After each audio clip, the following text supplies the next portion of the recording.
Floor मथक्ता तादुना लेरिबा मिंसेल मकुपसिंदो येंगलगा ले अमुकसु बेसिनदा tape water सिंदो थादोकलिबदो कनानो खनबदा अवाबा मने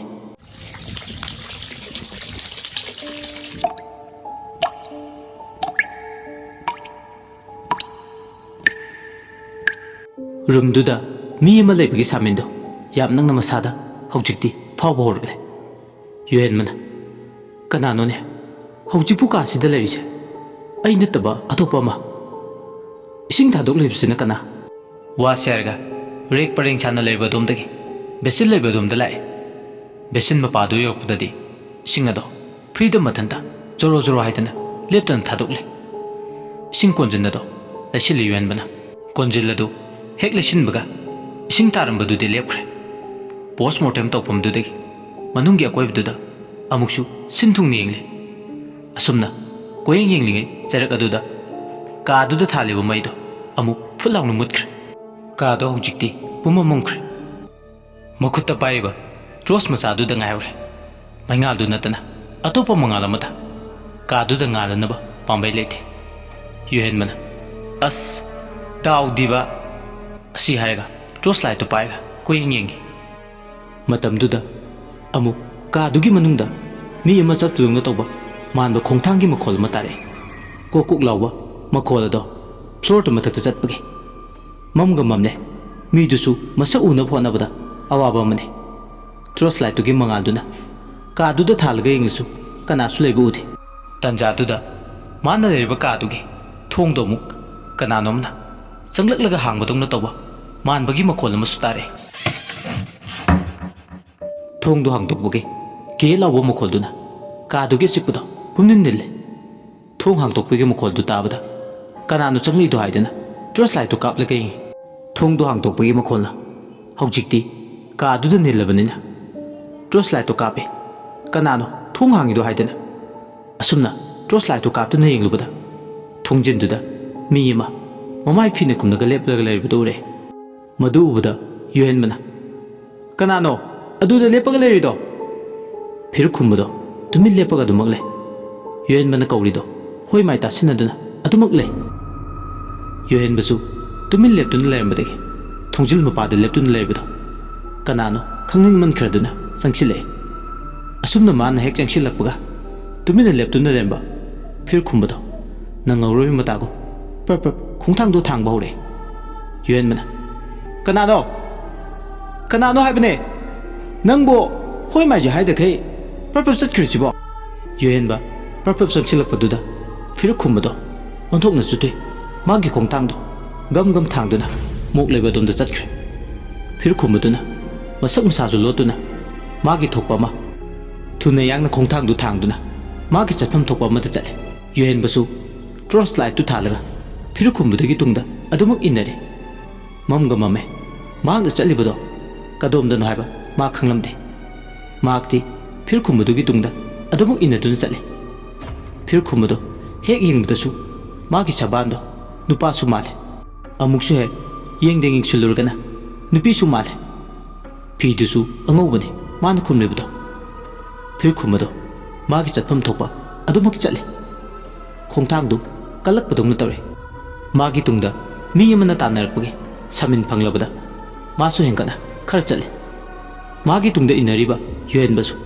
खोंथांदु कलप थांगले अनिदो लमजेन तानबदौनसु मानगुमसु तौवे असुमना ngayak इनरमलगा मागी मांगदा चटखिबदो मांगख्रे स्वाइलावे मांगदा चलंबा फिर खुमबदुना मांगख्रबदा माग ट्रोस लाइट कापलगा कोयेंग येंगे ट्रोस लाइट की मंगादुना साना कापतुना येंगे असुमना येंगले तंजादुदा अमुक कनानोमना मागी तुंगदा इनरपतों तौबा मखोल अमा तारे माना इनरपगी सामिंदुना माग मसादो खोयांग खोसावने तुंगहंदुना मागी इनरेबदो कनानो हाइदुना ट्रोस लाइट तो कापलगा येंगले अदुबु मखोल तमंगनि तारेबा कनासु लेबु उदे ट्रोस लाइट मंगालदुना फना कापलसु मी अमतदि लेबु उदे युहेनबा मांगबु सेनगद्रा तुंगबु सेनगद्रा अवाबा मने मासु कोयेंग येंगे मांगदमु ट्रोस लाइट तो थालगा येंगले तंजादुदमु तुंगलोमदगी कनागुम अमना माबु साफुखना इंथुरमे इंथुबदुना ट्रोस लाइट तो कईगा बुप लाउना फ्लोर तो तुसिले torchlight tu su kaire tu baduda yuen ma masadu ngak pa ngamodre tu sin ke baduna amma baduda koi ma marame haujikti puma mangkre karisu lebu udre magi khongraugi pocket tu da makut humjinduna magi mobile do yauri bera haiduni ngi adubu khut humjinduni ngi lubadadi mobile su yaramdre mobile ke flashlight tu na amma madu kon na bu khallubane adubu mobile su yaramdrabanina ma ngayakti humang kangi amma madu ma ngayakti topum khanglumde asum ne ek tabuga mi yamana kapagi makol tare kana kana lege aigi chache amukta kanbiyo pale mama lairbi aigi fiziki lanne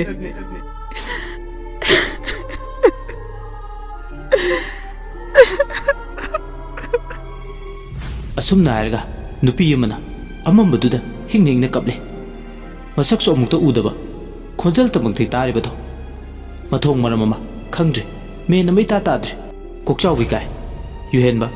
nupi amage hiklaba khonjel duna kamnga ngangle tawriba singado kadai duna haiba khangdre yuhenba su mamit ani do amuksu noite kadai dano amuksu koyeng hingi manna lebliba mapa tu tamna troli ma akan basapu maga loina insil lapki saminama masada yam kan phawrame khangaudana magi mamita pumamam nambado tapna ngan thore amamana kuyo moiduna lerambadi kaadu tapna tapna ngan thore mana leribdu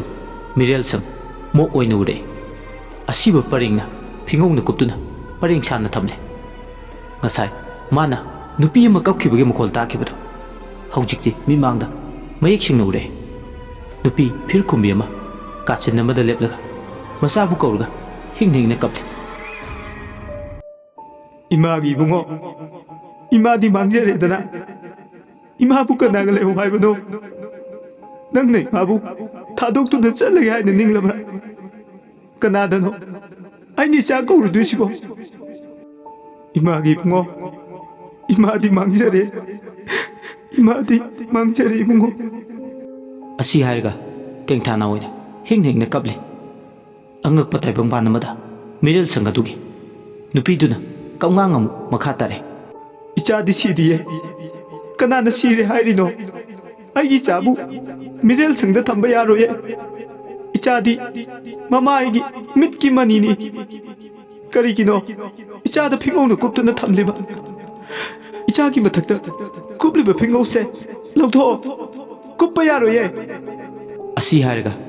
masaktu phingobun kupsilaga magi thopama kamngang dun kaple yuhenba tingak yengduna le kok tu parga yengi phingobuna kuptuna thamliba masak masa khangdaba asiba sang mayam do yuhenba masana bapungning de sole mani aini uribase wakal gi thoyen sinani ai hallucination na bo poduna ai gi punche sibo puning ma ke de puduna koche chale mani min uriba singse aseng masum ma thajaba yaba machet amta nate khudima marol na ni chatba taibang gi seklon gaktane yuhenba mami to panglam mari amu usile handa muka mami to usilam mari pangthorak padadi kana su leram lare khale aduna ma mami to chejet usile aduga mana kong da tari khonjel do ta dana chejet na menchel adum hek tawbuga ma mami to tamna pangthore handa mukti mapok kaida hanagi phibam duda adumak lingdana leri hena akibana pik thalaba masak ngak toina mitmangda songthoktuna leri troli mathakta phingo phuna kuptuna thamnamba asiba singado paring chana phamlaga oina lerme asiba mayam sina ma bu hupjinduna charaga yengaga lermadu ure maithongda ningamdabagi maichangna puraba saktam singduna mirel sangdugi manungda phamlaga leri asiba mayamduna hujikti amato oina khonjel amada mabu yenglaga laure doctor ai khangrabo nangnane aikhoibu postmortem tawkhibado nangna aikhoigi asum wail phangangadra khallurga madugi tayonabada atopa kangkhung sairaba wail ama lakhibani nangna aikhoigi wakatpu tabiyo asumna asiba mayamdo umsilaga mangonda wahangoi wakat oi koilaw lawrabada yuhen ma masado nikpana loire asumna asibu mayamduna amukta famlaga leirambadagi phuklauna hogalaga yuhen man leptuna leiriba mapadu tamna chenchile asumna chenchilakpaduda yuhen ba asibu mayamduna kaidorokadunu khanbada waba mani asumna wakhalna khanjana na leiringi ma asibu mayamduna hupchile khangouda unconscious oiduna wakhal tadna leimaida lekthakre mit pangthorokpadadi ma bed amada tumduna leirame Dr. Reginana Good morning doctor Good morning haiba waisina punga ngakre Dr. Renba hauji pukaramna nongalamino khanbada ahinga maukre magna wakhal dadan leimaida wanthaduna leiringaida khangoutre magti punga ngai oiram liba phibamdu mag masachu men tade adubu Dr. Reginana Good morning hairpaduna manasu morning haiduna khome Dr. Reginana makha tare Dr. Yuhenba nangdi punga ngaglamani ngarang nangdi mokta wantharaga taduna lerame mokke security na thengnarakuna nangbu warta puraki Dr. Yuhenba Regina ki watu tabada ngakpana kham theng maguba puning wakhal control toba ngamba misik amana kamdawna collapse takiba tasengna ma ngai ngarang manna thengnakiba thodok ngasi oirime fibamse tasengna mak onthokna tayo nakre Dr. Yuhenmana aishu khangdre kari haigadabano doctor Dr. Reginana Dr. Surasna ngasi phawbudi bed rest lo glucose kapa loibaga yumda chalaga pothaw haidana hairame tumba chaba chang naidabasina nasada waba sokthaba manbagi symptoms karasu uba phangena hairamani Dr. Yuhenmana hoi tumba chaba chang naidabana maram oiraga aise sondam nandaba madi pangkhanda khanjinbagi wakhal mayam amana maram oiraga aise collapse taba oiramani stress haibasina thonma ngakta oirini Dr. Yuhenba hoi mai haibasu tale wa makha taba tale tasengna magi condition sina magi kapliba glucose bottle do loiba ngaiduna le madu kapa loibaga mahaku Dr. Reginana mi thaduna mayum yongnaba thilalure yum hek yawbaga magi kada changchilaga tume masadu khar lengam sangamde aing tumchit phadabaga kaiga masado ison sole magi masado koka monge hek taina kibada adumo tumthaba phawkhre masadu yam hainingkhidabana tumthakibane ma ke hunabi hatak marang masada loinarak pa ahongma mana ma phattaba mang haidi makumangumba yana itattatane he tumthabaga mang bahowe mang dudama mathanda sijarga haibadi suicide kumba tawge khanjarame khutta khudai ma pai mana leba ka dugi ceiling fan du deyeng aibu hingluraga kaidodino ai hingningde ai isana thawai lawjarga ta ai sai thanta penjarage makutta pairiba khudai duna thawri amagi masak onkre aduga yam toina mabu yenglaga khulam toina kawrakle aina nangbu nungaina pugadoini aiga nanga marup oiradi nangdi nungaibana loina duni nasada asumna mangduda magi mamituda khudaiduna thawri oina onkrabada khudaiduna mabu toina khulam toina kawrakle thawri sina ceiling fan mathaksida yalaga madom yaibi thawai mangjeru haibagi matagu toina mongonda thembadongna tawre magi thawin sensina ngamduna puduna chatke khale Dr. Yuhenba magi mangduda hujikti khudaiduna ceiling fan matha aduda yalaga madom yaibi thawai lawjarga haiduna leple khudaidu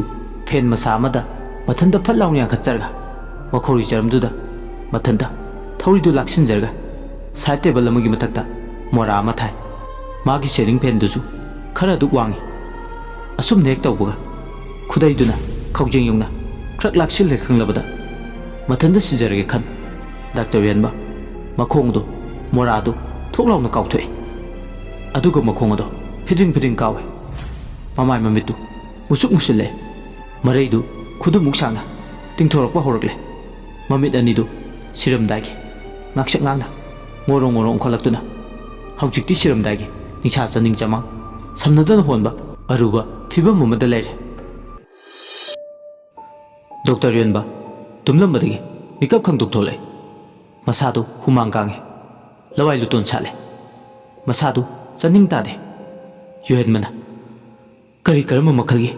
Mang nusibo. Aibu hadak marak natai jadaba mang ngakta mangisibo. Ai sana bap ta jadre. Ai gumba mana mang da phau mina tawnadaba. Tawhide aiba thabakta tawnaba karigi thawang tawriba. Khantaba watba thabakni. Aina hujik mangda tawge khalamlibado. Onthokpa mangni hujikki mangdo. Tasingna idi isase sabung laure. Ai isase mental health ki problem lera male. Ai se sumaina sum taw leradi soidana psychology gi problem ayang naba soide. Asi khallubada wakhal du nungai jaramde. Manglan taibel animakta masase pothapam sukang he khangde tawrise. Jarakna nungthil gi pung 4 su taramne. Gari yenglubada ningtham tagi matamnina numidang wairam. Masadu maku mangwang luragasu khara wabdi fare. Tumlambadagi magi kadagi thole. Aduga fresh oinaba mamai mebito tathoke khanduna bathroom da changle. Ising ayingbana mamai te yebida masado nungaiba phawe. Hainadaba tantaba masado phoramado khardi fare. Yam charak jahing naramado khar fare. Mamai du ising ayingbana tathokpaga tawel angowa man taithoi. Tawel dun hek taithokpaga bathroom dagi thoklaga kitchen room da lai. Chak thonglaga chak haibe wakhal di khandre. Madugi muhut oats oina chagi khale. Oats tu semnaba bowl amada wai khara hapaga dining table du thamaga mathanda masado khar kankhatnaba charame. Masi ek chasinbaga julam chasingi khale tumnaba. Tumdabadagi mangonda oekliba chang naidraba. Wakhal mayamna thonba thawin chinche koknaba aroiba pambaidi julam charga tumba. Asi wargadi mangonda phawba chaning tadabase phagani khale. Ostuna chaba tangkhai chanchilakpa matang adwaidani. Makhoigi dolan kakhatpam siri duda mi mayam chengkhat chenta tawbudongna manba makholama taba horgle. Nupi amagi khonjalna amuk laure. Doctor, aigi chagi thawai tadi kanbiyu doctor. Doctor Yenba, mabu asibagi khataki kanbiyu. Doctor natana kana laite kanbidaba. Asi hairedana makhada koilau laure. Doctor Yenmana kana no ne amu kai do yaarbano yumsida patient laklabra hawjikpu patient lakbra ne aibu ngasai get lon slamdrabra ne khangdreda onthokpani tawrise soidan lamba tare aina ga handak marakse kyanmen ge tadabasida asi harga ma kitchen lebe room dagi kana laibano haidna khangniman khiduna mak star dolan kapam siri lebe dumda lai laklabasu kanasu leibude tanja duda stiar makha duda kanasu leibude pungangai kanamta lemdrabdu dadi mathanda ngakchane man hawjikta takhiba makholado kanagin haiba khanglamde stiar duda adumak doctor yenba yengduna le koyeng makhol singduga amaromda muksu kanamta laktrisiga othokna chawna khenakre ihang hang bahol duda thariba sofa set atai furniture item magi lepham mafam maduda tumin tasilgale machi lingdana subna tagi khonjal tamak makhol tamak ta halamaga tumin karisu tawduba saduna naksi de lebidongna tawi asukngana numidang sida pungsu yamna hojin ki basunda te ngantane hekta yumsigi ahong batana pik thalaba thadok singse nang horoi mata ko hekta mati punglokpasida awaba mane. Doctor Yenba khangdreda aingonda tawbiri singse asi haiga Yuhenba makhada koyeng ngamaga kitchen da changlaga mahangna saba hawrurga losillamdraba osto amuk saba changlagle asumna kitchen da hek changlakpaga thong kansin pada ngairi. Doctor Reginana call tawre. Doctor Yuhenba phone ado tapai khale. Doctor Reginana phone da doctor waru yade aina igi driver Sunil thakrabinga saina yam emergency case amalai hawjumag yam luba case amagi postmortem tawdaba yadra. Doctor Yenba Regina gi wadu tabda ngakchane madi masangamdabagi pothaw hairak labani ꯑꯗꯨꯒ ꯈꯨꯗꯛ ꯑꯁꯤꯗ emergency ꯑꯃ ꯍꯥꯏꯔꯛꯄꯁꯤꯗꯗꯤ ꯂꯋꯥꯏ ꯂꯨꯇꯣꯟ ꯁꯥꯠꯂꯦ ꯃꯥꯅ ꯄꯣꯁꯠꯃꯣꯔꯇꯦꯝꯒꯤ ꯍꯦꯠ ꯑꯣꯏꯔꯨꯕꯅ ꯅꯥꯊꯩꯕ ꯉꯝꯗ꯭ꯔꯦ ꯗ꯭ꯔꯒꯀ ꯃꯔꯤ ꯂꯩꯅꯕ ꯀꯦꯁ ꯑꯃꯒꯤ ꯄꯨꯂꯤꯁ ꯏꯟꯀ꯭ꯋꯥꯏꯔꯤ ꯑꯃꯒꯤꯗꯃꯛ ꯍꯧꯖꯤꯛ ꯃꯥꯕꯨ ꯇꯉꯥꯏ ꯐꯗꯅ ꯅꯨꯃꯤꯗꯥꯡꯁꯤꯗ ꯑꯃꯨꯛ ꯄꯣꯁꯠꯃꯣꯔꯇꯦꯝ ꯇꯧꯒꯗꯧꯔꯤꯁꯤ MLA ꯃꯤꯅꯤꯁꯇꯔ ꯑꯃꯒꯤ ꯃꯆꯥꯁꯤꯡ ꯊꯣꯛꯄ ꯑꯃꯒꯤ ꯁꯤꯕꯒꯤ ꯇꯉꯥꯏ ꯐꯗꯅ ꯄꯣꯁꯠꯃꯣꯔꯇꯦꯝ ꯇꯧꯒꯗꯧꯔꯤꯕꯅꯤ ꯁꯒꯣꯜꯕꯜ ꯀꯦꯟꯗ꯭ꯔꯒꯤ ꯐꯣꯡ ꯐꯣꯡ ꯁꯥꯔꯤꯕ Srinivas ꯃꯤꯁꯤꯒꯤ ꯄꯣꯁꯠꯃꯣꯔꯇꯦꯝ ngasi nungtil pung 3 lom tabada Srinivas magi kada siduna leramane Dr. Yanba mathak thongba singi yathangni hiktok pangamdre forensic department gi head amasun ma aduna Dr. Rejinan haiba wado hoi haidune yare asumna call da wari chanaringai gate car thawjilapwe horon makhol tare horon do ahum la khungle Dr. Rejina gi driver Sunil Yohen mana Regina Sunil di yobu yoksile Regina na kume Warawa de doctor Mangjang na haidabagi Hairar sira khalamane Aduda mathak thongbo authority na takpa hinjalakpadagi Aishu pambai leitre Kaishu kaide da doctor Dr. Regina call adu thamkhre Pausina kharadi distract tawkhre Charangnaba magi wakhalsu Magi kada changa dress change tawe aduga thukle get wangmada Sunilna thauraga mana mangda tongi aduga hospital yongnaba lai gari du pung amamu leptana thauraba matung usinachin hospital yorle asibak changdu trolley amagi mathakta hap phi ngawba mana kupsilaga thame imung maning miyosingna law khongi case tugi ayo medana pai hospital da lagliba laikai gi miyosingna mob sakalaglibado medana control tongna honari miyamduna law khongle khudak asida postmortem sigi report piu pidabasu yaroi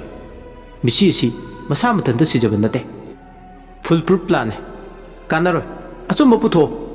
misi sigi matangda samjin sajilaga chanaba yaroi noi gi na chana su da thokloi hainingai leite Srinivas misigi langlangjin putho laik ta parga leijaba angang amana matau karamna sijagadoi no mabu overdose oiraga sibani haidana pauthok pinu angang si mara lete angang si saru sinarga hatpane asi haiga miya maraktu dagi machin thoba kyana koilaw lawre hospital dugi forensic department mamang duda postmortem tawnaba thawrang sem saba pumloi lore Dr. Yanbana hek lakwaga mapaldana law khongba kamna lawnabagi makhol high authority amadi MLA minister ki macha ma sing orabanina khudak aduda mai horiba phong phong sarib case du ingthana bonari pendraba miyam duna lawre yam khruba miyam pumba hena ingkhruba ngam tagi numidang aduda ingba phawkhithre ama toibigi lingjanda manakre police officer oiriba medasu mayamgi pungni uhul khangna thabak tawre mob tubu control tawna bonari ayo medana mayam pungning phatabiu mayamna pamli badu thungnaba hujimak postmortem gidama asibak sangdo pusinkhre hana sumiyamna thamkiba moto ningsing bisi postmortem report se hek khangbaga kaidoba yaba habado tawrase case siga ayo moina achumba langlan jin puthokna honabada ai samak achobo thodang lawjagani asi harga medana themjile postmortem tawni tabada yamna langam miyamdo khara khara tapthare somtana kamdawri Srinivas ki asibak changadu table asang badu da thamle aduga postmortem ama tawbuda sangba procedure mayamdu mathang naw naina tawri Dr. Regina na scalpel du fire ga abdomen gi sarukto lele dead body dugi gesto gi sarukto analyze tawnaba ko ki saruktana Dr. Yanbana lele makhoi ani gi health tawnaba Dr. Lamjing du yawri Dr. Regina na Doctor magi sidi drug sizinabagini sibagi maramsi mahak drug sizinarami takpane Dr. Yanbana kaino ne haisibo Dr. Regina na khumai magi gastro section si analyze tawbada phangliba result sina takli madudi siriba marks se overdose oirga sibane magi blood sample amadi body organ da drug kaplami haibagi mami chauna tare sida chunate magi lab arm da सिरिंजना थिनबगी ताकफम अमा doctor युएनबा मसीना ताकपदी सिरिबा अंगांगसी IBU नि हाइबदी intravenous drug user syringe तिनरगा हिदा कापमी नत्रा doctor रिजना न खुमे every blood cubic somehow gram खरदी ड्रग के ब्लड सैंपल सिद फंगले आइगी मोतदी मार्क सिद्रिंगे मांगजौनना प्रायर 15 मिनट दे ड्रग से कापे मसीगी मतुंग कानरबा मतुंग ओवरडोस होइदुना सी हाइदुन ताकबने मसीबु ओइथोकपा याब्रा इमुंग मनुंगी मिसिंग अमदी लैकाइगी मिसिंग हायौबदा सिरिबा अंगांगसे तुंगे सा याम लैबा याम ब्राइट ओइबा स्टूडेंट अमने पोजिशन होल्डर अमसुनि हाय अदुगा मतौ करमना ड्रग यूज तौगदुनो on the country how could it be possible लाइकने योमदा हौरकपा सात्र अमना ड्रग सिजनरमगदरा डॉक्टर रेजिना मखा तारे अदुनि आइसु चममनरिसे डॉक्टर मतंग सिदनी असिबतदा मांगजे हाबदो सुमलकदोरे वारी छाना सनाना अनिदो पोस्टमार्टम तौबदि लेप्थे डॉक्टर लमजिंगबसु यावबुदि यावरे हाबबु महाक्ति मयामदुदगी जूनियर ने अदुना अदुमक तुमिल्ले माना तौगदब मथौदु तौरगा पोस्टमार्टम दुदा मायोक यारे माक मसामक मागी मोत फोंदोकलुद्रगसु मागी सीनियर डॉक्टर अनिदुना हाइरिबसिंग अदो लोइनि यानिंगे होइनि माइनि हाइदबा तुमिल लैबिगे हेबिट लैबा माकने तौगदब मथौदा पुनिंग लुबले पोस्टमार्टम दु तौबदा फंगलिबा रेकॉर्डसिंग अदो पेपर अमदा इरि मखोइगी तामसिंगदो फंगलिबा एविडेंस सिंगदो हंजिन हंजिन कुबना नैनरबसु श्रीनिवास ड्रग ओवरडोस ओइदुना सीबने आइदना मयेक सिंगना ताकले हौजिक्ति उचिनासिन पोस्टमार्टम अदो नुमिदांगे पुंग 12 चपचाना लोइदुना असी भक्चांग अदो इमुंग मनुंगदा हॉस्पिटल अथॉरिटी अमदी पुलिस यावना यानबगी मतुंगिना सिनाखरे असी भक्चांग अदो इमुंग मनुंगी मियोसिंगना मिरेल संगदा अहिंग यारकपा पामद्रना मयुमदा अरोइबा मथौमंग पांगथोकनबा पुथखरे डॉक्टर युएनबा रेजिना लमजिंगबा मखोय अमदी मरुइबा पोस्टमार्टमगी थौ पाइबा मखोयदा मागी मिसी सिना अचौबा वांग मसु ओइहौरे अचौबा क्वेश्चन मार्क अमने मागुंबा ब्राइट स्टूडेंट अमना करमना ड्रगना मरम ओइरगा पुंसी लोंख्रिबा मखोय हुमदो मई मई तुमिन लैनरसु पुनिंग वाखल अनिददी तुमिना खक लैथोकते वाहंगतना नील खोंगदुना योमने असुमना मतम सोकिबा खंगौथे पुंग अनि चपचाना फंगलांग गाड़ी दुदा हुजिक्ति तारे अहिंगदी खर लांथरपा डॉक्टर रेजिना लमजिंगबदी उरमबदगी अदुम तुमथखरे डॉक्टर युएनबदी टेबल दुदा ngathरगले तुमबदी नते गसाय मयुमदा लेंगे जोलाम चागे हाइबगी वाखन खलमबने खर याम तुमना बाहायदना अदुबु पुमना मक्तायोने असुमना मा ngathaduna लेंगे टेबल दुदा खंगौदना खोंजेल अमना मंगोदा कौबा तारगले नुपा मचा अमगी निंगमद्रबा मेंगलबा खोंजेल अमना खोंतांगेने डॉक्टर डॉक्टर डॉक्टर वाइसिंगदुना इको चले अहांगो मालंग अदुदा युएनबा खोंजेल अदु ताबदा मसादो तिंगक तिंगई कनाना मंगोंदा कौरिबदो खनबदा अवाबा मने मपालोमदगी कौरपसु माले अदुना डॉक्टर हाइदना हंजन हंजन कौरलबदा मा तुमिना फमदुन लैबा यादरदना मपालदा थोरले हेक थोकलकपगा माना लैबा रूम अदुगी हेक मखारोम थांगबदा लाइट मंगादो अदु मक्तदा फिंगौ सेटपा नुपा मचा लेप्तुना लेमदो ममित मंगना उरे नुपा मचादुना माबु उबदा कमगांगदा हाइरे अइने डॉक्टर अइ खंगद्रबो डॉक्टर अइने अइगे सुम्बदो डॉक्टर ने पुथोकपियो असी हायगा मखुदलोन अदुना डॉक्टर युएनबदा मिलुदा पिरांग इहुंगना येंगलै डॉक्टर युएनबा फिंगौ सिटपा नुपा मचादुगी मौंग मोतो ngang wongang sangagduda pungangai masadu mihul thongna sukit kadai da noma nupa masasi ukigum su tawi kadai da ukri chaiduna ma laksin na bohonari khadang ma pada thungba sambru mage na tomi jaulan khuding mangna hojik te mongonda hairar hojik to mana postmortem to kiba asi baksang duni nupa masadu ki asina takpudi drug ki case da mana report ikiba Srinivas ने माने मागी ममित उरीबसे असीब मसादुने खल्लुबदा अवाबा मने doctor युएनबा ममाइदा मथंदा थाजरदुना खुपाकना मखजाय नामदा हंजन हंजन थाजनजे अमुक्सु ममित नोइदुने येंगे उरीबसे तोक्सिनबदे वाखलना पोथादबदि थोगलिबा ngang माने वाखलगी थोइसनने मिन्ना उबसिबु तासेंगना assume ओइरिब्रा नत्रगना तासेंगना मा वाखलैना नारबा मिसक अमनि हाइदना confirm तारद्रा असिब थवाइना माबु कौरलिन हाइबदि मा खंगलमदे असिब नुपा मचादुना मखाताना doctor रेनबबु येंगलगा अमुक मखाताना हाइरे आई ताइबंग पालसे थादोक्तुना चटपा ngमगदबा मानद्रे खमनुम की कोई लवनबिदा आइबु लौबा लाक्लोसु मागी मतुंग इनदुना आइदि ताइबंग पालसे थादोक्तुना चटपा ngमद्रे आइगी मतम लोइद्रिये असिब थवाइ मा ओइजरसु आई हिंगनिंगलिये आई इसाना इसा इथंदा सिजब नते आइगी अचुंबा वाइन फंगनबियो डॉक्टर नंग नाइगी इतेंग पांगो डॉक्टर आइगी अचुंबा वाइन फंगद्रि फाउदि आई लाइरमलेंदा चटपा ngमलोये असि हाइरगा श्रीनिवासकी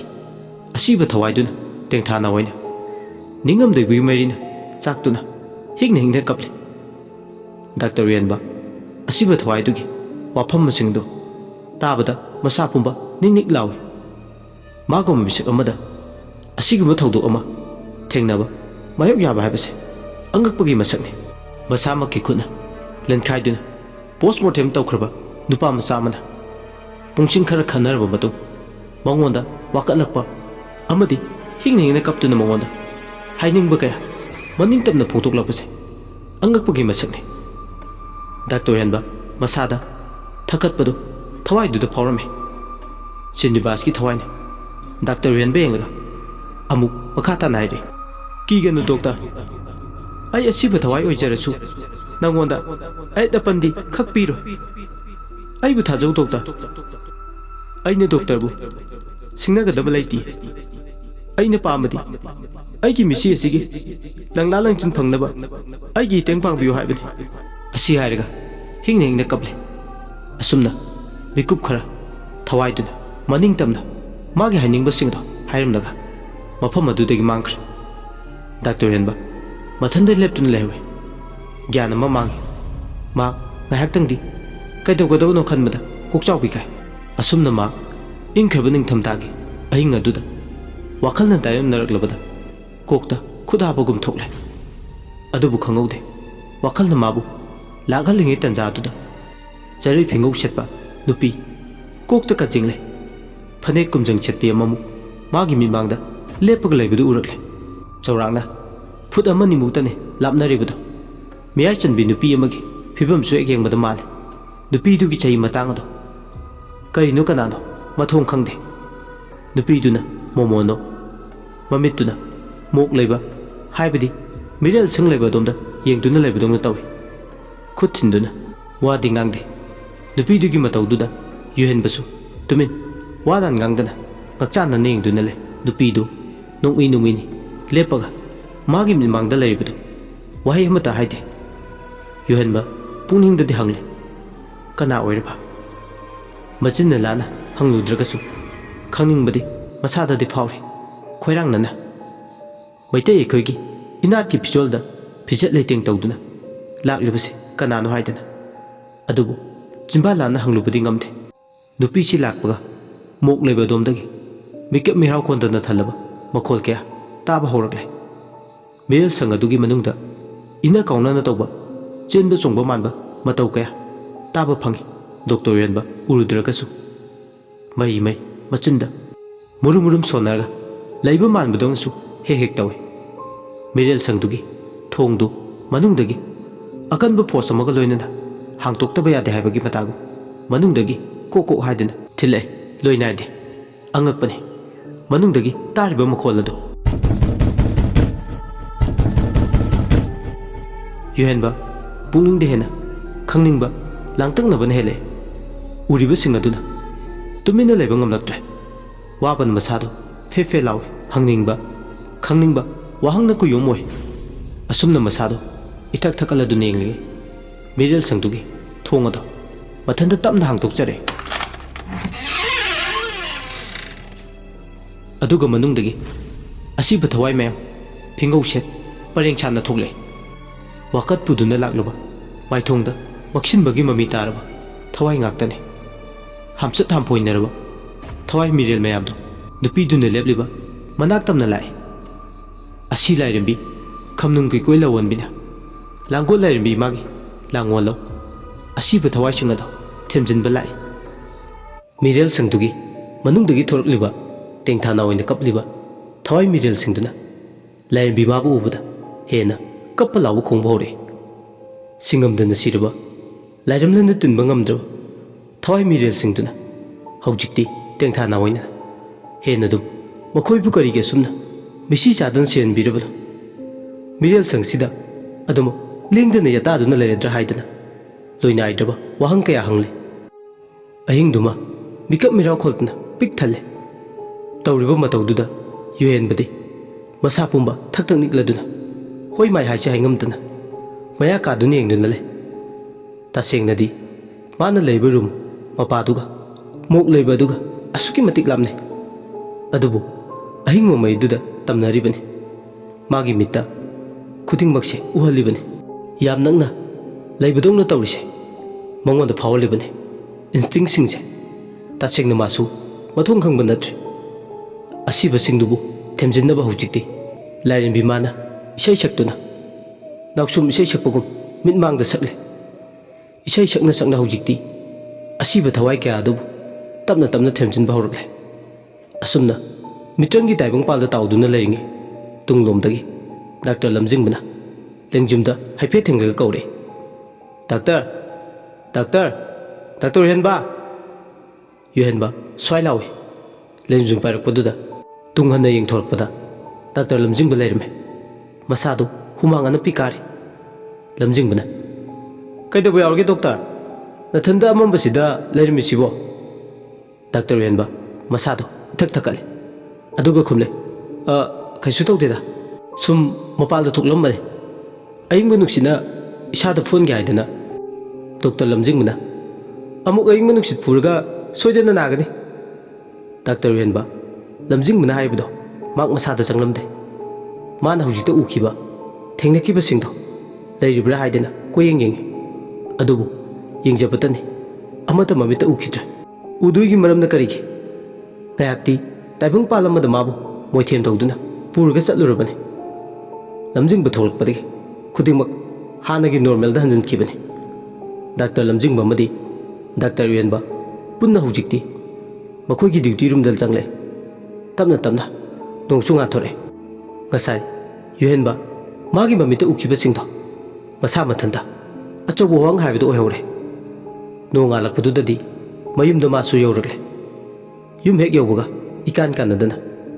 mapaga pungminabi mani ibema leimadu lai leimado ngasai yung ngantana yumda lau wa khanadaba yade haidana paw haikrabani call tawrga mabung amadi mana mana hundoklamba bayanu pa alsigi problem ama tar hek haibada manatana tathok tachin tawnaba kanasu lete aduna ayung ngantada machanu pa hal dapinna thilai dapinna leimabu gate phaw thadaramlaga hankr calling bell do hacking baga thong hangtore yuhenba ubuda warau chaw bilemena pukning nungsi mabungna hundoklamba mayase ubuda leimana haire mayeng tari yadi isa isugane handak mapoksigi doctor go henjaroi ko yuhen manokle ine wada batabu pu kari lege taibang pansida wadana nungai be yaba nate khong chotlaga chin chotle haidai leimana pramanga yam hairine iyasidia adu ada lairi nang asai phone torpado adu hana khanase yen mana khumi ine ai maduda khanbada ware handak marak ai hongliba phibamse leima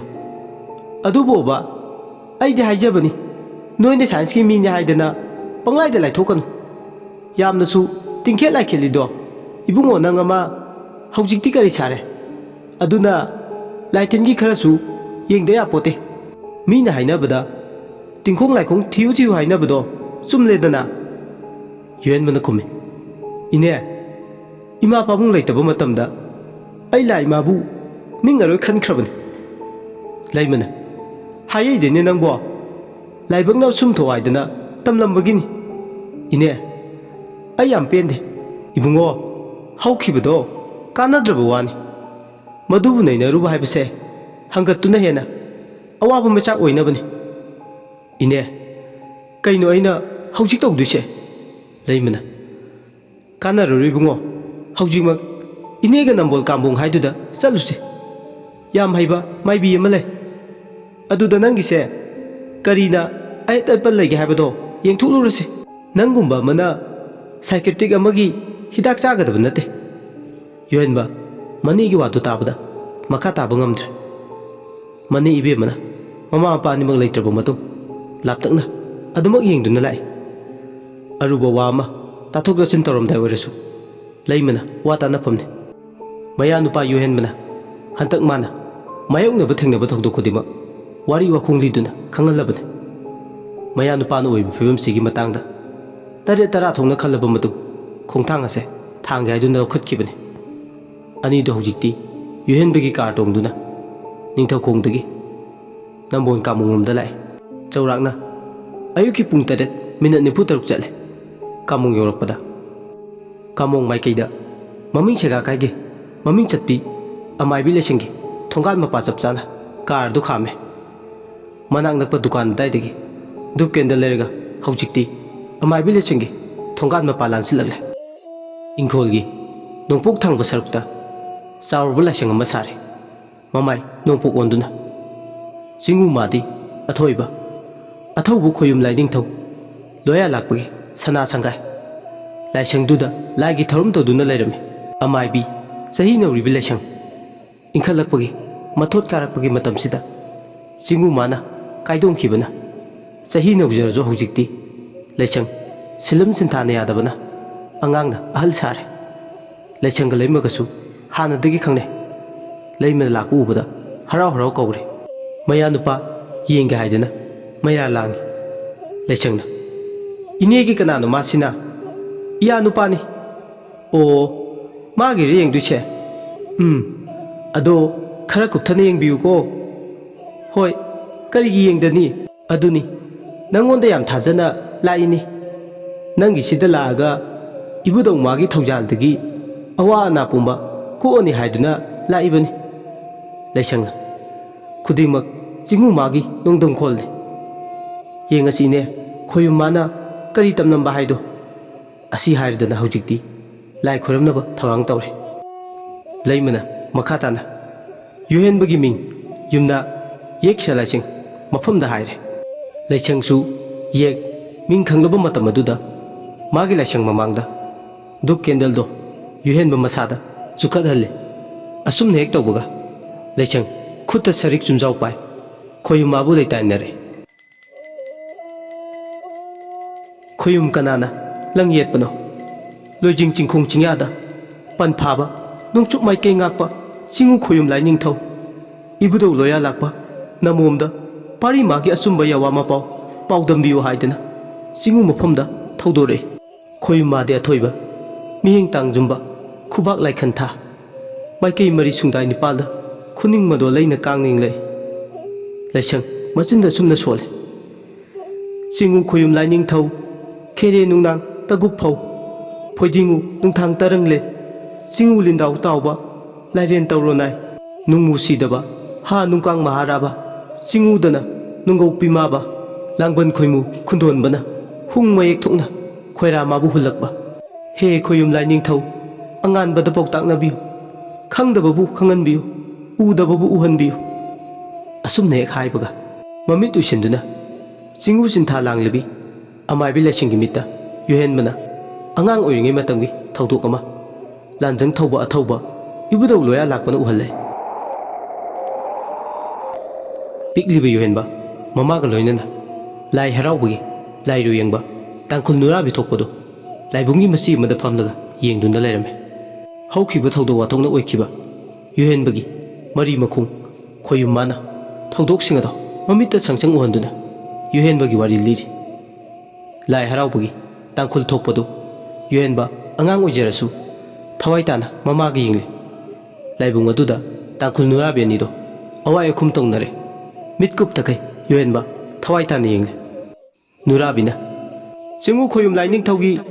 ꯈꯥꯂꯩ ꯃꯔꯧ ꯆꯥꯅꯦ ꯌꯥꯜꯂꯨꯍꯦ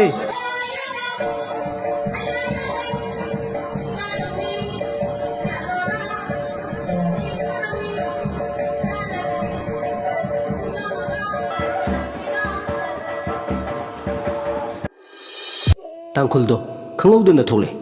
ꯑꯗꯨꯒ ꯍꯥꯏꯔꯦ ꯍꯥꯏ ꯏꯕꯦꯝꯃ ꯆꯤꯡꯁꯣꯡ ꯈꯨꯅꯨꯗꯤ ꯂꯝꯂꯩꯃ ꯂꯝꯒꯤ ꯈꯨꯅꯨꯗꯤ ꯊꯥꯔꯤꯛꯄꯤ ꯆꯦꯛꯂꯥ ꯄꯥꯃꯦꯜ ꯎꯊꯛꯇꯕꯨ ꯇꯣꯡꯗꯨꯅ ꯍꯥꯏ ꯏꯕꯦꯝꯃ ꯆꯦꯛꯂꯥꯅ ꯈꯣꯟꯊꯥꯡ ꯑꯍꯨꯝꯃꯛꯇꯕꯨ ꯈꯣꯡꯕꯗꯤ ꯏꯁꯥꯅꯧ ꯅꯨꯔꯥꯕꯤ ꯄꯥꯎꯈꯨꯝꯂꯦ ꯏꯇꯥ ꯏꯕꯦꯝꯃ ꯄꯟꯊꯧꯒꯤ ꯄꯝꯌꯥꯟꯗ ꯆꯍꯤ ꯊꯦꯟꯖꯥ ꯃꯊꯛꯇ ꯆꯤꯡꯒꯤ ꯈꯨꯅꯨꯗꯤ ꯊꯥꯔꯤꯛꯄꯤ ꯂꯝꯒꯤ ꯈꯨꯅꯨꯗꯤ ꯂꯝꯂꯩꯃ ꯏꯁꯥꯕꯤ ꯃꯥꯟꯖ ꯄꯥꯝꯃꯨꯕ ꯈꯣꯌꯨꯝꯒꯤ ꯃꯄꯣꯛ ꯂꯥꯡꯉꯣꯟꯃꯛꯇꯕꯨ ꯉꯥꯏꯕꯗꯤ ꯂꯣꯏꯗꯥꯝ ꯊꯥꯁꯤꯡ ꯌꯥꯝꯁꯤꯜꯂꯛꯂꯦ ꯇꯥꯡꯈꯨꯜꯁꯨ ꯄꯥꯎꯈꯨꯝꯂꯛꯑꯦ ꯍꯥꯏ ꯏꯕꯦꯝꯃ ꯁꯦꯂꯣꯏ ꯆꯤꯡꯖꯥꯎꯅꯤꯁꯨ ꯑꯋꯥꯡꯕ ꯂꯥꯡꯃꯩ ꯋꯥꯡꯕꯕꯨ ꯆꯤꯡꯗ ꯅꯤꯡꯉꯣꯜꯅ ꯆꯔꯥ ꯆꯥꯛꯅꯃꯛꯇꯕꯨ ꯆꯥꯔꯗꯨꯅ ꯂꯪꯃꯥꯏ ꯈꯨꯂꯪ ꯇꯔꯦꯠꯄꯨ ꯄꯨꯔꯗꯨꯅ ꯌꯣꯠꯂꯩ ꯅꯣꯡꯊꯥꯡ ꯀꯨꯞꯇꯨꯅ ꯇꯦꯝꯄꯥꯛ ꯂꯥꯂꯨ ꯁꯣꯏ ꯃꯥꯂꯦꯝ ꯂꯩꯀꯟ ꯇꯧ ꯁꯦꯂꯣꯏ ꯂꯧꯊꯣꯡꯕꯕꯨ ꯀꯥꯡꯕꯗꯤ ꯍꯥꯎꯅ ꯄꯥꯟꯗꯣꯡ ꯐꯨꯛꯄꯕꯨ ꯌꯣꯠꯂꯩ ꯃꯁꯤꯡ ꯀꯌꯥ ꯁꯨꯔꯕꯒꯦ ꯏꯕꯦꯝꯃ ꯑꯁꯨꯝꯅ ꯂꯦꯞꯄ ꯂꯩꯇꯅ ꯑꯋꯥꯏ ꯑꯈꯨꯝ ꯇꯧꯅꯔꯦ ꯇꯥꯡꯈꯨꯜ ꯅꯨꯔꯥꯕꯤ ꯑꯅꯤꯗꯣ ꯇꯥꯡꯈꯨꯜꯅ ꯑꯣ ꯅꯣꯡꯃꯥꯏ ꯅꯨꯔꯥꯕꯤ ꯑꯣ ꯅꯣꯡꯃꯥꯏ ꯏꯆꯜ ꯀꯔꯤꯒꯤ ꯃꯤꯒꯤ ꯃꯔꯧ ꯌꯥꯟꯄ꯭ꯔꯥ ꯇꯥꯅ ꯊꯤꯟꯀꯦ ꯇꯦꯟꯅ ꯀꯥꯞꯀꯦ ꯑꯣ ꯌꯥꯟꯀꯅꯣ ꯑꯣ ꯌꯥꯟꯀꯅꯣꯅꯦ ꯀꯔꯤꯒꯤ ꯌꯥꯟꯕ ꯁꯥꯕ꯭ꯔꯥ ꯅꯨꯔꯥꯕꯤ ꯄꯥꯎꯈꯨꯝꯂꯛꯏ ꯍꯣ ꯇꯥꯡꯈꯨꯜ ꯀꯣꯛꯆꯥꯎꯕ ꯅꯔꯥꯎꯕ ꯑꯩꯒꯤ ꯏꯔꯧꯆꯥ ꯄꯥꯝꯂꯧ ꯌꯥꯟꯕꯕꯨ ꯇꯥꯡꯈꯨꯜ ꯀꯣꯛꯆꯥꯎꯕ ꯅꯔꯥꯎꯕ ꯅꯞꯆꯣꯕ ꯅꯪꯅ ꯌꯥꯟꯀꯅꯨ ꯍꯥꯏꯕ ꯁꯥꯕꯗꯤ ꯀꯔꯤꯒꯤ ꯑꯣꯏꯕ ꯁꯥꯕ꯭ꯔꯥ ꯍꯣ ꯅꯣꯡꯃꯥꯏ ꯏꯆꯜ ꯑꯩꯒꯤ ꯃꯔꯧꯅꯦ ꯌꯥꯟꯀꯅꯣ ꯍꯣ ꯏꯕꯨꯡ ꯑꯩꯒꯤ ꯄꯥꯝꯂꯧꯅꯦ ꯌꯥꯟꯀꯅꯤꯌꯦ ꯑꯁꯨꯝꯅ ꯇꯥꯡꯈꯨꯜ ꯅꯨꯔꯥꯕꯤꯅꯤꯗꯣ ꯑꯋꯥꯏ ꯑꯈꯨꯝ ꯇꯧꯅꯩ ꯅꯨꯔꯥꯕꯤꯗꯨ ꯇꯥꯡꯈꯨꯜ ꯑꯗꯨꯅ ꯇꯥꯅ ꯊꯤꯟꯒꯦ ꯀꯣꯏꯇꯥꯟ ꯇꯥꯟꯅꯩ ꯅꯨꯔꯥꯕꯤꯁꯨ ꯅꯣꯡꯃꯥꯏ ꯈꯨꯂꯪ ꯇꯔꯦꯠꯇꯨꯒ ꯂꯥꯏꯕꯨꯡꯗꯨꯗ ꯀꯣꯏꯆꯦꯟ ꯆꯦꯜꯂꯦ ꯃꯗꯨ ꯎꯕꯗ ꯑꯉꯥꯡ ꯑꯣꯏꯔꯤꯕ ꯌꯨꯍꯟꯕꯗꯤ ꯄꯨꯛꯂꯤ ꯄꯥꯏꯗꯨꯅ ꯅꯣꯛꯏ ꯊꯋꯥꯏ ꯇꯥꯅ ꯌꯦꯡꯂꯤ ꯅꯨꯔꯥꯕꯤꯗꯨ ꯌꯥꯝ ꯍꯩꯁꯤꯡꯉꯤ ꯇꯥꯡꯈꯨꯜꯅ ꯑꯗꯨꯝꯅ ꯇꯥꯟꯅꯗꯨꯅ ꯂꯩꯔꯕꯗꯤ ꯃꯥꯒꯤ ꯁꯤꯂꯝ ꯁꯤꯟꯊꯥ ꯀꯥꯏꯔꯅꯤ ꯑꯗꯨꯅ ꯑꯄꯥꯝ ꯅꯨꯡꯁꯤ ꯃꯔꯥꯡ ꯍꯧꯕ ꯁꯥꯔꯦ ꯅꯨꯡꯁꯤ ꯌꯥꯋꯥ ꯃꯄꯥꯎ ꯈꯣꯏꯊꯨꯝꯕꯅ ꯄꯧꯁꯥꯔꯛꯏ ꯇꯥꯡꯈꯨꯜ ꯑꯗꯨ ꯅꯨꯔꯥꯕꯤꯅ ꯄꯨꯡꯁꯨꯝ ꯁꯨꯝꯃꯤ ꯇꯝꯗ ꯀꯨꯝꯂꯒ ꯀꯨꯍꯤ ꯀꯨꯝꯂꯥꯡ ꯂꯩꯔꯨ ꯊꯧꯗꯥꯏ ꯅꯨꯔꯥꯕꯤꯒꯤ ꯑꯇꯪ ꯄꯨꯗꯨꯅ ꯇꯥꯡꯈꯨꯜ ꯄꯥꯈꯪꯗꯣ ꯇꯝꯗ ꯀꯨꯝꯂꯛꯂꯦ ꯊꯋꯥꯟ ꯊꯥꯒꯤ ꯊꯥꯃꯩꯗ ꯃꯩꯇꯩ ꯑꯍꯜꯒꯤ ꯈꯨꯡꯒꯪꯗ ꯇꯨꯈꯣꯡ ꯁꯦꯡꯂꯔꯦ ꯇꯨꯈꯣꯡ ꯁꯦꯡꯕꯒꯤ ꯃꯩꯇꯩ ꯑꯍꯜꯗꯨꯅ ꯇꯔꯦꯠ ꯁꯦꯟꯖꯥ ꯈꯨꯠꯁꯤꯟꯅꯩ ꯃꯩꯇꯩ ꯑꯍꯜꯅ ꯍꯥꯏꯔꯤ ꯅꯨꯡꯉꯥꯏꯗ ꯄꯥꯔꯤ ꯃꯗꯣ ꯃꯥꯟꯕ ꯏꯆꯥꯅ ꯏꯄꯥꯒꯤ ꯂꯩꯀꯥꯏ ꯈꯨꯡꯒꯪꯁꯤꯒꯤ ꯑꯇꯣꯡ ꯑꯀꯨꯠ ꯂꯩꯇꯦꯝ ꯃꯥꯟꯅꯍꯜꯂꯝꯂꯦ ꯑꯁꯤ ꯊꯣꯡꯅ ꯈꯨꯅ ꯂꯩꯔꯦ ꯑꯆꯪ ꯊꯣꯡꯅ ꯂꯥꯎꯅ ꯂꯩꯔꯦ ꯈꯣꯡꯒꯤ ꯈꯣꯡꯂꯝ ꯏꯔꯝ ꯈꯣꯡꯂꯝ ꯐꯨꯜꯂꯝꯕꯁꯨ ꯍꯧꯖꯤꯛꯇꯤ ꯏꯆꯥꯒꯤ ꯃꯄꯥꯜꯗꯒꯤ ꯐꯔꯦ ꯍꯧꯖꯤꯛꯇꯤ ꯏꯗꯥꯏꯔꯦꯟ ꯈꯨꯡꯒꯪꯁꯦ ꯄꯥꯔꯤ ꯅꯪꯒꯤ ꯅꯄꯥꯜꯗꯒꯤ ꯈꯨꯟꯖꯥꯎ ꯂꯣꯏꯆꯥꯎꯅ ꯄꯥꯜꯂꯒꯅꯤ ꯃꯄꯨꯛ ꯃꯔꯥ ꯇꯞꯅ ꯁꯦ ꯏꯄꯥꯅ ꯅꯪꯒꯤ ꯈꯨꯠꯁꯨꯃꯟ ꯇꯔꯦꯠ ꯁꯦꯟꯖꯥꯁꯦ ꯄꯤꯔꯕꯅꯤ ꯂꯧꯔꯣꯀꯣ ꯄꯥꯔꯤ ꯌꯥꯝꯕ ꯌꯥꯝꯗꯕ ꯊꯤꯔꯅꯨ ꯄꯥꯔꯤ ꯏꯕꯨꯡꯉꯣ ꯅꯍꯥꯛꯁꯨ ꯏꯄꯥꯅ ꯄꯤꯔꯤꯕ ꯁꯦꯟꯖꯥ ꯈꯔꯁꯤꯅ ꯋꯥꯠꯇ ꯄꯥꯗꯕ ꯀꯣꯔꯤ ꯁꯦꯟꯖꯥꯎ ꯃꯌꯣꯜ ꯀꯪꯗꯕ ꯍꯤ ꯌꯥꯏ ꯑꯣꯏꯗꯨꯅ ꯅꯨꯡꯉꯥꯏꯅ ꯄꯥꯜꯂꯨꯔꯣꯀꯣ ꯏꯕꯨꯡꯉꯣ ꯏꯄꯥꯒꯤ ꯈꯨꯡꯒꯪ ꯑꯁꯤꯕꯨ ꯏꯆꯥꯅ ꯏꯔꯝ ꯈꯣꯡꯂꯝ ꯇꯦꯡꯊꯣꯛꯄꯤꯔꯝꯕꯁꯦ ꯑꯁꯤꯒꯤ ꯃꯄꯥꯜꯗꯒꯤ ꯈꯨꯟꯖꯥꯎ ꯂꯩꯆꯥꯎꯕ ꯑꯣꯏꯍꯧꯒꯦ ꯀꯨꯝꯖꯥ ꯀꯨꯃꯣꯟ ꯈꯨꯗꯤꯡꯒꯤ ꯏꯄꯥꯅ ꯃꯐꯝ ꯑꯁꯤ ꯍꯔꯥꯎ ꯀꯨꯝꯍꯩ ꯁꯥꯟꯅꯍꯟꯒꯅꯤ ꯆꯤꯡꯎꯕ ꯂꯥꯏꯇꯣ ꯂꯣꯝꯕ ꯅꯨꯃꯤꯠ ꯑꯁꯤꯗ ꯀꯥꯎꯕ ꯂꯩꯇꯅ ꯆꯍꯤ ꯂꯥꯡꯈꯩ ꯀꯨꯝꯖꯥ ꯑꯃꯒꯤ ꯃꯅꯨꯡꯗ ꯏꯄꯥꯒꯤ ꯅꯥꯛꯇ ꯑꯃꯨꯛ ꯂꯥꯛꯎꯀꯣ ꯇꯥꯡꯈꯨꯜ ꯄꯥꯈꯪꯗꯣ ꯄꯥꯎꯈꯨꯝꯂꯛꯏ ꯃꯩꯇꯩ ꯏꯄꯥ ꯅꯆꯥꯁꯨ ꯂꯥꯡꯒꯩ ꯀꯨꯝꯖꯥ ꯀꯥꯎꯇꯅ ꯏꯄꯥꯒꯤ ꯌꯨꯝꯗ ꯑꯁꯨꯝ ꯂꯥꯛꯄ ꯑꯣꯏꯒꯦꯀꯣ ꯏꯄꯥ ꯅꯤꯡꯊꯧ ꯐꯔꯦ ꯄꯥꯔꯤ ꯃꯗꯣ ꯃꯥꯟꯕ ꯏꯆꯥꯅ ꯌꯨꯝꯖꯥꯎ ꯂꯥꯏꯔꯦꯝꯕꯤ ꯄꯂꯦꯝꯅ ꯃꯥꯅ ꯀꯥꯔꯤꯕ ꯀꯩꯊꯦꯜꯗ ꯄꯥꯔꯤ ꯅꯪꯅ ꯆꯠꯀꯅꯤ ꯍꯥꯏꯕꯗꯣ ꯌꯦꯡꯉꯣꯏ ꯏꯄꯥ ꯂꯝꯕꯤ ꯇꯥꯛꯂꯒꯦ ꯏꯄꯥꯅ ꯈꯨꯠ ꯊꯤꯟꯗꯨꯅ ꯇꯥꯛꯂꯤꯕ ꯃꯐꯝꯁꯤꯗ ꯆꯠꯂꯨꯀꯣ ꯌꯨꯝꯖꯥꯎ ꯂꯥꯏꯔꯦꯝꯕꯤ ꯃꯥꯄꯜꯅ ꯀꯩꯊꯦꯜ ꯀꯥꯕ ꯃꯐꯝꯅꯤ ꯇꯥꯡꯈꯨꯜꯅ ꯄꯥꯎꯈꯨꯝꯂꯛꯏ ꯅꯨꯡꯉꯥꯏꯔꯦ ꯏꯄꯥꯅ ꯂꯝꯕꯤ ꯇꯥꯛꯄꯤꯕꯁꯦ ꯅꯆꯥ ꯈꯣꯡꯗꯣꯏꯖꯔꯒꯦ ꯇꯥꯡꯈꯨꯜ ꯄꯥꯈꯪꯗꯣ ꯂꯦꯞꯇꯅ ꯁꯨꯝ ꯂꯥꯛꯄꯅ ꯀꯩꯊꯦꯜ ꯌꯧꯔꯔꯦ Kaitel hek yaubaga tangkhulna koilau lawi. Ho maitai ima. O maitai imau. Konsabi thokle. Konsabina. Pari mado manba nahakpu kanano. Nahakna maitai ima haidana khulam toina karigi kauri. Imada kari hainingba laibage. Tangkhulna. Maitai ima.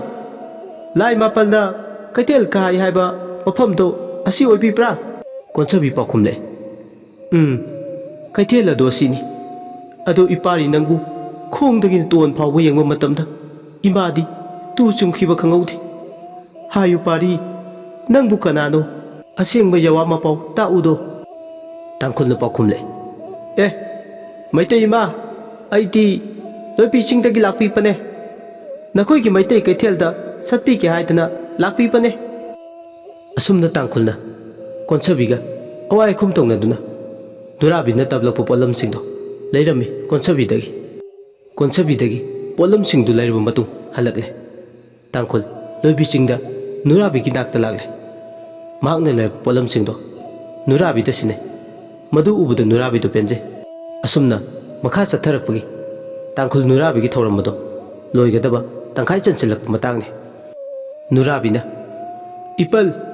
Ho ipal. Namomna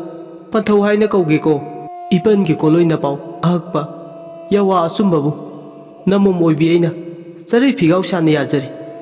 ningo loibi aina samu inam ganda poraduna taibang yumthong khuding amata watana pari makhung ipal lo lenglei paliba thawai panba khuding namu taibang panba khuding bu na pari namom sakna naw yoktuna ayuk nganna kontha nubida nganna konsinna kauren chan kondai bagum thawai mire hamsat hampoina dana nawyok nakon biraro wata padaba nungai ba yai phaba kauren changon thanba tayuk naikol thamba taret changau chonba mikap mira kholta daba thangpham maiku khudaba tong punchi nungsang babu tayum yumbum amata chithadana yeluruko napari namom singi pibuk thannaba kaibi karen thannaba loimom phobu tharuro. Asumna Nurabi na wai singsi hairaga amuk laimom phau thanabagidama Nurabi nongmai khulang tare ka lunana lawyan ichei saktuna law yalai. Asumna law yalinge tangkhuldo una khoina chi khoin chiklaba matung tangkhul pakhangna khoi loi khoibi khoira saram le haiduna amuk laida mai marong sumba pinabiu haiduna thongni jar. Haujikti khoibi khoira yumthong khudingi yenba lorba matung lauka ichei saklagle. Singu ibungo khoimam laire manigi na dairem khungang achauba sigi khunjau le chaunaba laimom phopal chaunaba mahi marong sumnaba khalei lauga yanbabu khalei ngamtung talagle. Laimom maru tabadi kupsi kumsa sigi na dairem khungang achauba sigi khalei maru konda matil makang tadababu laimom phopal chaubabu mahi marong sumbabu pinabiyo laining thau. Haujikti Tangkhul Nurabigi kumai sanaba loirakpada ogri hangen amu amaibina saichakpa horakle.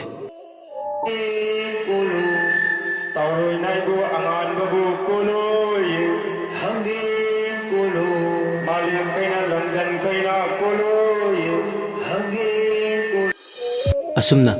mathang manau naina laigi tharum kaithina pangpa matam sida makha tare. Kalika kundu pari Larina khuji sanana somlang Larina khuji sanana somlang Likalika kundu pari Likalika kundu pari Kau thembi kau nasi Kau thembi kau nasi Kau nana matun wai nasi Kau nana matun wai nasi Sando bi na wai no se Charona lang mai wai no se Kre mo Zangin samba xiao Tokpa ga kamba ga Kai ga jinga hau hang Jingkong pati chasalu Aigi yeni chapadi. Asigi matung tarakpada amaibana khenjoi se sakle. Angang oiriba yohenbadi machi lengdana ngasai thawai tana mamin mina lauthoktuna khoijangna mora amada phamlaga yengli. Tumin lairugi thorum haibasitabu nungalamdai de loi matamdu sarangna ahingi matamdu oirakle ꯑꯍꯤꯡ ꯃꯃꯩ ꯑꯣꯏꯔꯛꯄ ꯃꯇꯝꯅꯤ ꯑꯉꯥꯡ ꯑꯣꯏꯖꯔꯁꯨ ꯌꯨꯍꯦꯟꯕ ꯂꯥꯏ ꯇꯤꯟꯒꯤ ꯃꯔꯝꯗ ꯌꯥꯝ ꯊꯋꯥꯏ ꯇꯥꯅ ꯌꯦꯡꯉꯤ ꯃꯍꯥꯛ ꯃꯁꯥꯁꯦ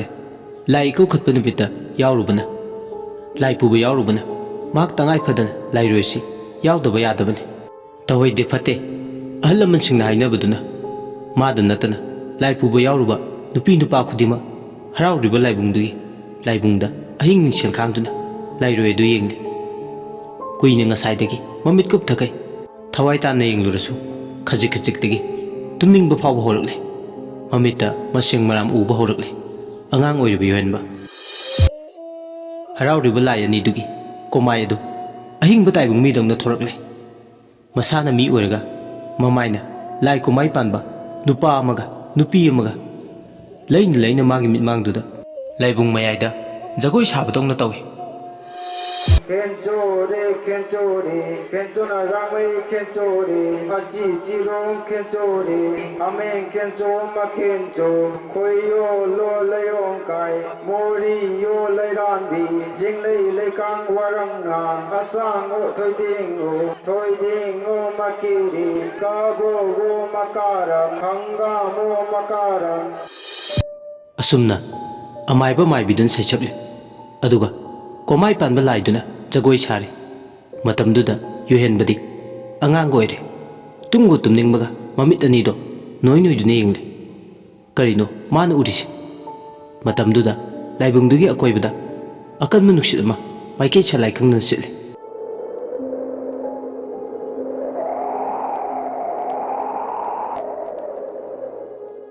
ꯁꯤꯠꯂꯤꯕ ꯅꯨꯡꯁꯤꯠꯇꯨꯅ ꯍꯩꯅꯝ ꯂꯩꯅꯝ ꯄꯨꯕ ꯅꯨꯡꯁꯤꯠ ꯑꯣꯏꯅ ꯁꯤꯠꯂꯤ ꯃꯅꯤꯡ ꯇꯝꯅ ꯂꯥꯏꯔꯣꯏ ꯅꯨꯃꯤꯠꯀꯤ ꯂꯣꯏꯕ ꯅꯥꯏꯗ꯭ꯔꯕ ꯁꯥꯡꯂꯕ ꯊꯧꯔꯝꯅꯤ ꯑꯃꯒꯤ ꯃꯊꯪꯗ ꯑꯃ ꯂꯣꯏ ꯅꯥꯏꯗꯦ ꯎꯃꯪ ꯂꯥꯏ ꯍꯔꯥꯎꯕꯨꯡ ꯑꯗꯨꯒꯤ ꯑꯀꯣꯏꯕꯗꯨꯗ ꯁꯤꯠꯂꯤꯕ ꯅꯨꯡꯁꯤꯠ ꯃꯀꯣꯏꯗꯨꯅ ꯍꯩꯅꯝ ꯂꯩꯅꯝ ꯌꯦꯜꯂꯤ ꯑꯁꯤꯒꯨꯝꯕ ꯄꯨꯛꯅꯤꯡ ꯅꯨꯡꯉꯣꯟꯅꯤꯡꯉꯥꯏ ꯑꯣꯏꯕ ꯂꯥꯏꯔꯣꯏꯒꯤ ꯅꯨꯃꯤꯠꯁꯤꯗ ꯆꯤꯡꯎ ꯃꯍꯥꯛ ꯂꯩꯔꯤ ꯈꯪꯍꯜꯂꯒꯦ ꯍꯥꯏꯕꯒꯤ ꯃꯇꯥꯒꯨꯝ ꯆꯍꯤ 12 ꯆꯪꯂꯛꯄꯗ ꯉꯥꯏꯔꯤꯕ ꯌꯨꯍꯦꯟꯕꯒꯤ ꯃꯤꯠꯇ ꯈꯣꯏꯌꯨꯝ ꯃꯥꯅ ꯊꯧꯖꯥꯟꯒꯦ ꯈꯟ ꯈꯣꯏꯌꯨꯝ ꯃꯥꯕꯨ ꯎꯍꯟꯈꯤꯕꯅꯤ ꯂꯥꯏ ꯍꯥꯏꯁꯤꯗꯕꯨ ꯇꯥꯏꯕꯪ ꯃꯤꯑꯣꯏꯕꯅ ꯅꯤꯡꯂꯤꯕꯁꯦ ꯄꯥꯛ ꯍꯦꯛꯇ ꯎꯖꯒꯦ ꯐꯪꯕ ꯅꯠꯇꯦ ꯑꯗꯨꯕꯨ ꯉꯁꯤꯒꯤ ꯊꯧꯗꯣꯛꯁꯤꯅ ꯁꯦꯝꯕꯤꯕ ꯃꯄꯨ ꯑꯃꯗꯤ ꯏꯆꯥꯎ ꯆꯥꯎꯅ ꯂꯩ ꯍꯥꯏꯗꯨꯅ ꯇꯥꯛꯄꯅꯤ ꯈꯦꯟꯁꯣ ꯏꯁꯩꯗꯨ ꯁꯩꯁꯛꯄꯁꯨ ꯂꯣꯏꯔꯛꯀꯗꯧꯔꯦ Yangina tumba sagu tumba kairamba nangbu tumba yangdeda lamgi bana khomsangba nangbu saiba nangdeda imingne imang hoirauna ikur kuba hoirauna ꯍꯧꯖꯤꯛꯇꯤ ꯈꯦꯟꯆꯣ ꯂꯣꯏꯔꯛꯄꯗ ꯍꯤꯒꯥꯔꯣꯜ ꯁꯩꯁꯛꯀꯗꯧꯔꯦ ꯍꯤꯖꯥꯡ ꯍꯤꯔꯥꯎ ꯍꯧꯔꯝꯗꯥꯏꯗ ꯏꯀꯧꯕꯗ ꯇꯧꯕꯒꯨꯝ ꯊꯧꯒꯜ ꯃꯁꯤꯡꯁꯨꯅ ꯂꯥꯏꯄꯣꯠ ꯄꯨꯔꯦ ꯂꯥꯏꯄꯣꯠ ꯄꯨꯗꯕ ꯃꯈꯩꯅ ꯅꯧ ꯁꯥꯔꯤꯕ ꯌꯦꯟꯗꯧ ꯑꯃꯃꯝ ꯄꯥꯏꯔꯦ ꯂꯩꯃꯥꯡꯗꯅ ꯑꯃꯥꯏꯕꯤꯅ ꯂꯥꯏꯕꯧꯂ ꯊꯥꯔꯤꯕ ꯃꯐꯝ ꯐꯥꯎꯕ ꯃꯥꯏ ꯑꯣꯟꯁꯤꯟꯗꯨꯅ ꯌꯦꯟꯗꯧ ꯑꯗꯨ ꯐꯩꯅ ꯄꯥꯏꯔꯒ ꯍꯤꯒꯤ ꯃꯑꯣꯡꯒꯨꯝ ꯁꯥꯔꯦ ꯑꯗꯨꯒ ꯅꯧ ꯃꯇꯣꯜ ꯑꯗꯨꯅ ꯍꯥꯏꯖꯟꯗꯨꯅ ꯂꯥꯏꯅꯤꯡꯊꯧꯒꯤ ꯅꯧꯅ ꯅꯥꯟꯗꯨꯅ ꯊꯝꯂꯒ ꯂꯥꯏ ꯃꯌꯥꯗ ꯃꯥꯏꯕꯅ ꯊꯧꯔꯝ ꯄꯥꯡꯅꯕ ꯁꯩꯁꯛꯂꯦ ꯑꯃꯥꯏꯕꯅ ꯑꯁꯨꯝꯅ ꯍꯥꯏꯔꯦ ꯆꯤꯡꯎ ꯈꯣꯏꯌꯨꯝ ꯂꯥꯏꯅꯤꯡꯊꯧ ꯅꯁꯥꯅꯧ ꯈꯣꯏꯃꯣꯝ ꯂꯥꯏꯔꯦꯝꯃ ꯌꯣꯏꯕꯨ ꯈꯨꯂꯩꯃ ꯆꯤꯡꯎ ꯅꯪꯒꯤ ꯐꯝꯕꯥꯜꯂꯥꯡ ꯃꯤꯔꯩ ꯃꯃꯥꯅ ꯆꯪꯉꯝꯗꯕ ꯄꯣꯡꯂꯩ ꯃꯃꯥꯅ ꯌꯧꯉꯝꯗꯕ ꯀꯤꯌꯣꯡ ꯂꯥꯏꯁꯪ ꯑꯁꯤꯗ ꯆꯤꯡꯎ ꯅꯇꯩ ꯅꯅꯥꯎꯅ ꯐꯝꯕꯥꯜ ꯂꯥꯡꯕꯗ ꯈꯣꯏꯃꯣꯝ ꯅꯪꯒꯤ ꯅꯗꯥꯏꯔꯦꯝ ꯅꯈꯨꯟ ꯈꯨꯟꯄꯨꯛ ꯑꯆꯪꯕ ꯈꯨꯟꯊꯛꯇꯤ ꯃꯔꯥꯡ ꯍꯧꯕ ꯈꯨꯟꯈꯥꯗꯤ ꯃꯅꯤꯜ ꯅꯥꯏꯗꯅ ꯇꯤꯟꯖꯥ ꯂꯩꯆꯥ ꯐꯠꯇꯕ ꯇꯤꯃꯨ ꯂꯥꯏꯃꯨ ꯐꯠꯇꯕꯕꯨ ꯀꯣꯔꯧ ꯅꯨꯃꯤꯠ ꯆꯤꯡꯒꯨꯝ 8ꯅꯤ ꯍꯔꯥꯎ ꯁꯛꯆꯦꯟꯇꯝ ꯊꯧꯗꯣꯛ ꯀꯨꯝꯃꯩ ꯁꯥꯟꯅꯕ ꯏꯌꯣꯡ ꯁꯗꯤꯡ ꯀꯛꯀꯦ ꯍꯥꯏꯔꯛꯂꯦ ꯂꯥꯏꯔꯦꯟ ꯃꯩꯗꯤꯡꯎ ꯅꯗꯥꯏꯔꯦꯝ ꯄꯣꯏꯔꯦ ꯁꯩꯁꯛꯄ ꯋꯥꯉꯝ ꯁꯩꯊꯥꯕꯅ ꯆꯤꯡꯎ ꯅꯪꯒꯤ ꯑꯍꯤꯡ ꯆꯤꯡꯅꯨꯡ ꯆꯤꯡꯈꯣꯡ ꯌꯥꯀꯥꯏ ꯆꯦꯛꯅ ꯑꯌꯨꯛ ꯌꯦꯟꯗꯥꯃꯥꯡ ꯑꯉꯟꯕꯗ ꯂꯐꯨꯠ ꯐꯝꯖꯤꯂꯥꯡ ꯄꯦꯅꯥ ꯊꯥꯗ ꯄꯥꯝ ꯆꯩꯖꯤꯡ ꯌꯦꯠꯅ ꯄꯥꯏꯅ ꯆꯤꯡꯎ ꯏꯕꯨꯡꯉꯣ ꯅꯪꯕꯨ ꯍꯧꯔꯨ ꯍꯧꯔꯨ ꯍꯥꯏꯅ ꯑꯍꯤꯡ ꯏꯅꯨꯡ ꯆꯤꯀꯣꯡ ꯌꯥꯀꯥꯏꯕꯁꯨ ꯆꯤꯡꯎ ꯊꯧꯗꯣꯝ ꯂꯣꯡꯒꯦ ꯍꯥꯏꯔꯛꯑꯦ ꯆꯤꯡꯎ ꯅꯔꯝꯕꯨ ꯈꯣꯏꯌꯨꯝ ꯑꯃꯥꯏꯕ ꯑꯩꯈꯣꯏꯅ ꯅꯨꯃꯤꯗꯥꯡ ꯇꯥꯡꯂꯧ ꯂꯩꯅ ꯊꯦꯡ ꯑꯃꯝ ꯇꯣꯟꯕ ꯅꯔꯝꯁꯤ ꯃꯁꯤꯜ ꯂꯥꯕ ꯈꯣꯟꯊꯤ ꯇꯝ ꯍꯩ ꯈꯨꯅꯨꯡ ꯂꯥꯡꯕ ꯆꯪꯉꯩ ꯑꯧꯒ꯭ꯔꯤ ꯋꯥꯛꯃ ꯈꯣꯟꯂꯧ ꯁꯩ ꯀꯣꯔꯧ ꯅꯣꯡꯅ ꯀꯥꯏꯔꯕꯁꯨ ꯅꯣꯡꯗꯥ ꯏꯁꯩ ꯃꯥꯂꯦꯝ ꯂꯩꯅ ꯀꯥꯏꯔꯁꯨ ꯂꯩꯇꯥ ꯏꯁꯩ ꯑꯧꯒ꯭ꯔꯤ ꯈꯦꯟꯆꯣ ꯄꯧꯁꯥꯟꯅꯕꯁꯨ ꯃꯇꯣꯜ ꯂꯣꯝꯂꯛꯂꯕ ꯑꯁꯤꯗ ꯆꯤꯡꯎ ꯈꯣꯏꯌꯨꯝ ꯅꯇꯩ ꯅꯅꯥꯎꯅ ꯋꯥꯒꯩ ꯑꯅꯤ ꯈꯝꯕ꯭ꯔꯥꯡꯅ ꯋꯥꯒꯩ ꯍꯤꯗꯥꯟꯅꯒꯦ ꯍꯥꯏꯔꯛꯑꯦ ꯆꯤꯡꯎ ꯈꯣꯏꯌꯨꯝ ꯂꯥꯏꯅꯤꯡꯊꯧꯒꯤ ꯋꯥꯒꯩ ꯈꯨꯅꯦꯠ ꯇꯣꯡꯖꯤꯡ ꯃꯅꯨꯡ ꯆꯠꯅꯁꯤꯕꯨ ꯋꯥꯒꯩ ꯍꯤꯒꯥꯅꯨꯡꯗꯒꯤ ꯆꯤꯡꯊꯣꯛꯀꯦ ꯍꯥꯏꯕꯒꯤ ꯆꯤꯡꯎ ꯈꯣꯏꯌꯨꯝ ꯂꯥꯏꯅꯤꯡꯊꯧ ꯃꯗꯥꯏꯔꯝ ꯄꯥꯈꯪ ꯂꯥꯟꯖꯦꯟ ꯃꯊꯣꯛ ꯀꯥꯔꯛꯄ ꯃꯈꯣꯏꯕꯨ ꯅꯌꯨ ꯈꯣꯌꯨꯝ ꯂꯥꯏꯅꯤꯡꯊꯧꯒꯤ ꯋꯥꯒꯩ ꯃꯈꯨꯅꯦ ꯇꯣꯡꯖꯦꯡ ꯃꯅꯨꯡ ꯆꯟꯅꯁꯤꯕꯨ ꯋꯥꯒꯩ ꯍꯤꯖꯤꯒꯥꯡ ꯅꯨꯡꯗꯒꯤ ꯈꯣꯌꯨꯝ ꯀꯪꯂꯩꯅ ꯁꯨꯃꯥꯡ ꯑꯁꯤꯗ ꯌꯧꯅꯕ ꯃꯌꯥꯝ ꯁꯥ ꯆꯤꯡꯊꯣꯛꯁꯦ ꯌꯣꯏꯕꯨ ꯈꯣꯏꯃꯝ ꯂꯥꯏꯔꯦꯝꯃꯒꯤ ꯃꯗꯥꯏꯔꯦꯝ ꯅꯨꯖꯥ ꯂꯪꯖꯦꯟ ꯃꯊꯣꯛ ꯀꯥꯔꯛꯄꯁꯤꯡ ꯅꯈꯣꯏꯅ ꯂꯥꯏꯔꯦꯝꯃꯒꯤ ꯍꯤ ꯃꯥꯕꯨ ꯍꯩꯖꯤꯒꯥ ꯅꯨꯡꯗꯒꯤ ꯆꯤꯡꯊꯣꯔꯛꯂꯣ ꯆꯤꯡꯎ ꯃꯥꯒꯤ ꯀꯪꯂꯩ ꯃꯁꯨꯃꯥꯡ ꯌꯧꯅꯕ ꯑꯁꯨꯝꯅ ꯃꯥꯏꯕꯅ ꯍꯤꯒꯥꯔꯣꯜꯒꯤꯗꯃꯛ ꯆꯤꯡꯎ ꯃꯥꯅ ꯄꯦꯟꯕꯤꯅꯕ ꯁꯩꯊꯥꯔꯛꯏ ꯅꯧꯆꯤꯟ ꯇꯨꯝꯍꯩꯕ ꯅꯧꯗꯤ ꯄꯧꯐꯝ ꯅꯧ ꯀꯦꯒꯦ ꯃꯣꯏꯔꯥꯡ ꯁꯣꯡꯀꯤ ꯅꯧꯕꯨ ꯅꯧꯔꯦꯜ ꯈꯪꯇꯞ ꯂꯥꯛꯅ ꯇꯃꯨ ꯅꯥꯀꯟ ꯐꯨ ꯏꯌꯨ ꯅꯝꯗ ꯍꯨꯟꯅ ꯍꯤꯌꯥꯡ ꯄꯗꯥꯡ ꯌꯩꯅ ꯄꯨꯏꯅꯨꯡ ꯂꯣꯏꯗꯥꯝ ꯀꯨꯝꯕꯨ ꯁꯥꯕꯕꯨ ꯐꯛꯂꯥꯡꯅꯕꯒꯤ ꯋꯥꯒꯩ ꯈꯖꯤꯡꯅ ꯇꯣꯡꯖꯦꯡ ꯑꯅꯤ ꯈꯝꯕ꯭ꯔꯥꯡꯅꯅ ꯋꯥꯒꯩ ꯍꯤꯕꯨ ꯍꯤꯗꯥꯅꯒꯦ ꯍꯥꯏꯔꯛꯑꯦ ꯆꯤꯡꯎꯋꯣ ꯍꯦ ꯈꯣꯌꯨꯝ ꯂꯥꯏꯅꯤꯡꯊꯧ ꯆꯤꯡꯎ ꯈꯣꯌꯨꯝ ꯂꯥꯏꯅꯤꯡꯊꯧ ꯌꯣꯏꯕꯨ ꯈꯣꯏꯃꯝ ꯂꯥꯏꯔꯦꯝꯃꯒꯤ ꯃꯗꯥꯏꯔꯦꯟ ꯆꯤꯡꯉꯣ ꯅꯈꯣꯏꯕꯨ ꯇꯟꯕ ꯑꯀꯟꯕ ꯅꯔꯥꯡꯍꯧ ꯅꯨꯖꯥ ꯑꯁꯣꯟꯕꯤ ꯅꯊꯤ ꯅꯥꯏꯅ ꯆꯤꯡꯎ ꯅꯇꯩ ꯅꯅꯥꯎꯒꯤ ꯋꯥꯒꯩ ꯃꯈꯨꯠꯅ ꯇꯣꯡꯖꯦꯡ ꯃꯅꯨꯡ ꯆꯟꯅꯁꯤꯕꯨ ꯂꯥꯏꯔꯦꯟ ꯉꯥꯡꯉꯣꯏ ꯌꯣꯝꯃꯣꯏꯕ ꯇꯧꯁꯥꯀꯣꯟ ꯅꯣꯡꯃꯥꯏꯅꯨ ꯑꯍꯣꯡꯕꯤ ꯇꯨꯛꯇꯦꯀꯣꯟ ꯇꯨꯔꯦꯜ ꯂꯥꯏꯖ ꯏꯄꯥꯛ ꯊꯛꯇ ꯍꯌꯥ ꯃꯁꯥ ꯆꯤꯡꯊꯣꯛꯁꯦ ꯍꯤ ꯍꯤ ꯍꯥ ꯍꯤ ꯑꯉꯥꯡ ꯑꯣꯏꯔꯤꯕ ꯌꯣꯏꯍꯟꯕꯗꯤ ꯄꯨꯛꯅꯤꯡ ꯆꯪꯅ ꯇꯥꯔꯦ ꯃꯉꯣꯟꯗꯗꯤ ꯌꯥꯝ ꯍꯩꯅꯤꯡꯕ ꯑꯃꯁꯨ ꯐꯥꯎꯔꯦ ꯃꯃꯤꯠ ꯑꯅꯤꯗꯣ ꯎꯏꯔꯨꯝ ꯎꯏꯔꯨꯝꯂꯗꯅ ꯂꯥꯏꯅꯤꯡꯊꯧ ꯂꯥꯏꯔꯦꯝꯕꯤ ꯑꯅꯤꯕꯨ ꯃꯁꯦꯡ ꯃꯔꯥꯡ ꯑꯣꯏꯅ ꯑꯗꯨꯃꯛ ꯎꯔꯦ ꯇꯨꯝꯂꯕ꯭ꯔꯥ ꯍꯥꯏꯔꯁꯨ ꯇꯨꯝꯗ ꯃꯪ ꯃꯆꯦꯠ ꯇꯥꯏꯕꯪ ꯃꯆꯦꯠ ꯑꯃꯗ ꯃꯍꯥꯛ ꯇꯥꯎꯗꯨꯅ ꯂꯩ ꯃꯊꯣꯡ ꯈꯪꯗꯦ ꯀꯔꯤꯅꯣ ꯃꯥꯅ ꯇꯥꯔꯤꯕꯁꯤꯡꯗꯣ ꯑꯃꯥꯏꯕꯗꯨꯅ ꯂꯥꯏꯒꯤ ꯂꯥꯏꯔꯣꯟ ꯁꯩꯁꯛꯂꯕꯁꯨ ꯃꯥꯒꯤ ꯃꯤꯠꯇꯗꯤ ꯂꯥꯏ ꯃꯥꯅ ꯍꯤ ꯑꯅꯤ ꯂꯥꯏꯕꯨꯡ ꯃꯌꯥꯏꯗꯨꯗ ꯆꯞ ꯆꯥꯅ ꯈꯝꯕ꯭ꯔꯥꯡꯅꯅ ꯈꯥꯝꯗꯨꯅ ꯂꯩꯕꯗꯧꯅ ꯎꯔꯛꯏ ꯑꯉꯛꯄꯅꯤ ꯈꯣꯏ ꯃꯥꯒꯤ ꯊꯧꯟꯁꯤꯟꯁꯨ ꯑꯉꯥꯡ ꯑꯣꯏꯔꯤꯕ ꯌꯣꯏꯍꯟꯕꯒꯤ ꯃꯤꯠꯇ ꯈꯣꯏꯌꯨꯝ ꯃꯥꯒꯤ ꯃꯇꯤꯛ ꯃꯌꯥꯏꯗꯨ ꯐꯨꯗꯣꯛꯂꯤ ꯀꯅꯥꯅ ꯎꯕꯗꯤ ꯅꯠꯇꯦ ꯃꯍꯥꯛ ꯈꯛꯇꯅꯤ ꯎꯔꯤꯕꯗꯣ ꯃꯃꯤꯠꯇ ꯍꯤ ꯎꯕꯗ ꯅꯠꯇꯦ ꯍꯧꯖꯤꯛꯇꯤ ꯃꯥꯒꯤ ꯃꯃꯤꯠꯇ ꯃꯕꯨꯛ ꯃꯔꯥ ꯇꯞꯅ ꯆꯦꯟꯕ ꯇꯨꯔꯦꯟꯒꯤ ꯏꯆꯦꯜ ꯑꯃꯁꯨ ꯎꯔꯛꯏ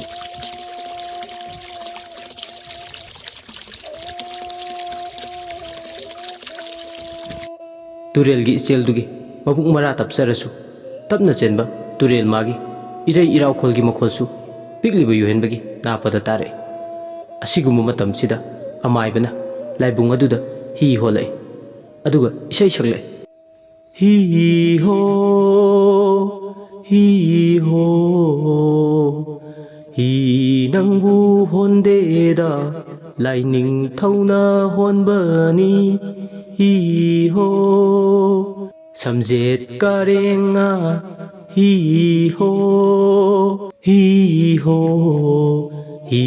nangbu hondeda lairembina honbani hi ho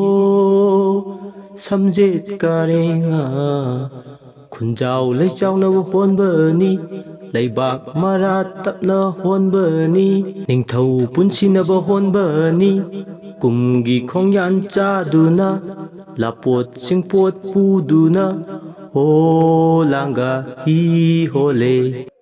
ꯏꯁꯩ ꯑꯁꯤ ꯁꯛꯂꯒ ꯍꯤ ꯍꯣꯟꯕꯒꯤ ꯃꯑꯣꯡ ꯅꯧ ꯄꯥꯏꯗꯨꯅ ꯇꯔꯦꯠꯂꯛ ꯂꯥꯏꯕꯨꯡ ꯑꯗꯨꯗ ꯍꯣꯜꯂꯛꯂꯦ ꯃꯊꯪꯗ ꯄꯔꯦꯡ ꯀꯥꯏꯍꯟꯗꯅ ꯂꯥꯏꯕꯨꯡ ꯂꯣꯝꯗ ꯀꯥꯔꯛꯀꯅꯤ ꯑꯗꯨꯒ ꯃꯥꯏꯕꯅ ꯅꯧ ꯂꯦꯡꯕꯥꯟꯗ ꯍꯥꯏꯒꯠꯂꯒ ꯍꯤ ꯍꯣꯟꯕ ꯌꯥꯎꯔꯤꯕꯁꯤꯡ ꯑꯗꯣ ꯃꯥꯏ ꯃꯥꯏ ꯑꯣꯟꯁꯤꯟꯅꯗꯨꯅ ꯅꯧ ꯃꯇꯣꯜ ꯊꯦꯡꯅꯍꯜꯂꯤ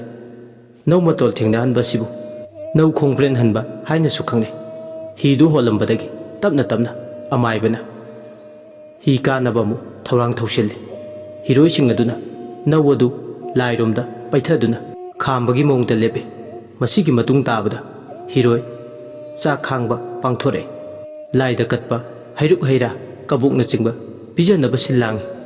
ꯑꯁꯨꯝꯅ ꯍꯤꯒꯥꯔꯣꯜ ꯂꯣꯏꯔꯛꯄꯗ ꯂꯥꯏ ꯅꯣꯡꯒꯥꯕꯒꯤ ꯊꯧꯔꯝ ꯄꯥꯡꯒꯗꯧꯔꯦ ꯂꯥꯏ ꯀꯔꯝꯗꯥꯏꯒꯤ ꯃꯇꯝꯗꯨꯗ ꯂꯥꯏꯅꯤꯡꯊꯧ ꯂꯥꯏꯔꯦꯝꯕꯤ ꯑꯅꯤꯒꯤ ꯀꯣꯃꯥꯏꯗꯣ ꯑꯋꯥꯕꯒꯤ ꯃꯃꯤ ꯇꯥꯔꯝꯃꯤ ꯍꯦꯛ ꯌꯦꯡꯕꯗ ꯄꯨꯛꯅꯤꯡ ꯅꯨꯡꯁꯤ ꯂꯥꯏꯔꯣꯏ ꯇꯥꯜꯂꯛꯄꯒꯤ ꯂꯥꯏ ꯀꯔꯝꯗꯥꯏꯒꯤ ꯃꯤꯀꯨꯞꯇꯨꯅꯤ ꯌꯧꯔꯛꯂꯤꯕ ꯑꯃꯥꯏꯕꯅ ꯂꯥꯏ ꯅꯣꯡꯒꯥꯔꯣꯟ ꯁꯩꯁꯛꯂꯛꯏ ꯁꯣꯔꯥꯔꯦꯜꯅ ꯅꯣꯡꯃꯗꯣꯜ ꯀꯥꯒꯦ ꯍꯥꯏꯔꯛꯏ ꯍꯥ ꯄꯪꯈꯧ ꯄꯨꯕ ꯄꯨꯔꯔꯣ ꯄꯨꯔꯔꯣ ꯑꯋꯥꯡ ꯀꯧꯕ ꯆꯤꯡꯗꯣꯜꯗ ꯂꯥꯡꯒꯣꯏ ꯁꯥꯄꯣꯠ ꯍꯥꯞꯂꯛꯂꯦ ꯎꯆꯥꯟ ꯈꯥꯝꯕꯤ ꯃꯩꯔꯥ ꯆꯥꯕ ꯊꯥꯟ ꯇꯔꯦꯠꯀꯤ ꯁꯦꯟꯐꯥꯡ ꯌꯩꯔꯛꯂꯦ ꯊꯪꯂꯦꯟ ꯆꯨꯞꯊꯥꯡ ꯐꯥꯔꯗꯅ ꯄꯦꯅꯥꯒꯤ ꯁꯃꯩ ꯋꯥꯏꯔꯗꯅ ꯂꯥꯏꯅꯤꯡꯊꯧ ꯂꯥꯏꯔꯦꯝꯕꯤ ꯑꯅꯤꯅ ꯅꯣꯡꯃꯗꯣꯜ ꯀꯥꯒꯦ ꯍꯥꯏꯔꯛꯏ ꯍꯥ ꯄꯪꯈꯧ ꯄꯨꯕ ꯄꯨꯔꯔꯣ ꯄꯨꯔꯔꯣ ꯄꯨꯔꯔꯣꯅꯦ ꯑꯁꯨꯝꯅ ꯑꯃꯥꯏꯕꯅ ꯁꯩꯁꯛꯄ ꯑꯃꯥꯏꯕꯤꯅ ꯁꯔꯤꯛ ꯈꯤꯡꯉꯤ ꯑꯁꯨꯝꯅ ꯂꯥꯏꯔꯣꯜꯒꯤ ꯊꯧꯔꯝ ꯑꯗꯨ ꯃꯇꯣꯜ ꯂꯣꯝꯃꯤ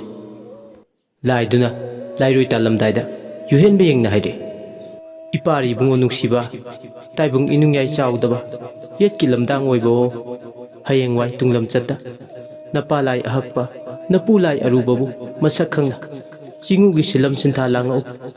ꯏꯄꯥꯔꯤ ꯅꯪꯗꯤ ꯇꯥꯏꯕꯪꯂꯛꯇ ꯃꯤꯊꯣꯏ ꯃꯤꯍꯦꯟꯕ ꯑꯣꯏꯖꯧꯋꯣ ꯆꯤꯡꯎ ꯑꯩꯒꯤ ꯏꯇꯤꯛ ꯏꯌꯥꯏ ꯍꯥꯞꯄꯝꯃꯒꯦ ꯆꯛꯃꯥꯡ ꯐꯤꯡꯃꯥꯡ ꯅꯂꯛꯀꯅꯨ ꯇꯥꯏꯕꯪꯂꯛꯇ ꯑꯆꯪꯕ ꯃꯤꯊꯣꯏ ꯃꯤꯍꯦꯟꯕ ꯑꯣꯏꯗꯨꯅ ꯄꯥꯒꯤ ꯄꯥꯔꯝ ꯄꯨꯒꯤ ꯄꯨꯔꯦꯞꯇꯥꯟ ꯐꯪꯖꯔꯨꯀꯣ ꯏꯄꯥꯔꯤ ꯈꯣꯌꯨꯝꯃꯩꯅ ꯀꯥꯔꯝꯗꯥꯏ ꯆꯤꯡꯎꯕ ꯂꯥꯏꯇꯣꯟ ꯂꯣꯜꯂꯝꯗꯥꯏꯁꯤꯗ ꯊꯧꯖꯥꯜꯂꯟꯕꯨ ꯀꯨꯕꯤꯔꯕꯅꯤ ꯅꯕꯨꯗꯧ ꯌꯥꯡꯒꯣꯏ ꯅꯤꯡꯊꯧ ꯑꯩꯅ ꯊꯧꯖꯥꯜꯂꯕꯅꯤ ꯄꯥꯔꯤ ꯑꯁꯤ ꯍꯥꯏꯔꯒ ꯆꯤꯡꯎ ꯃꯥꯁꯨ ꯑꯃꯨꯛ ꯍꯟꯅ ꯎꯈꯤꯗ꯭ꯔꯦ ꯌꯨꯍꯦꯟꯕ ꯑꯉꯥꯡ ꯑꯣꯏꯖꯔꯁꯨ ꯋꯥꯈꯜ ꯂꯧꯁꯤꯡ ꯂꯩꯕꯅ ꯑꯔꯨꯕ ꯋꯥꯍꯩꯁꯤꯡꯗꯨꯒꯤ ꯑꯥꯊ꯭ꯔ ꯂꯧꯁꯤꯟꯕ ꯍꯩꯔꯨꯗ꯭ꯔꯒꯁꯨ ꯈꯔ ꯃꯈꯩꯗꯤ ꯃꯥ ꯈꯪꯕ ꯉꯝꯃꯤ ꯃꯍꯥꯛꯀꯤ ꯃꯔꯝꯗꯅꯤ ꯍꯥꯏꯔꯤꯕꯁꯦ ꯍꯥꯏꯔꯤꯕꯁꯤꯡꯁꯦ ꯃꯍꯥꯛ ꯃꯊꯟꯇꯅꯤ ꯇꯥꯔꯤꯕ ꯑꯁꯨꯝꯅ ꯂꯥꯏꯔꯣꯏꯒꯤ ꯑꯍꯤꯡꯗꯨ ꯂꯣꯏꯈꯤꯕꯗ ꯅꯣꯡꯁꯨ ꯇꯞꯅ ꯇꯞꯅ ꯉꯥꯟꯊꯣꯔꯛꯏ ꯄꯥꯂꯦꯝ ꯃꯃꯥꯅ ꯅꯝꯗ ꯄꯣ ꯃꯌꯨꯝꯗ ꯄꯨꯔꯛꯂꯦ ꯌꯨꯍꯦꯟꯕ ꯂꯥꯏ ꯍꯔꯥꯎꯕꯒꯤ ꯊꯧꯔꯝ ꯂꯣꯏꯈꯤꯕ ꯂꯥꯡꯕꯟ ꯊꯥꯅ ꯁꯤꯊꯔꯛꯄ ꯃꯦꯔꯥ ꯊꯥꯅ ꯄꯥꯡꯈꯠꯂꯛꯄ ꯑꯅꯤꯒꯤ ꯂꯣꯟꯅꯕ ꯃꯇꯝꯅꯤ ꯅꯣꯡꯃꯒꯤ ꯅꯨꯃꯤꯠꯅꯤ ꯌꯨꯍꯦꯟꯕ ꯃꯃꯥꯟꯅꯕꯁꯤꯡꯒ ꯂꯩꯀꯥꯏꯒꯤ ꯂꯝꯄꯥꯛ ꯃꯆꯥ ꯑꯗꯨꯗ ꯆꯦꯟ ꯆꯣꯡꯗꯨꯅ ꯅꯨꯡꯊꯤꯜꯒꯤ ꯃꯇꯝ ꯑꯗꯨꯗ ꯁꯥꯟꯅꯔꯤ ꯃꯃꯥꯟꯅꯕ ꯃꯔꯛꯇꯨꯗ ꯇꯤꯟꯗꯨꯅ ꯁꯥꯟꯅꯔꯤꯉꯩ ꯌꯨꯍꯦꯟꯕꯒꯤ ꯅꯥꯞꯄꯗ ꯅꯨꯡꯁꯤꯔꯕ ꯄꯦꯅꯥꯒꯤ ꯃꯈꯣꯟ ꯇꯥꯕ ꯍꯧꯔꯛꯂꯦ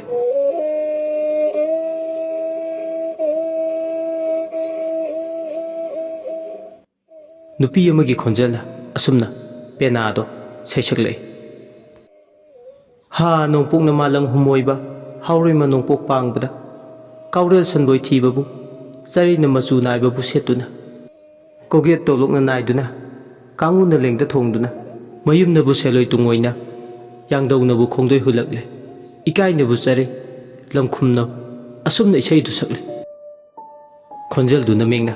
ꯁꯩꯁꯛꯂꯛꯄꯗꯨ ꯇꯥꯕꯗ ꯑꯉꯥꯡ ꯃꯌꯥꯝ ꯃꯔꯛꯇ ꯇꯤꯟꯗꯨꯅ ꯁꯥꯟꯅꯔꯒ ꯂꯩꯔꯝꯕꯗꯒꯤ ꯌꯨꯍꯦꯟꯕ ꯁꯥꯟꯅꯕ ꯈꯣꯏꯖꯪꯗ꯭ꯔꯦ ꯃꯌꯥꯝ ꯁꯥꯟꯅꯔꯝꯕꯗꯒꯤ ꯇꯣꯛꯂꯒ ꯇꯣꯈꯥꯏꯅ ꯈꯣꯟꯖꯦꯜꯗꯨ ꯀꯗꯥꯏꯗꯅꯣ ꯃꯥꯅ ꯇꯥꯔꯤꯕꯗꯨ ꯍꯥꯏꯗꯨꯅ ꯊꯤꯕ ꯈꯣꯡꯗꯣꯏꯔꯛꯂꯦ ꯈꯣꯟꯖꯦꯜꯗꯨꯅ ꯍꯧꯖꯤꯛꯇꯤ ꯃꯥꯒꯤ ꯄꯨꯛꯅꯤꯡ ꯋꯥꯈꯜ ꯄꯨꯡꯁꯨꯝ ꯁꯨꯝꯕꯠꯈ꯭ꯔꯦ ꯁꯩꯁꯛꯂꯤꯕ ꯈꯣꯟꯖꯦꯜꯗꯨꯒꯤ ꯃꯔꯝꯗ ꯈꯪꯅꯤꯡꯕ ꯂꯥꯡꯇꯛꯅꯕ ꯍꯦꯃꯟꯈꯤꯕꯅ ꯃꯍꯥꯛ ꯍꯧꯖꯤꯛꯇꯤ ꯃꯃꯥꯏꯗꯣ ꯑꯋꯥꯡꯂꯣꯟꯗꯨꯅ ꯆꯤꯡꯌꯥ ꯂꯩꯕ ꯃꯥꯏꯀꯩ ꯂꯥꯛꯏ ꯃꯃꯥꯟꯅꯕꯁꯤꯡꯁꯨ ꯃꯥꯅ ꯇꯨꯃꯤꯟ ꯊꯣꯛꯈꯤꯕꯗꯨ ꯈꯪꯍꯧꯗ꯭ꯔꯦ ꯑꯇꯩꯁꯤꯡꯗꯤ ꯂꯣꯏꯅ ꯁꯥꯟꯅꯔꯤ ꯃꯥꯒ ꯂꯨꯅ ꯇꯤꯟꯅꯕ ꯕꯣꯏꯅꯥꯎꯁꯨ ꯁꯥꯟꯅꯔꯤ ꯑꯃꯨꯛꯁꯨ ꯈꯣꯟꯖꯦꯜꯗꯨꯅ ꯃꯈꯥ ꯇꯥꯅ ꯍꯥꯏꯔꯛꯏ ꯌꯣꯏ ꯃꯌꯥꯏꯗ ꯄꯣꯝꯂꯒ ꯇꯥꯎꯖꯟꯕꯗ ꯁꯥꯠꯄ ꯂꯩ ꯊꯕꯤꯔꯦꯟꯗ ꯍꯦꯛꯂꯒ ꯁꯦꯡꯒꯣꯏꯔꯦꯡꯗ ꯆꯤꯟꯅ ꯂꯩ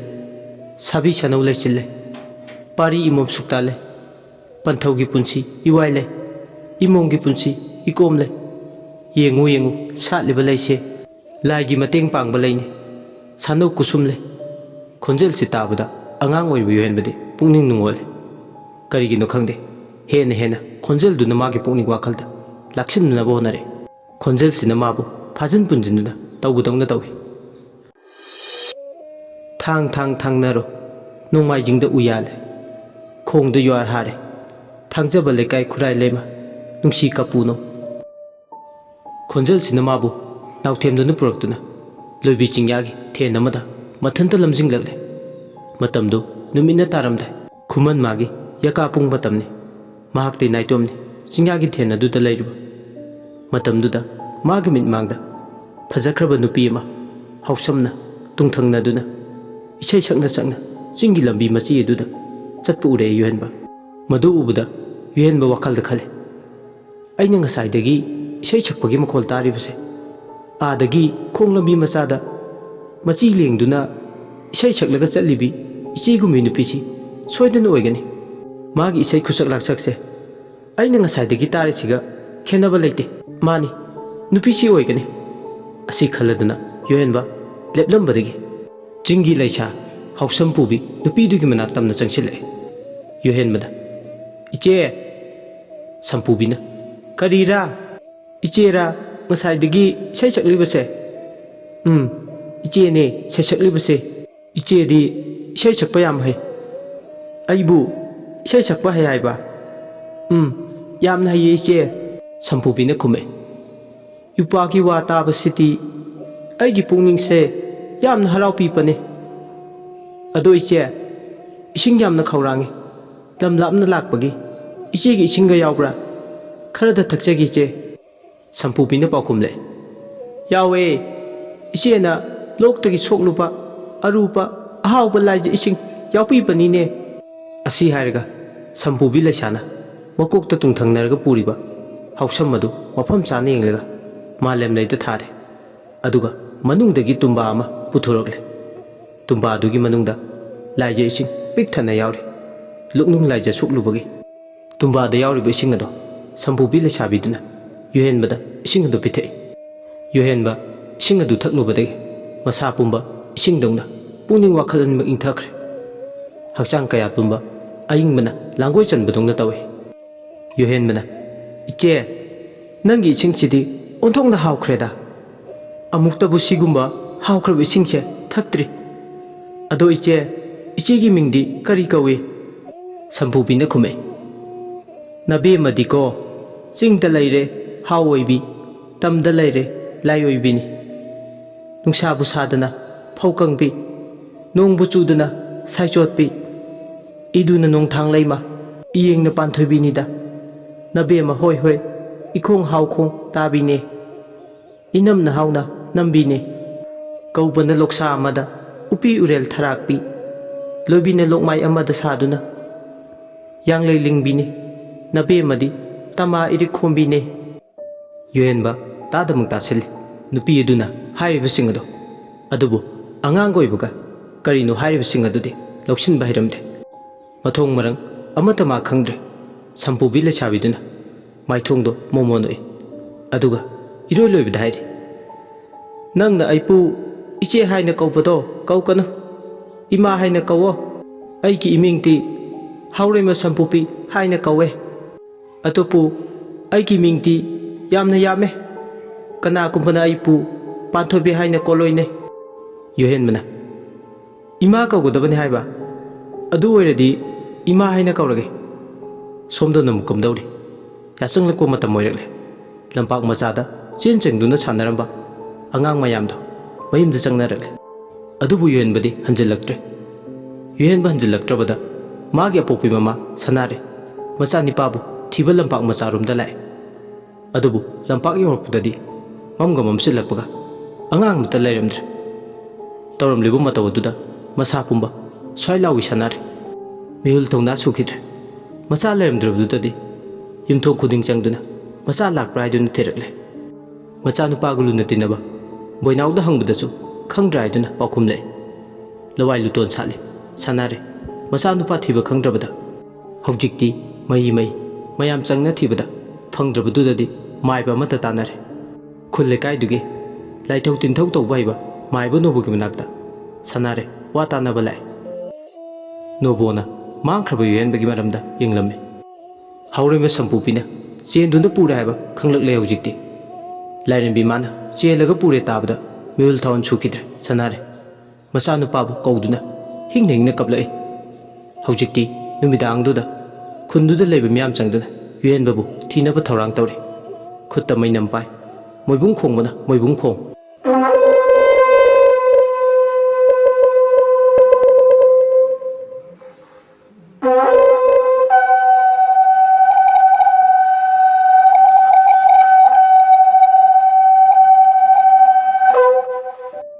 हौजिक्ति नुमिदांग अदुदा जिंग्या लेबा अदोमदा मियाम पुमना थीबा थोरकले युहेनबा युहेनबा युहेनबा युहेनबा हाइबा मिंगसिना माइकई खुदिंग खोंथांग यैना निल्ले सोमदना कमदौरी हाउरोइमा संपुबीदुगा लोइनना युहेनबदी निंगाइदना लेरि जिंग्यागी थेन अदुदा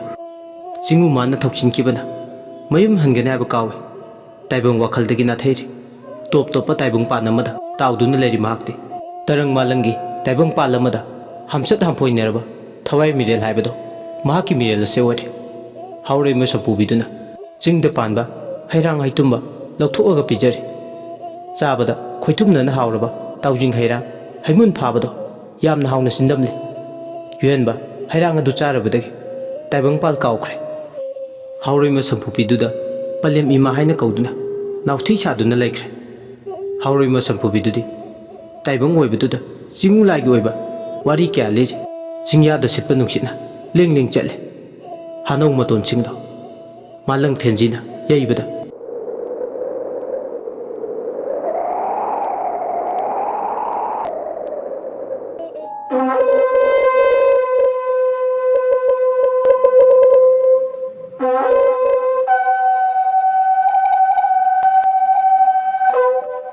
ताइबंग वाखलदगी नाथैरगा लेरंबा युहेनबा मोइबुंग खोंबगी मखोल तारुबदा ताइबंग वाखल तारे महाकी मिट मांगदा नुपी अमा लेपगा लेबदा उरे मदु उबदा मिहुल टिंग टिंग लावे कनानो मागी मिट मांगदा लेपगा लेबदो खल्लुबदा युहेनबना कनानो नंग हाउरिमा संपुबिना खुमे आई नंगी इमानी युहेनबना खुमे इमा नंगदी आईगी इमा नते आईगी इमादी युमदा लेहवे हाउरिमा संपुबिना मखा तारे अदुमना हाइगनो पारी नंगी इमागिसु इमानी असुमना अवाई खुमतोंगना दुना लेंगे युहेनबना लेरिबा मनाक्तु तमना खुल लैकाइगी मियाम मदुसु मफम मदु योक्सिलगले मियाम दु चंगसिलकपदगी हाउरिमा संपुबिदुसु मांखरे मफम मदु मक्तगी मयाम चंगदुना युहेनबाबु नुमिदांग अदुदा मयुम योंगनबा पुरे अदुबु मी ख्वाइगा मानदबा टॉप टॉप अमा दिले मी ख्वाइ संपुबि उंगनबदी ngau faidun nai adu yuhen badi thoitokpa kaisuk leiti asumna amai bi laisangna sarik chumjau pai chingu yawa ma paw hangbada khoyum le pawdagi khangba ngamle madudi yuhen bagi punsida laitin gyoiba matik me aina hena masa tha chusin kibana hojikti ma ki punsida asiba thawai kyabu uba ngamba makhoina ngangba sakpa taba ngambagi me masu Masad लोइनरप असुमना ngसाइदगी अमाइबी लेसंगना चिंगु खोयम पाउचेनबदो लोइरगले चावराकपमा युएनबगी पुनसिदा कई थोकी बायबा खंगबा ngamle लेइमना इबेमा इयागी सिबु लेसंगना खुमे इने पाखत पिगिनु कशुक तौरो यामना लुसिनबा काय हेना फत्तबदी नते लेइमना मखातारे इबेमनादी कशुक तौरो हाइना हाइरिबा सोमददी इने दि लैबा याद्रेने हे लेसंगना मखातान खुमे इने मागी मसादा लाइगी इनिन खरा लैबसिना मरम मोइरगा ममित्ता उहैदबा कया उरकलिबा मनादा ताहिदबा कया तानबगी अचौबो मरम अमा ओइरगले युहेनबना इमा माइबी आइदी आइना उरिबा तारिबा अकी अखंगतना पिकथलबा थौदोकसिंग क्या अमता सुबो पामदे अमता सुताबा पामदे अमुक्तदि फनबियु यान हाइरिचे अचुम्बनी मा करिमता ताबा पामद्रे उबसु पामद्रे मंगोंदा हंजिन हंजिन अवाबा पिबे ओइना थोक्लबनी अमाइबी लेसंगना खुमे इनेगी अमदी इयागी अनिंबा पामबसे खंगलबनीना हौजिक्ति इयादा येलिबा अयत अपनसिंगचे खाइदोंनबा थौरांग तौरगे इबेमा अदुदा तौबियो खरा फजना युहेनबसु मसादा नुंगाइबा मदि फावे मरमदी मागी मसादा फावरिबदो सोजन फरगनी खलमे माकी ममिता मसेंग मरांग उरंबा नाद तारंबदुसु लाई खुरंबदगी सोजन फरनी हाइन खलमे खुदक अदुदा लाइथौ तिंथौ तौनबा अमाइबी लेसंगना थौरांग तौरमे पोलम चरम खुदिमक थौरांग तौरमे नुमिना वातोन कारक्ट्रिंगे लाइथौ तिंथौ तौनबा अयत अपंदो खाइदोंनबा होनरी युहेनबा मसादा नुंगाइबा मदि फावे मरमदी मागी मसादा फावरिबसे अतै थोइनगिदि नते मंगोंदा अकी खिंग तत्तन पीरिबसिंगचे लोइना फरनी खल्लुबदा नुंगाइबा फावरिबा हाइना हाइना लाई खुरंबगी पोचे लांगबसिंगसु लोइरगले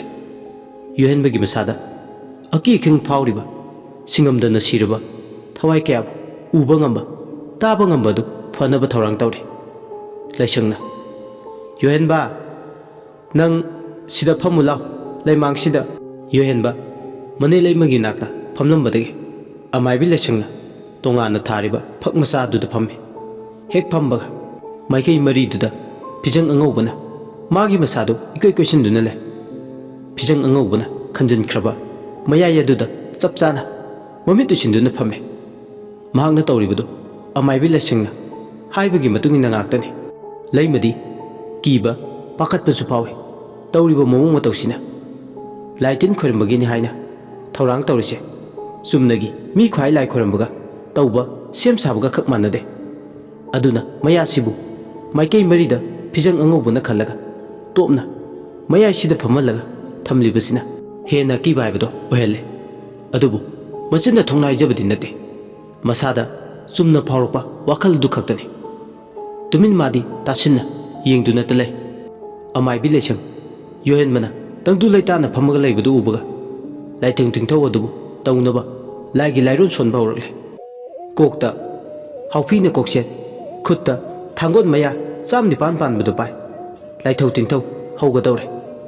खुतना अमना सरिक पाइ ममितु उसिना लैताइबा हौरले लाइसंना चिंगुदना खोयुम नयु सीदबा नोंथौ सोरारेन चिंगु खोयुम लाइनिंग थौ चिंगुना खोइमोम लाइरेमा ngasi kauba korongno thabi mana chengjengdraba thaba mana langndraba korongno ga soi asida phijang mana sukhong mari semduna khanbadi khoyum nangna pangthau tam angan bada sintakna duna napari magi amamba ko hanbiyo he khoyum laining thau singu na khoimom lairema napari gi maikei marida mirel hamchat hampoina ba kayana ikoi question duna laiduna ayat apan piri base singu khoyum na laitai na biduna ngasi kauba korongno awa na pumba ko hanbiyo asi haiga khoyumabu laitaina ba honari asumna machinda lairon sonduna khoyumabu laitaina ba horakpada mamit anido jejet usinduna leiba yohenbadu mamita masing marang oina singamdana sikraba thawai kayama mamita sangchangna ure mamit anido jejet usinduna lejarasu solakliba lairon tilon singsina maram moirga magi mamita uraklibani haujikti thawai kaya nupa nupi kaya masing tingamdrabana charai phingok setun haujikti magi minmangda paring chana leptuna le thawai mirel singduna haujikti haunaduna magi maikei mari akoibduda leptuna le adubu khalliba phijang aduna maram moi asiba thawai singaduna yuhenbagi manakta pak hekta sangchinbadi ngamde thawai mirel tengmaraba singdugi marakta lamen ba thawai kharadi sangchinna bonari adubu sangchinna bohona jabadane pumnama singel aremba lairang atinga tai maramdi suk eiduna phijang khalliba makong mari eduda thangjing marjing wangbren kabruna chukli phakibana lamen ba thawai singduna ka henba ngamjabane thawai singduna kappa yaw khekna launa nokpa yaw mata ama oina tawe ka hena maning tamnasu maning tamba ngamdabagum tawe Dokter Yuhenba nang na iki achumba wahel phangal lamkho postmortem report semdok sadok pa tawkiba mayamdo nang na muktadi semdok lamkho asi haiga nupi amagi yaibi thawaina tengtha na oina kaple thawai sigi tengtha khona akoi buduna nil madanate thawai kharasu pendabagi kholaw lawre mamit ani do amuksu pangthokningba madi phawi tawriba matawduda yohenbadu mamit usanjarsu tumina tahai yengduna leiba ngamlaktre thawai miren mayamduna kokthok samthokpa yaro habagi matago yakai thingaiba pige haiduna thawrang tawri thawai mayamduna haujikti akoibudu thopchunjai habadani pak hek ngamnamde urau tharawri asumna tawringe yohenba mamit usinduna leibado pangthokningba masu tattana masada fawba helakle mahak masaje kaidogodabano khangdre thawai singchina magi mafamda piriba aki akhangse asuki matik yami amagi mathangda ama loinaide magi thawai mirel dusu famna ma masadagi mapal thokpadongna phawba hore thawai mirel singchina mabu thaptoknaba yaroi kainaba lapnaba yaroi habagi matagu lawbo khongba hore yohenba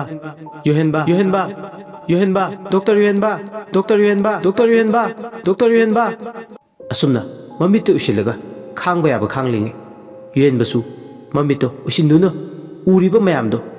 yengba lakpa ngamdraduna mamito khangaudana pangthorakle mahakna hek pangthorakpaga masadu khar phare adubu khoyamliba laidugi mahidudi phangdre mahakna mamit usinduna lerambadagi khangpang pangthoknubada khoyamliba laidugi mahi lokpa ngamdre khangaudana akan manusida masichalakduna sukhong marida khariba phijang angawbado mathanta tamna nathokjare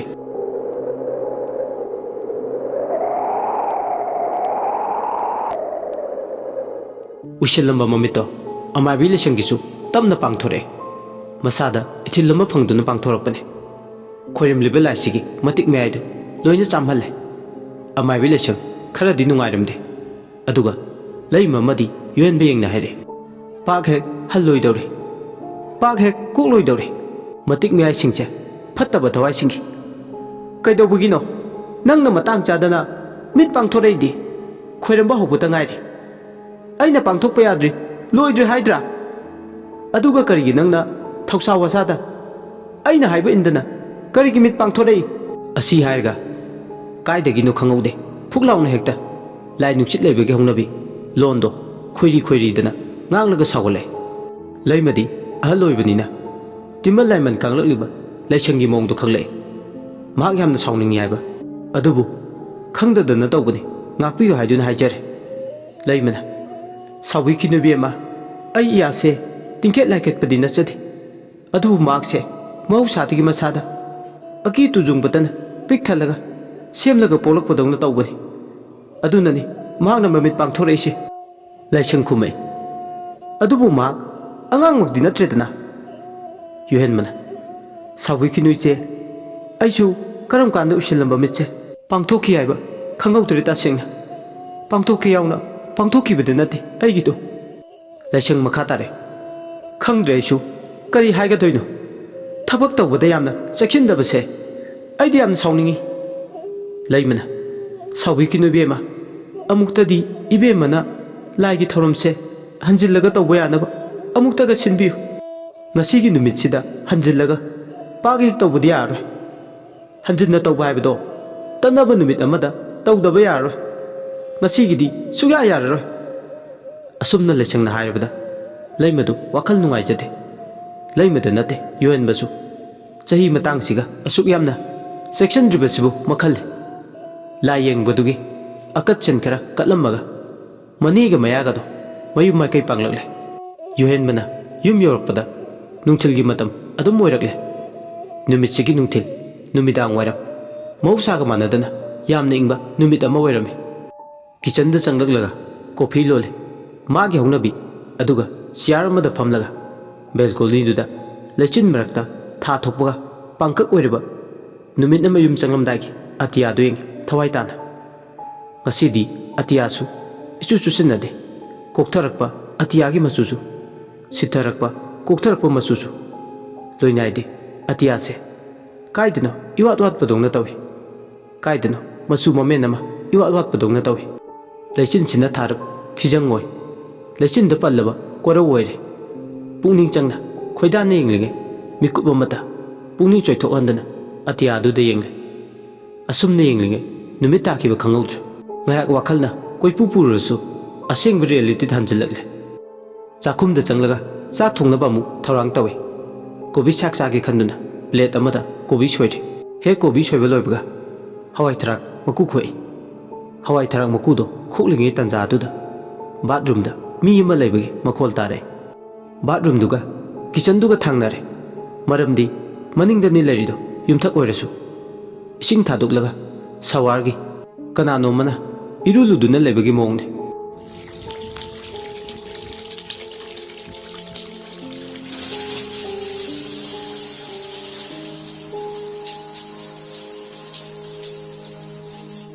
इसिंग मखोल दुताबदा मसा मतंदा ngakchane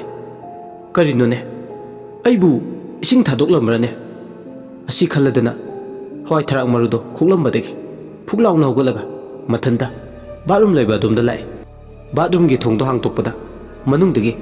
लोक तौरगा लैखिबदों तौरे थोंग अदु हांगतोकपा याद्रे door नोकतो पाइरगा हांगतोकनबा थौरांग तौरसु अरेंबा तारे फना कन्ना मोइ मुक्सै हाइबतने अदुबु हांगबा कौबा याद्रे बाथरूमदुगी मनुंगदा इसिंग थादोकपगे मखोलसु अदुमक तारे मनुंगदुदा तायोनबा मौंग अमा मुक तौरे मी लैबदोंगा मनुंगदगी खौदेम लैय हुजिकते अदुमना खौदेम लकपदुदा युएनबा मसादो स्वाइ लाउबा हौरे मनुंगदा मी लैरे हाइबा वाखलसे चपचाना खनबा हौखरे मरमदि ए हुरान चंगलेदना अखो युमसिदा अइना इनेगे थबक अमा चथोकलिङे युमसिदा हुरान चंगले aduga kaya da ningai dana migi imung da changlaga irulu dana phai khangni ba masigi numita huran ba phage asi khalladuna bathroom ge thongjil mapa duda wakal da tawduna leptuna leringi khangauda bathroom gi thongado mathanda madom sapu kana hangtok chare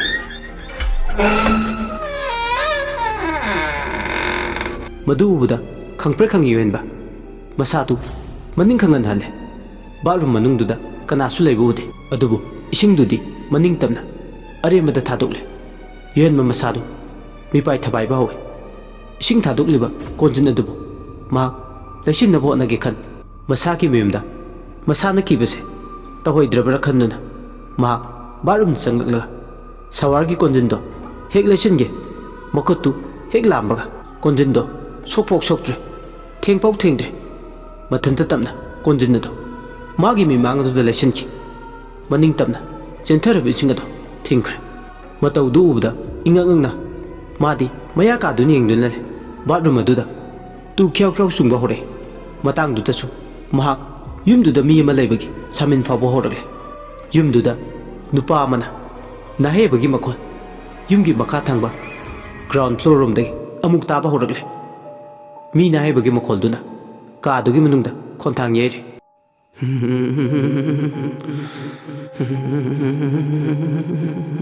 Yamwana, on the twin kangbi, Mahong the Nahiri. Hinging Masapumba, Hictor of Kimong the Torish. Yuhenba, Badrum Mayadu the Lerambadi, Stiar labor room the Kumtare, Stiardo, Hekum Tarabuga, Makad the Leriba, Kadum the Ying. Drawing room the Guinea. Magna, Hypetakiba, Naheba Gimakolado. Adunama, Kadaida, Kari lady, Quinging. Asumnamu, Yingling it and Zaduda, Mayamu, Fulang Mutkre. Yenmana, Us, Howredana, Hadak Maraksibu, Kamdoribano. I quick land you may share. Mong Marilama, in I night. Prepare Nahadasu, Pele the Weber. A sikala than a mark, Mark Honabi, mobile class to copy. Asumna, Hekapa Hoboga, Sofa Duda, Nupi Masama, Ling Dana, Masamana Ifa Farga, Pumlagalebadun Tawude, Nupiduna, Ningai than a Pumle, Kamta Tosawasada, Madu Ubda, Sabung Sabung Lawe, Pumlibu Nupidu, Mayado, Kirkuk Chiktuna, Pummagatumi, Labadona Tawi, Kari Kupam Nakum no Kale, Yuenba, Hen, Tuchumba Horgle, Kale, Magi Hunabi, Paranormal Activity the Horgle, Masapumba, Humang and the Pikang, Nupiduna, Magi Machinda, Tamna Lengi, Adugahare, Doctor Yuenba. Nangai bukang drabo. Ay lamlan minati nakut magna ay yak jang kayat kuding da nang na thang thaki bani aduga karigi nang na khangloi aibo aidi doctor bu masak mun na khange doctor ai gi teng pang biu doctor na hak natana ai ge suma wan phangan bada mateng pang bi ge da kana leite ai isana hana mangjongna ofam mase haijakrabadu nupi dugi wadu tabda yuenba sor phungale nupi sina kayada maning tamna thongna magaloinana ofam mase hogdokpa ngamliba yuenba masada leita phom khangde uri base asiba thawai amane mamaida khupakna masa mathanda olaga thajin bawre ngantana yumsida tamna lai shari bisinadi amu kaido bukhale asumna imung adu da leiba ngamdraduna ma yumdugi mapalda jenthore chanana ma yumdu da leiba ki ngasi gi mong matosina kanada taina duno kanada hairuduno aduna ma khangbu ngamdraduna yumdu da goina jenthorapane aduga sumangdu leptuna le mak masado thakatpadi tokte hena ningching mangi phaw horlemu amu hek masaje pakhatpana tofum khangde gate to hangtoklaga yumlana jenthorlaga thangnaba mingondoina changjapam lawrasira mi ama kauraga imungsida kari tawri haiduna punna khangdokminanaba yengthokminarasira amuksu khale karigumba magi angang masa manba matawni hainam mina kana kani ngangnagadra Sahi matangsiga yam chanadaba thabak ama oigedra amuksu khale. Adun mak masase akiba pakhatpa thakatpa ohum punsin kibana phumbangna bhai bdo oi kok pairga sumang matondu da leplaga yumdu da munne aduga muktang muna yumdu da englamaga mak lemai da wan thakre handak marak mak masada pakhatpa thakatpa hekta yade unconscious stage da laibana hale asumna mak pung khara mapal duda wan tharga lerbu matu taibang wakhal tarakpudade numidangi pung mapan makhai khara helamne masa matanda angakpa phauje yuhenba muk mahak ngasagi akiba pumba thadukla mayimda changge tawrme thongjin de kansinbaga imung ado pumma mamame kana su leibu the tonganba taibang palamba oidun tawe pati khomthina pik thalaba mafama oin tawe magi mitane uriba singche ngaya wakhan mangluru matu taibang wakhal tarakpa matam sidadi magi hongnabi hallucination hore hallucination tawribase minna uba nakongna taba ngamba dugumba makhal hallucination ma sumna tagi icham chamna imungda changjarakpane adubu tabu kadomdagi hajilaglaga wakhalna sanarpa aromdu kumaina masagi yumdubu magi mitadi pathi kumthini manil kai pathi kumthidagi ningthamthagi mamsilaglaba lechin tharakpa hoba numidang warangi sinnamani mana uribdu pati kumdi marak adugi matai warap lambi duda mak changle yening thana mirairaba naken thana marup oiraba una ama phau leiteng oiba ngamdraba mana kanglaba upal kyana tumpak tumin ta sinduna leplagale una kenduna lambi gi matai da isai duna le upal bal singdo yuhen bigi mitta wakat pu budongna ningdon pomnaga lepaga lebudongna tawe upal singdugi masada sekpi charung yan tharga leibudongna su tawe yuhenba sekpi charung yan tharga leiba singado amuk yenge karigumada ma maku khongbuge makhol laptakna su tai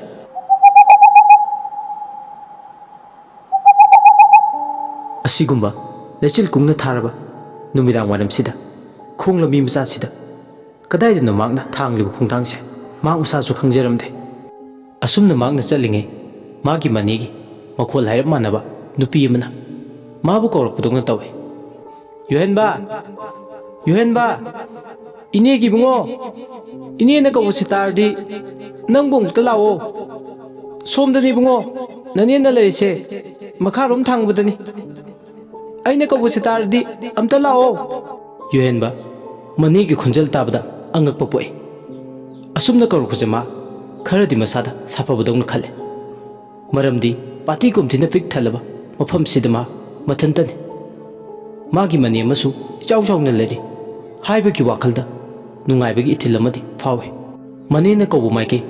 lao hairiba domda ma lechil kungna thangba marak adomda ma chatpa horakle asumna ma pati kumthi marak aduda faw dun lakpana graveyard ama leibadu ure cemetery duda cross kaya asibagi khubamda hinglamba myoy kaya ki maming matha thaduna leiba madubuda ma sabung lawe magi manina di leptana mabu duma kauri adubu amoromda magna leirisi cemetery masidabu magi manena lefam thokpra amanba church amasu cemetery dugi heng nakan dumakta dale magi mitta church tu ure church tu hek yengthoklubaga girjagi kangsi makol kang haiduna ahum lak thangna nayeba makol tare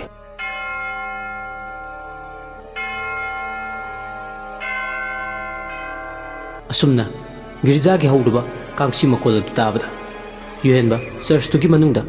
mi lebe jala haibagi wakhalda khanba horokle mahak chingnerakle soidana church tu gi manungda mi lerangani aduna changduna mutangdi yengthokluge ngasai mana magi manena kawbugi makhol takibase makharom thangma maike sidune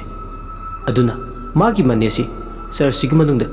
soidana lerangani haibagi wakhalda chabyungna leire cemetery dugi mapala thokla mahak usinachin church lomda lai amuba lechina atiada lechina kungna thadna church dugi akoibida sanare phaglangda bronze nakpa jesus na manai singa ꯑꯔꯣꯏꯕ ꯆꯥꯕ ꯊꯛꯄꯒꯤ ꯅꯨꯡꯉꯥꯏꯕ ꯐꯣꯡꯗꯣꯛꯈꯤꯕ ꯗ ꯂꯥꯁ super ꯄꯥꯛ ꯆꯥꯎꯔꯕ table ꯃꯊꯛꯇ ꯆꯥꯅꯕ ꯃꯌꯥꯝ ꯈꯤꯜꯂꯒ ꯍꯔꯥꯎ ꯍꯔꯥꯎ ꯆꯥꯃꯤꯟꯅꯕꯒꯤ ꯁꯛꯇꯝꯅ ꯐꯛꯂꯥꯡ ꯅꯥꯀꯜ ꯑꯗꯨꯗ ꯈꯨꯗꯩꯕꯅ ꯍꯛꯇꯨꯅ ꯑꯌꯦꯡꯕꯁꯤꯡꯒꯤ ꯄꯨꯛꯅꯤꯡ ꯆꯤꯡꯁꯤꯟꯅꯕ ꯂꯩꯇꯦꯡ ꯑꯣꯏꯔꯤ ꯉꯥꯏꯍꯥꯛꯇꯤ ꯃꯥ ꯆꯔꯆꯀꯤ ꯐꯛꯂꯥꯡ ꯅꯥꯀꯟꯗꯨꯗ ꯌꯦꯡꯗꯨꯅ ꯂꯩ ꯐꯛꯂꯥꯡꯗ ꯕ꯭ꯔꯣꯟꯖꯅ ꯍꯛꯂꯤꯕ ꯁꯛꯇꯝ ꯑꯁꯤ ꯃꯃꯥꯡꯗ ꯃꯍꯥꯛ ꯖꯣꯟ ꯍꯣꯏꯒꯤ ꯈ꯭ꯔꯤꯁꯃꯥꯁ ꯁꯦꯂꯦꯕ꯭ꯔꯦꯁꯟ ꯌꯥꯎꯕ ꯃꯟꯇ꯭ꯔꯤ ꯄꯨꯈ꯭ꯔꯤꯒꯤ ꯆꯔꯆꯇ ꯆꯠꯄꯗ ꯑꯁꯤꯒ ꯆꯞ ꯃꯥꯟꯅꯕ ꯈꯨꯗꯩꯕꯁꯤꯡꯒꯤ ꯇꯣꯞ ꯇꯣꯞꯄ ꯑꯥꯔꯇꯤꯁꯇꯤꯛ ꯑꯣꯏꯕ ꯚꯦꯂꯨꯗ ꯐꯛꯂꯥꯡ ꯅꯥꯀꯟꯗ ꯑꯌꯦꯡꯕꯁꯤꯡꯒꯤ ꯄꯨꯛꯅꯤꯡ ꯆꯤꯡꯁꯤꯟꯅꯕ ꯂꯩꯇꯦꯡ ꯑꯣꯏꯅ ꯊꯝꯕꯗꯨ ꯅꯤꯡꯁꯤꯡꯂꯛꯂꯦ ꯈ꯭ꯔꯤꯁꯇꯦꯟ ꯂꯥꯏꯅꯤꯡ ꯆꯠꯄꯁꯤꯡꯒꯤꯗꯤ ꯗ ꯂꯥꯁ ꯁꯨꯄꯔ ꯍꯥꯏꯕꯁꯤ ꯌꯥꯝꯅ ꯑꯔꯊ ꯂꯩꯕ ꯃꯒꯨꯟ ꯂꯩꯕ ꯙꯔꯃꯒ ꯃꯔꯤ ꯂꯩꯅꯕ ꯁꯤꯝꯕꯣꯂꯤꯛ ꯑꯣꯏꯕ ꯄꯦꯟꯇꯤꯡ ꯑꯃꯅꯤ ꯑꯁꯤꯒꯤ ꯃꯊꯪꯗ ꯗ ꯍꯣꯂꯤ ꯒ꯭ꯔꯦꯜ ꯑꯃꯁꯨ ꯕ꯭ꯔꯣꯟꯖ ꯉꯥꯛꯇꯨꯅ ꯊꯝꯃꯤ ꯃꯌꯥꯝꯗꯨ ꯑꯃꯒꯤ ꯃꯊꯪꯗ ꯑꯃ ꯃꯤꯠ ꯀꯨꯞꯊꯒ ꯌꯦꯡꯗꯨꯅ ꯂꯩ ꯉꯥꯏꯍꯥꯛꯇꯤ ꯃꯥ ꯃꯅꯦꯅ ꯀꯧꯕꯗꯣ ꯃꯍꯥꯛ ꯆꯪꯈꯤꯗ꯭ꯔꯦ ꯑꯁꯨꯝꯅ ꯊꯋꯥꯏ ꯇꯥꯅ ꯈꯨꯠꯂꯩꯕꯁꯤꯡꯒꯤ ꯇꯣꯞ ꯇꯣꯞꯄ ꯁꯛꯂꯣꯟꯁꯤꯡꯗꯨꯗ ꯄꯨꯛꯅꯤꯡ ꯆꯤꯡꯁꯤꯟꯅ ꯌꯦꯡꯗꯨꯅ ꯂꯩꯔꯤꯉꯩ ꯈꯪꯍꯧꯗ ꯆꯔꯆꯇꯨꯒꯤ ꯃꯅꯨꯡꯗꯒꯤ ꯈ꯭ꯔꯤꯁꯃꯥꯁ ꯃꯅꯨꯡꯗ ꯅꯨꯄꯥ ꯅꯨꯄꯤ ꯃꯌꯥꯝ ꯄꯨꯟꯁꯤꯟꯅ ꯑꯃꯠꯇ ꯑꯣꯏꯕ ꯆꯔꯆꯇ ꯈ꯭ꯔꯤꯁꯃꯥꯁꯀꯤ ꯀꯦꯔꯣꯜ ꯁꯛꯄ ꯍꯧꯔꯛꯂꯦ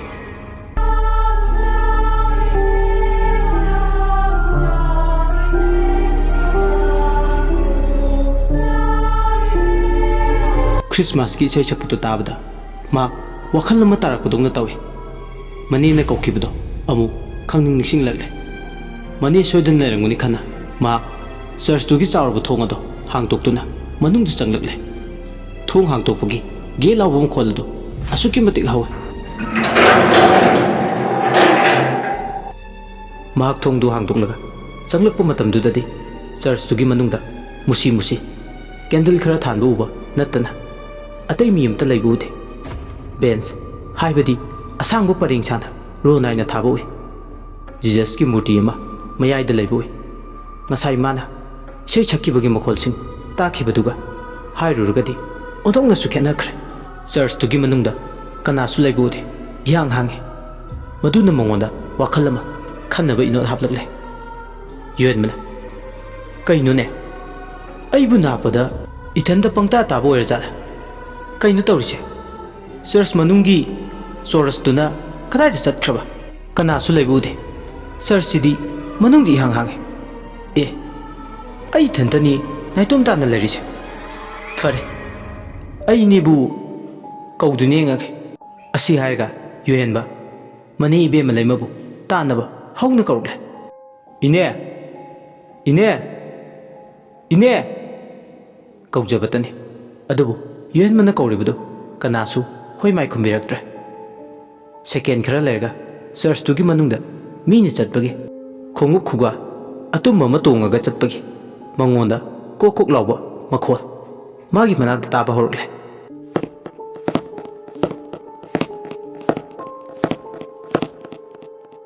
ꯃꯨꯁꯤ ꯃꯨꯁꯤꯔꯕ ꯀꯦꯟꯗꯜꯒꯤ ꯃꯉꯥꯜꯗ ꯐꯖꯅ ꯁꯦꯡꯄꯥꯠꯇꯅ ꯎꯏ ꯆꯔꯆꯇꯨꯒꯤ ꯖꯤꯖꯁꯀꯤ ꯃꯨꯔꯇꯤ ꯂꯩꯕ ꯃꯃꯥꯡ ꯑꯗꯨꯋꯥꯏꯗ ꯑꯋꯥꯡ ꯊꯪꯕꯪ ꯃꯥꯏꯀꯩ ꯑꯗꯣꯝꯗꯒꯤ ꯃꯤ ꯑꯃ ꯂꯥꯛꯄꯒꯤ ꯃꯃꯤ ꯎꯔꯤꯗꯣ ꯀꯦꯟꯗꯜꯗꯨꯒꯤ ꯃꯨꯁꯤ ꯃꯨꯁꯤꯔꯕ ꯃꯉꯥꯜꯗꯨꯗ ꯍꯥꯏꯐꯦꯠꯇꯤ ꯎꯕꯗ ꯈꯪꯉꯤ ꯅꯨꯄꯤ ꯑꯃꯗꯤ ꯂꯥꯛꯑꯦ ꯃꯗꯨ ꯎꯕꯗ ꯌꯨꯑꯦꯟꯕ ꯃꯅꯦ ꯑꯣꯏꯕꯣꯏ ꯈꯟꯗꯨꯅ ꯏꯅꯦ ꯍꯥꯏꯅ ꯀꯧꯔꯛꯂꯦ ꯑꯁꯨꯝꯅ ꯅꯨꯄꯤꯗꯨꯅ ꯌꯨꯑꯦꯟꯕꯅ ꯃꯉꯣꯟꯗ ꯏꯅꯦ ꯍꯥꯏꯅ ꯀꯧꯕꯗꯨ ꯇꯥꯕꯗ ꯆꯠꯂꯝꯕꯗꯒꯤ ꯅꯨꯄꯤꯗꯣ ꯆꯞ ꯂꯦꯞꯄꯤ ꯖꯤꯖꯁꯀꯤ ꯃꯨꯔꯇꯤ ꯂꯩꯕ ꯃꯌꯥꯏ ꯃꯄꯥ ꯆꯞ ꯆꯥꯅ ꯃꯗꯨ ꯎꯕꯗ ꯌꯨꯑꯦꯟꯕ ꯊꯧꯁꯥ ꯋꯥꯁꯥꯗ ꯃꯅꯦ ꯑꯣꯏꯕꯣꯏꯅꯤꯡ ꯏꯅꯦ ꯏꯅꯦ ꯂꯩꯃ ꯀꯩꯗꯧꯔꯒꯦ ꯅꯪꯗꯤ ꯇꯨꯃꯤꯟꯅ ꯆꯞ ꯂꯦꯞꯇꯨꯅ ꯂꯩꯔꯗꯤ ꯑꯩꯕꯨ ꯃꯐꯝꯁꯤꯗ ꯂꯥꯛꯎ ꯂꯥꯛꯇꯕ ꯌꯥꯗꯦꯅ ꯀꯧꯔꯒ ꯀꯔꯤ ꯑꯃꯨꯛ ꯇꯧꯔꯤꯅꯦ ꯅꯪꯅ ꯇꯨꯃꯤꯟ ꯂꯩꯁꯤꯜꯂꯤꯗꯨꯅ ꯌꯥꯏꯌꯦ ꯐꯖꯅ ꯏꯅꯦ ꯅꯪꯁꯨ ꯑꯁꯤ ꯍꯥꯏꯔꯒ ꯌꯨꯑꯦꯟꯕꯗꯨ ꯃꯅꯦ ꯑꯣꯏꯕꯣꯏꯅꯤꯡ ꯃꯥꯅ ꯂꯩꯔꯤꯕ ꯃꯄꯥ ꯑꯗꯨꯗꯒꯤ ꯐꯨꯠ 30ꯃꯨꯛꯀꯤ ꯆꯥꯡꯗ ꯂꯥꯞꯅꯔꯒ ꯂꯩꯕ ꯖꯤꯖꯁꯀꯤ ꯃꯨꯔꯇꯤ ꯂꯩꯕ ꯅꯨꯄꯤꯗꯨꯅ ꯂꯦꯞꯂꯒ ꯂꯩꯕ ꯃꯄꯥꯗꯨ ꯇꯝꯅ ꯃꯍꯥꯛ ꯃꯁꯥꯗ ꯑꯀꯤꯕ ꯍꯪꯒꯣꯏꯕ ꯂꯩꯇꯅ ꯃꯅꯦ ꯑꯣꯏꯕꯣꯏꯅꯤꯡ ꯆꯪꯁꯤꯜꯂꯛꯂꯦ ꯅꯨꯄꯤꯗꯨ ꯃꯆꯤ ꯂꯦꯡꯗꯅ ꯂꯩꯔꯝꯕꯗꯒꯤ ꯈꯣꯡꯐꯝ ꯑꯗꯨ ꯈꯖꯤꯛ ꯈꯖꯤꯛꯇꯒꯤ ꯇꯞꯅ ꯇꯞꯅ ꯃꯅꯤꯡ ꯍꯟꯗꯨꯅ ꯍꯟꯗꯣꯛꯄ ꯍꯧꯔꯛꯏ ꯌꯨꯑꯦꯟꯕꯁꯨ ꯈꯧꯇꯛ ꯆꯥꯔꯦ ꯑꯗꯨꯝꯅ ꯃꯅꯤꯡ ꯍꯟꯗꯣꯛꯈꯤꯕꯗꯨꯅ ꯌꯨꯑꯦꯟꯕ ꯃꯅꯦ ꯑꯣꯏꯔꯗꯤ ꯑꯁꯨꯝꯅ ꯈꯛ ꯇꯧꯔꯦ ꯈꯜꯂꯦ ꯑꯗꯨꯅ ꯃꯍꯥꯛꯁꯨ ꯆꯪꯁꯤꯟꯕ ꯇꯣꯛꯂꯦ ꯊꯥꯡꯂꯝꯕ ꯃꯥꯒꯤ ꯈꯣꯡꯊꯥꯡ ꯑꯗꯨ ꯆꯞ ꯂꯦꯞꯄꯦ ꯃꯥꯅ ꯍꯦꯛ ꯈꯣꯡ ꯊꯥꯡꯕꯗꯨ ꯂꯦꯞꯄꯒ ꯅꯨꯄꯤꯗꯨꯁꯨ ꯃꯅꯤꯡ ꯍꯜꯂꯒ ꯆꯠꯄꯗꯨ ꯇꯣꯛꯈ꯭ꯔꯦ ꯑꯅꯤꯗꯨ ꯑꯃꯒ ꯑꯃꯒ ꯌꯦꯡꯅꯗꯨꯅ ꯂꯩ ꯑꯁꯨꯝꯅ ꯇꯧꯔꯤꯉꯩ ꯇꯥꯟꯖꯥ ꯑꯗꯨꯗ ꯆꯔꯆꯇꯨꯒꯤ ꯃꯅꯨꯡꯗ ꯆꯥꯎꯔꯕ ꯊꯣꯡꯖꯥꯎ ꯑꯗꯣꯝꯗꯒꯤ ꯀ꯭ꯋꯥꯛ ꯃꯌꯥꯝ ꯄꯥꯏꯁꯤꯜꯂꯛꯑꯦ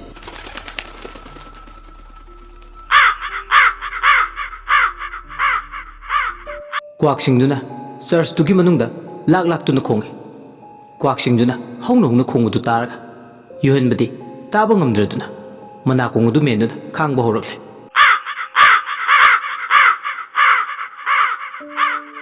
ꯅꯨꯄꯤꯗꯨꯗꯤ ꯑꯗꯨꯃꯛ ꯅꯤꯡꯉꯥꯏꯗꯅ ꯃꯆꯤ ꯂꯦꯡꯗꯅ ꯇꯨꯃꯤꯟ ꯂꯦꯞꯇꯨꯅ ꯂꯩ ꯈꯪꯍꯧꯗꯅ ꯅꯨꯄꯤꯗꯨ ꯁꯞꯇ꯭ꯔ ꯑꯃꯒ ꯂꯣꯏꯅꯅ ꯃꯌꯥ ꯂꯥꯎꯅ ꯀꯥꯊꯣꯔꯛꯂꯒ ꯌꯨꯍꯦꯟꯕ ꯌꯦꯡꯅ ꯂꯥꯎꯔꯛꯏ ꯇꯧꯔꯤꯕ ꯃꯇꯧ ꯑꯗꯨꯗ ꯌꯨꯍꯦꯟꯕꯗꯤ ꯏꯪꯉꯪꯉꯪꯅ ꯌꯦꯡꯗꯨꯅ ꯂꯩ ꯅꯨꯄꯤꯗꯨꯒꯤ ꯑꯀꯤꯕ ꯐꯪꯂꯕ ꯁꯞꯇ꯭ꯔ ꯑꯗꯨ ꯃꯍꯥꯛꯅ ꯏꯪꯂꯤꯁ ꯐꯤꯂꯝꯗ ꯌꯦꯡꯈꯤꯕꯗ ꯗ ꯀꯟꯖꯨꯔꯤꯡꯗ ꯌꯥꯎꯕ ꯃꯃꯤꯠ ꯏꯔꯪ ꯂꯪꯕ ꯂꯤꯟꯒꯤ ꯃꯃꯤꯠ ꯄꯥꯟꯕꯤ ꯈ꯭ꯔꯤꯁꯇꯦꯟ ꯂꯥꯏꯅꯤꯡꯕꯤ ꯂꯝꯕꯣꯏꯕꯤ ꯐꯠꯇꯕ ꯗꯦꯃꯣꯅꯤꯛ ꯊꯋꯥꯏ ꯆꯦꯟꯕꯤ ꯕꯥꯂꯦꯛꯇꯨꯅꯤ ꯃꯍꯥꯛꯅ ꯆꯔꯆ ꯃꯅꯨꯡꯗ ꯂꯩꯕ ꯎꯔꯤꯁꯦ ꯍꯦꯂꯨꯖꯤꯅꯦꯁꯟ ꯍꯥꯏꯁꯤꯅ ꯑꯣꯏꯅꯤꯡꯕꯇ ꯑꯣꯏꯍꯟꯕ ꯑꯩꯈꯣꯏꯅ ꯌꯦꯡꯈꯤꯕ ꯐꯤꯂꯝ ꯇꯥꯈꯤꯕ ꯋꯥꯔꯤ ꯑꯃꯅ ꯋꯥꯈꯜꯒꯤ ꯀꯜꯄꯅꯥꯅ ꯁꯥꯒꯠꯇꯨꯅ ꯍꯦꯂꯨꯖꯤꯅꯦꯁꯟꯒꯤ ꯊꯧꯑꯣꯡꯁꯤꯡ ꯑꯁꯤ ꯋꯥꯈꯜꯗ ꯊꯣꯛꯍꯟꯕ ꯌꯥꯏ ꯑꯗꯨꯅ ꯉꯁꯥꯏꯗꯒꯤ ꯍꯦꯂꯨꯖꯤꯅꯦꯁꯟ ꯇꯧꯔꯤꯕ ꯌꯨꯍꯦꯟꯕꯒꯤ ꯋꯥꯈꯜꯗ ꯃꯥꯅ ꯌꯦꯡꯈꯤꯕ ꯐꯤꯂꯝ ꯑꯃꯒꯤ ꯗꯦꯃꯣꯅꯤꯛ ꯑꯣꯏꯕꯤ ꯕꯥꯂꯦꯛ ꯂꯥꯏꯅꯤꯡꯕꯤꯗꯣ ꯑꯣꯏꯅ ꯎꯔꯤ ꯃꯗꯨꯅ ꯃꯉꯣꯟꯗ ꯆꯥꯗ ꯈꯣꯏ ꯌꯦꯡꯉꯛꯏ ꯂꯦꯞꯄꯒ ꯂꯩꯔꯝꯕꯗꯒꯤ ꯐꯜ ꯂꯥꯎꯅ ꯆꯔꯆꯇꯨꯒꯤ ꯁꯦꯂꯤꯡ ꯃꯊꯛꯇ ꯆꯨꯝꯗꯧꯅ ꯅꯞꯇꯨꯅ ꯂꯩ ꯑꯗꯨꯒ ꯃꯁꯥ ꯄꯨꯝꯕ ꯊꯦꯛꯇꯣꯛꯂꯒ ꯂꯣꯡꯂꯒ ꯆꯠꯄ ꯍꯧꯔꯛꯂꯦ ꯑꯁꯨꯝꯅ ꯍꯦꯛ ꯇꯧꯕꯒ ꯐꯜ ꯂꯥꯎꯅ ꯕꯥꯂꯦꯛꯇꯨꯅ ꯁꯦꯂꯤꯡꯗꯨꯗꯒꯤ ꯌꯨꯍꯦꯟꯕꯅ ꯂꯦꯞꯇꯨꯅ ꯂꯩꯔꯤꯕ ꯃꯄꯥ ꯑꯗꯨ ꯇꯝꯅ ꯐꯜ ꯂꯥꯎꯅ ꯆꯣꯡꯊꯔꯛꯂ ꯃꯈꯧꯔꯤ ꯆꯔꯝꯗꯣ ꯀꯟꯅ ꯃꯦꯜꯂꯦ ꯌꯨꯍꯦꯟꯕ ꯑꯗꯨꯝꯅ ꯇꯧꯕꯗꯨꯗ ꯈꯪꯂꯥꯎ ꯂꯥꯎꯔꯦ ꯃꯁꯥꯅ ꯃꯁꯥꯒꯤ ꯃꯈꯧꯔꯤ ꯆꯔꯝꯗꯣ ꯃꯁꯥꯒꯤ ꯃꯈꯨꯠꯇꯨꯅ ꯃꯦꯠꯆꯔꯝꯃꯦ ꯑꯁꯦꯡꯕ ꯔꯤꯌꯦꯂꯤꯇꯤꯗꯗꯤ ꯀꯅꯥꯅꯁꯨ ꯃꯥꯒꯤ ꯃꯈꯧꯔꯤ ꯆꯔꯝꯗꯣ ꯃꯦꯠꯄ ꯅꯠꯇꯦ ꯃꯁꯥꯅ ꯃꯁꯥꯒꯤ ꯃꯦꯠꯆꯕꯅꯤ ꯑꯗꯨꯒꯤ ꯃꯊꯛꯇ ꯃꯥꯅ ꯎꯔꯤꯕ ꯕꯥꯂꯦꯛꯇꯨ ꯍꯦꯂꯨꯖꯤꯅꯦꯁꯟꯗꯨꯅ ꯃꯔꯝ ꯑꯣꯏꯔꯒ ꯎꯍꯟꯖꯕꯅꯤ ꯑꯁꯨꯝꯅ ꯃꯁꯥꯅ ꯃꯁꯥꯒꯤ ꯃꯈꯧꯔꯤ ꯆꯔꯝꯗꯣ ꯃꯦꯠꯄꯒ ꯈꯨꯗꯛ ꯑꯗꯨꯗ ꯇꯦꯕꯜ ꯑꯃꯗ ꯃꯈꯣꯡ ꯑꯗꯨ ꯌꯩꯁꯤꯟꯗꯨꯅ ꯇꯨꯁꯜꯂꯦ ꯑꯗꯨꯝꯅ ꯇꯨꯕꯗꯒꯤ ꯇꯥꯏꯕꯪ ꯋꯥꯈꯜ ꯇꯥꯔꯤ ꯌꯨꯍꯦꯟꯕ ꯃꯁꯥꯗꯨ ꯍꯨꯃꯥꯡ ꯑꯅꯞꯄꯤ ꯀꯥꯡꯉꯤ ꯅꯨꯃꯤꯗꯥꯡ ꯑꯗꯨꯗ ꯌꯨꯍꯦꯟꯕꯅ ꯑꯣ ꯑꯩꯒꯤ ꯋꯥꯈꯜꯅꯤꯗꯅ ꯑꯁꯤ ꯍꯥꯏꯔꯒ ꯍꯨꯃꯥꯡ ꯑꯗꯨ ꯍꯟꯗꯣꯛꯑꯦ ꯃꯍꯥꯛ ꯄ꯭ꯔꯞ ꯄꯟꯊꯕ ꯇꯧꯗꯨꯅ ꯃꯥꯒꯤ ꯀꯥꯗ ꯆꯪꯂꯦ ꯑꯗꯨꯒ ꯗ꯭ꯔꯋꯥꯔꯗꯒꯤ ꯁ꯭ꯂꯤꯄꯤꯡ ꯄꯤꯜ ꯇꯨꯝꯅꯕ ꯒꯨꯂꯤꯗꯣ ꯃꯔꯤ ꯑꯣꯏꯅ ꯖꯣꯂꯥꯝ ꯇꯦꯕ꯭ꯂꯦꯠꯇꯣ ꯑꯃꯨꯛꯇ ꯆꯥꯁꯤꯜꯂꯦ ꯑꯗꯨꯒ ꯈꯨꯗꯛ ꯑꯗꯨꯗ ꯏꯁꯤ ꯁꯤꯀꯩ ꯇꯨꯝꯃꯦ ꯃꯍꯥꯛ ꯃꯁꯥꯁꯦ ꯍꯦꯂꯨꯖꯤꯅꯦꯁꯟꯅ ꯌꯣꯠꯀꯗꯧꯔꯦ ꯑꯗꯨꯅ ꯍꯦꯂꯨꯖꯤꯅꯦꯁꯟꯅ ꯌꯣꯠꯁꯤꯟꯈꯤꯕ ꯇꯥꯔꯕꯗꯤ ꯃꯍꯥꯛ ꯁꯣꯏꯗꯅ ꯂꯝꯕꯤ ꯂꯝꯖꯥꯎꯗ ꯉꯥꯎꯗꯨꯅ ꯆꯠꯂꯅꯤ ꯑꯗꯨꯅ ꯃꯍꯥꯛ ꯖꯣꯂꯥꯝꯗꯨ ꯆꯥꯔꯒ ꯇꯨꯝꯊꯈ꯭ꯔꯦ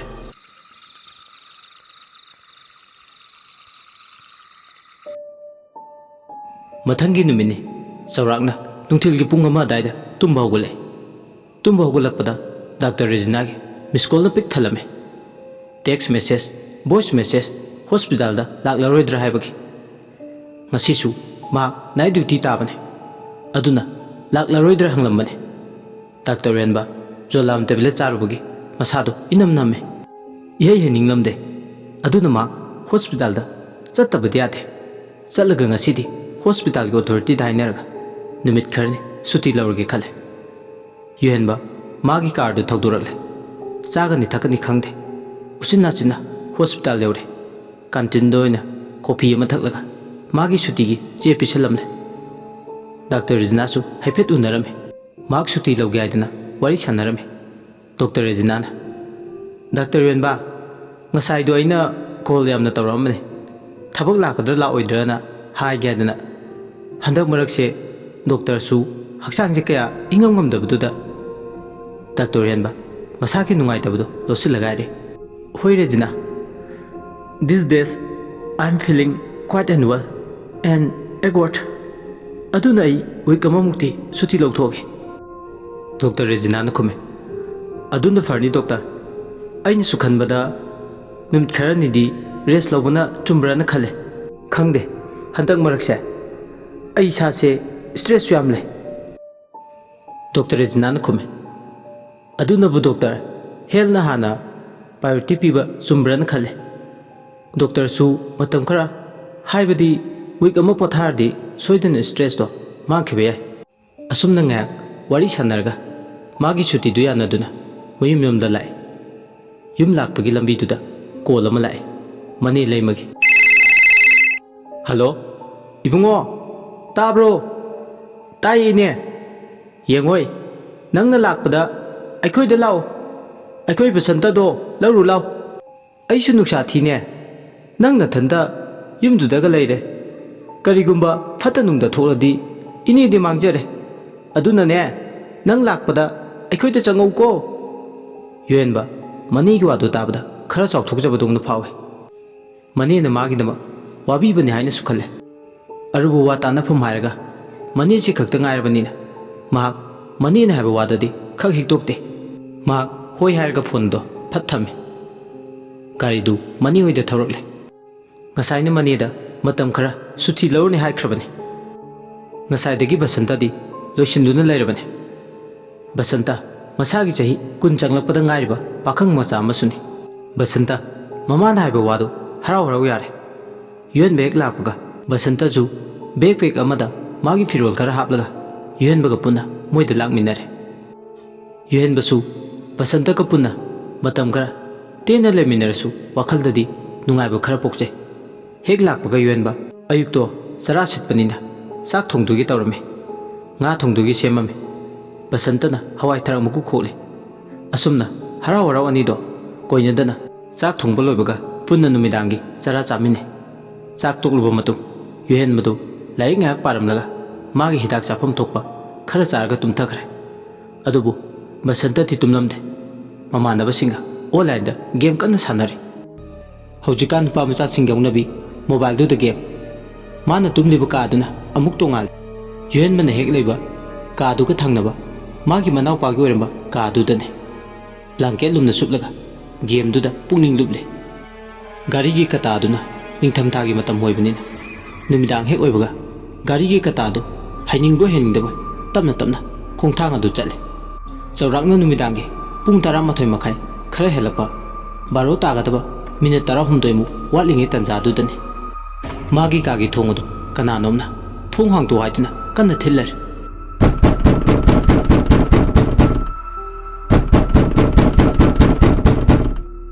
ꯏꯌꯥꯔꯄꯤꯁ ꯐꯥꯎꯕꯗꯤ ꯎꯐꯧꯗꯕꯅ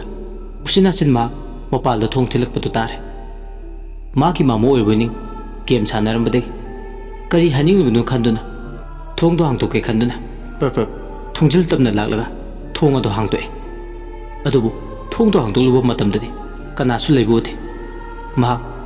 ꯈꯣꯡꯇꯞ ꯆꯥꯏ ꯀꯅꯥꯁꯨ ꯂꯦꯞꯄꯒ ꯂꯩꯔꯝꯗ꯭ꯔꯕꯗꯨꯗꯗꯤ ꯑꯀꯣꯏꯕꯗꯨꯗ ꯀꯣꯏꯌꯦꯡ ꯑꯃꯨꯛ ꯌꯦꯡꯉꯤ ꯗꯣꯂꯥꯟ ꯃꯈꯥꯗ ꯍꯥꯏꯐꯦꯠ ꯌꯦꯡꯂꯨꯕꯗ ꯅꯨꯄꯤ ꯑꯃ ꯂꯦꯞꯄꯒ ꯂꯩꯕꯗꯨ ꯎꯔꯦ ꯈ꯭ꯋꯥꯏ ꯃꯈꯥꯒꯤ ꯁꯣꯐꯥ ꯊꯥꯕ ꯃꯄꯥꯗꯨꯗꯅꯤ ꯅꯨꯄꯤꯗꯨꯅ ꯂꯦꯞꯄꯒ ꯂꯩꯔꯤꯕꯗꯣ ꯃꯗꯨ ꯎꯕꯗ ꯁ꯭ꯋꯥꯏ ꯂꯥꯎꯏ ꯇꯨ ꯆꯨꯡꯈꯤꯕ ꯈꯪꯍꯧꯗꯦ ꯅꯨꯄꯥ ꯉꯥꯛꯇ ꯂꯩꯕ ꯌꯨꯝꯁꯤꯗ ꯍꯧꯖꯤꯛꯄꯨ ꯀꯗꯥꯏꯗꯒꯤ ꯅꯨꯄꯤꯅꯣ ꯋꯥꯈꯜꯗ ꯄꯪꯈꯟꯗ ꯈꯟꯖꯤꯟꯕ ꯍꯧꯔꯛꯑꯦ ꯏꯟꯈꯠꯂꯛꯄ ꯄꯥꯈꯪ ꯃꯆꯥ ꯑꯣꯏꯔꯁꯨ ꯃꯍꯥꯛ ꯋꯥꯈꯜꯗ ꯆꯤꯡꯅꯕ ꯄꯥꯈꯠꯄ ꯐꯥꯎꯏ ꯃꯔꯝꯗꯤ ꯃꯍꯥꯛ ꯃꯥꯃꯒꯤ ꯃꯆꯤꯟꯗꯒꯤ ꯇꯥꯔꯕꯅꯤ ꯌꯨꯝꯁꯤꯗ ꯀꯔꯤꯒꯨꯝꯕ ꯈꯔ ꯂꯩ ꯍꯥꯏꯕ ꯃꯥꯒꯤ ꯃꯥꯃꯣꯁꯦ ꯍꯟꯗꯛ ꯃꯔꯛ ꯑꯀꯤꯕꯅ ꯄꯤꯛ ꯊꯜꯂꯦ ꯍꯥꯏꯕ ꯑꯗꯨꯅ ꯃꯍꯥꯛ ꯇꯨꯃꯤꯟꯅ ꯂꯩꯕ ꯌꯥꯔꯛꯇ꯭ꯔꯦ ꯋꯥꯔꯤꯗ ꯍꯥꯏꯐꯦꯠ ꯆꯤꯐꯦꯠꯇꯤ ꯇꯥꯕꯗꯨꯒ ꯍꯧꯖꯤꯛ ꯃꯃꯤꯠꯃꯛꯅ ꯎꯔꯕꯁꯤꯗꯗꯤ ꯃꯍꯥꯛ ꯀꯥ ꯍꯦꯟꯅ ꯃꯥꯝꯅ ꯍꯥꯏꯕ ꯋꯥꯔꯤꯗ ꯊꯥꯖꯔꯨꯗꯕꯅꯤ ꯊꯋꯥꯏ ꯀꯌꯥꯅ ꯌꯨꯍꯦꯟꯕꯕꯨ ꯌꯦꯠꯂꯦ ꯍꯥꯏꯕꯗꯣ ꯍꯧꯖꯤꯛꯇꯤ ꯃꯃꯤꯠꯃꯛꯅ ꯎꯔꯕꯅꯤꯅ ꯊꯥꯖꯔꯦ ꯊꯣꯡꯖꯤꯟꯗꯨꯗ ꯂꯦꯞꯄꯒ ꯂꯩꯕꯒꯤ ꯃꯍꯨꯠ ꯁꯣꯐꯥ ꯃꯌꯥꯗ ꯂꯦꯞꯂꯒ ꯂꯩꯕꯗꯣ ꯀꯅꯥꯅꯣ ꯈꯪꯅꯤꯡꯕꯅ ꯕꯁꯟꯇ ꯗꯣꯂꯥꯟ ꯁꯤꯔꯤꯗꯨꯗ ꯇꯞꯅ ꯇꯞꯅ ꯀꯨꯝꯊꯔꯛꯂꯦ ꯃꯩꯁꯨ ꯉꯥꯜꯂꯤꯕꯨ ꯍꯥꯏꯗꯅ ꯃꯍꯥꯛꯅ ꯁ꯭ꯇꯤꯌꯥꯔꯗꯨꯗꯒꯤ ꯍꯦꯛ ꯀꯨꯝꯊꯔꯛꯄꯒ ꯅꯨꯄꯤꯗꯨꯅ ꯂꯦꯞꯄꯒ ꯂꯩꯔꯤꯕ ꯃꯄꯥꯗꯨꯗꯒꯤ ꯈꯔ ꯂꯥꯞꯇꯛꯅꯅ ꯂꯦꯞꯂꯒ ꯅꯨꯄꯤꯗꯨꯒꯤ ꯃꯥꯡꯑꯣꯏꯗꯅ ꯂꯦꯞꯄꯦ ꯃꯩꯉꯥꯜꯗꯨꯗ ꯍꯥꯏꯐꯦꯠꯁꯨ ꯁꯝꯂꯥꯡ ꯃꯐꯩꯅ ꯈꯨꯝꯖꯤꯜꯂꯕ ꯅꯨꯄꯤꯗꯨꯒꯤ ꯃꯥꯏꯊꯣꯡꯗꯣ ꯃꯍꯥꯛ ꯎꯔꯛꯂꯦ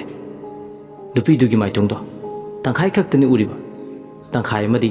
ꯅꯨꯄꯤꯗꯨꯒꯤ ꯑꯃꯨꯕ ꯁꯝꯂꯥꯡꯗꯨꯅ ꯈꯨꯝꯖꯤꯜꯂꯤ ꯅꯨꯄꯤꯗꯨꯒꯤ ꯃꯥꯏꯊꯣꯡꯗꯣ ꯑꯉꯥꯡꯕ ꯏꯈꯦꯡ ꯆꯦꯟꯊꯔꯛꯑꯦ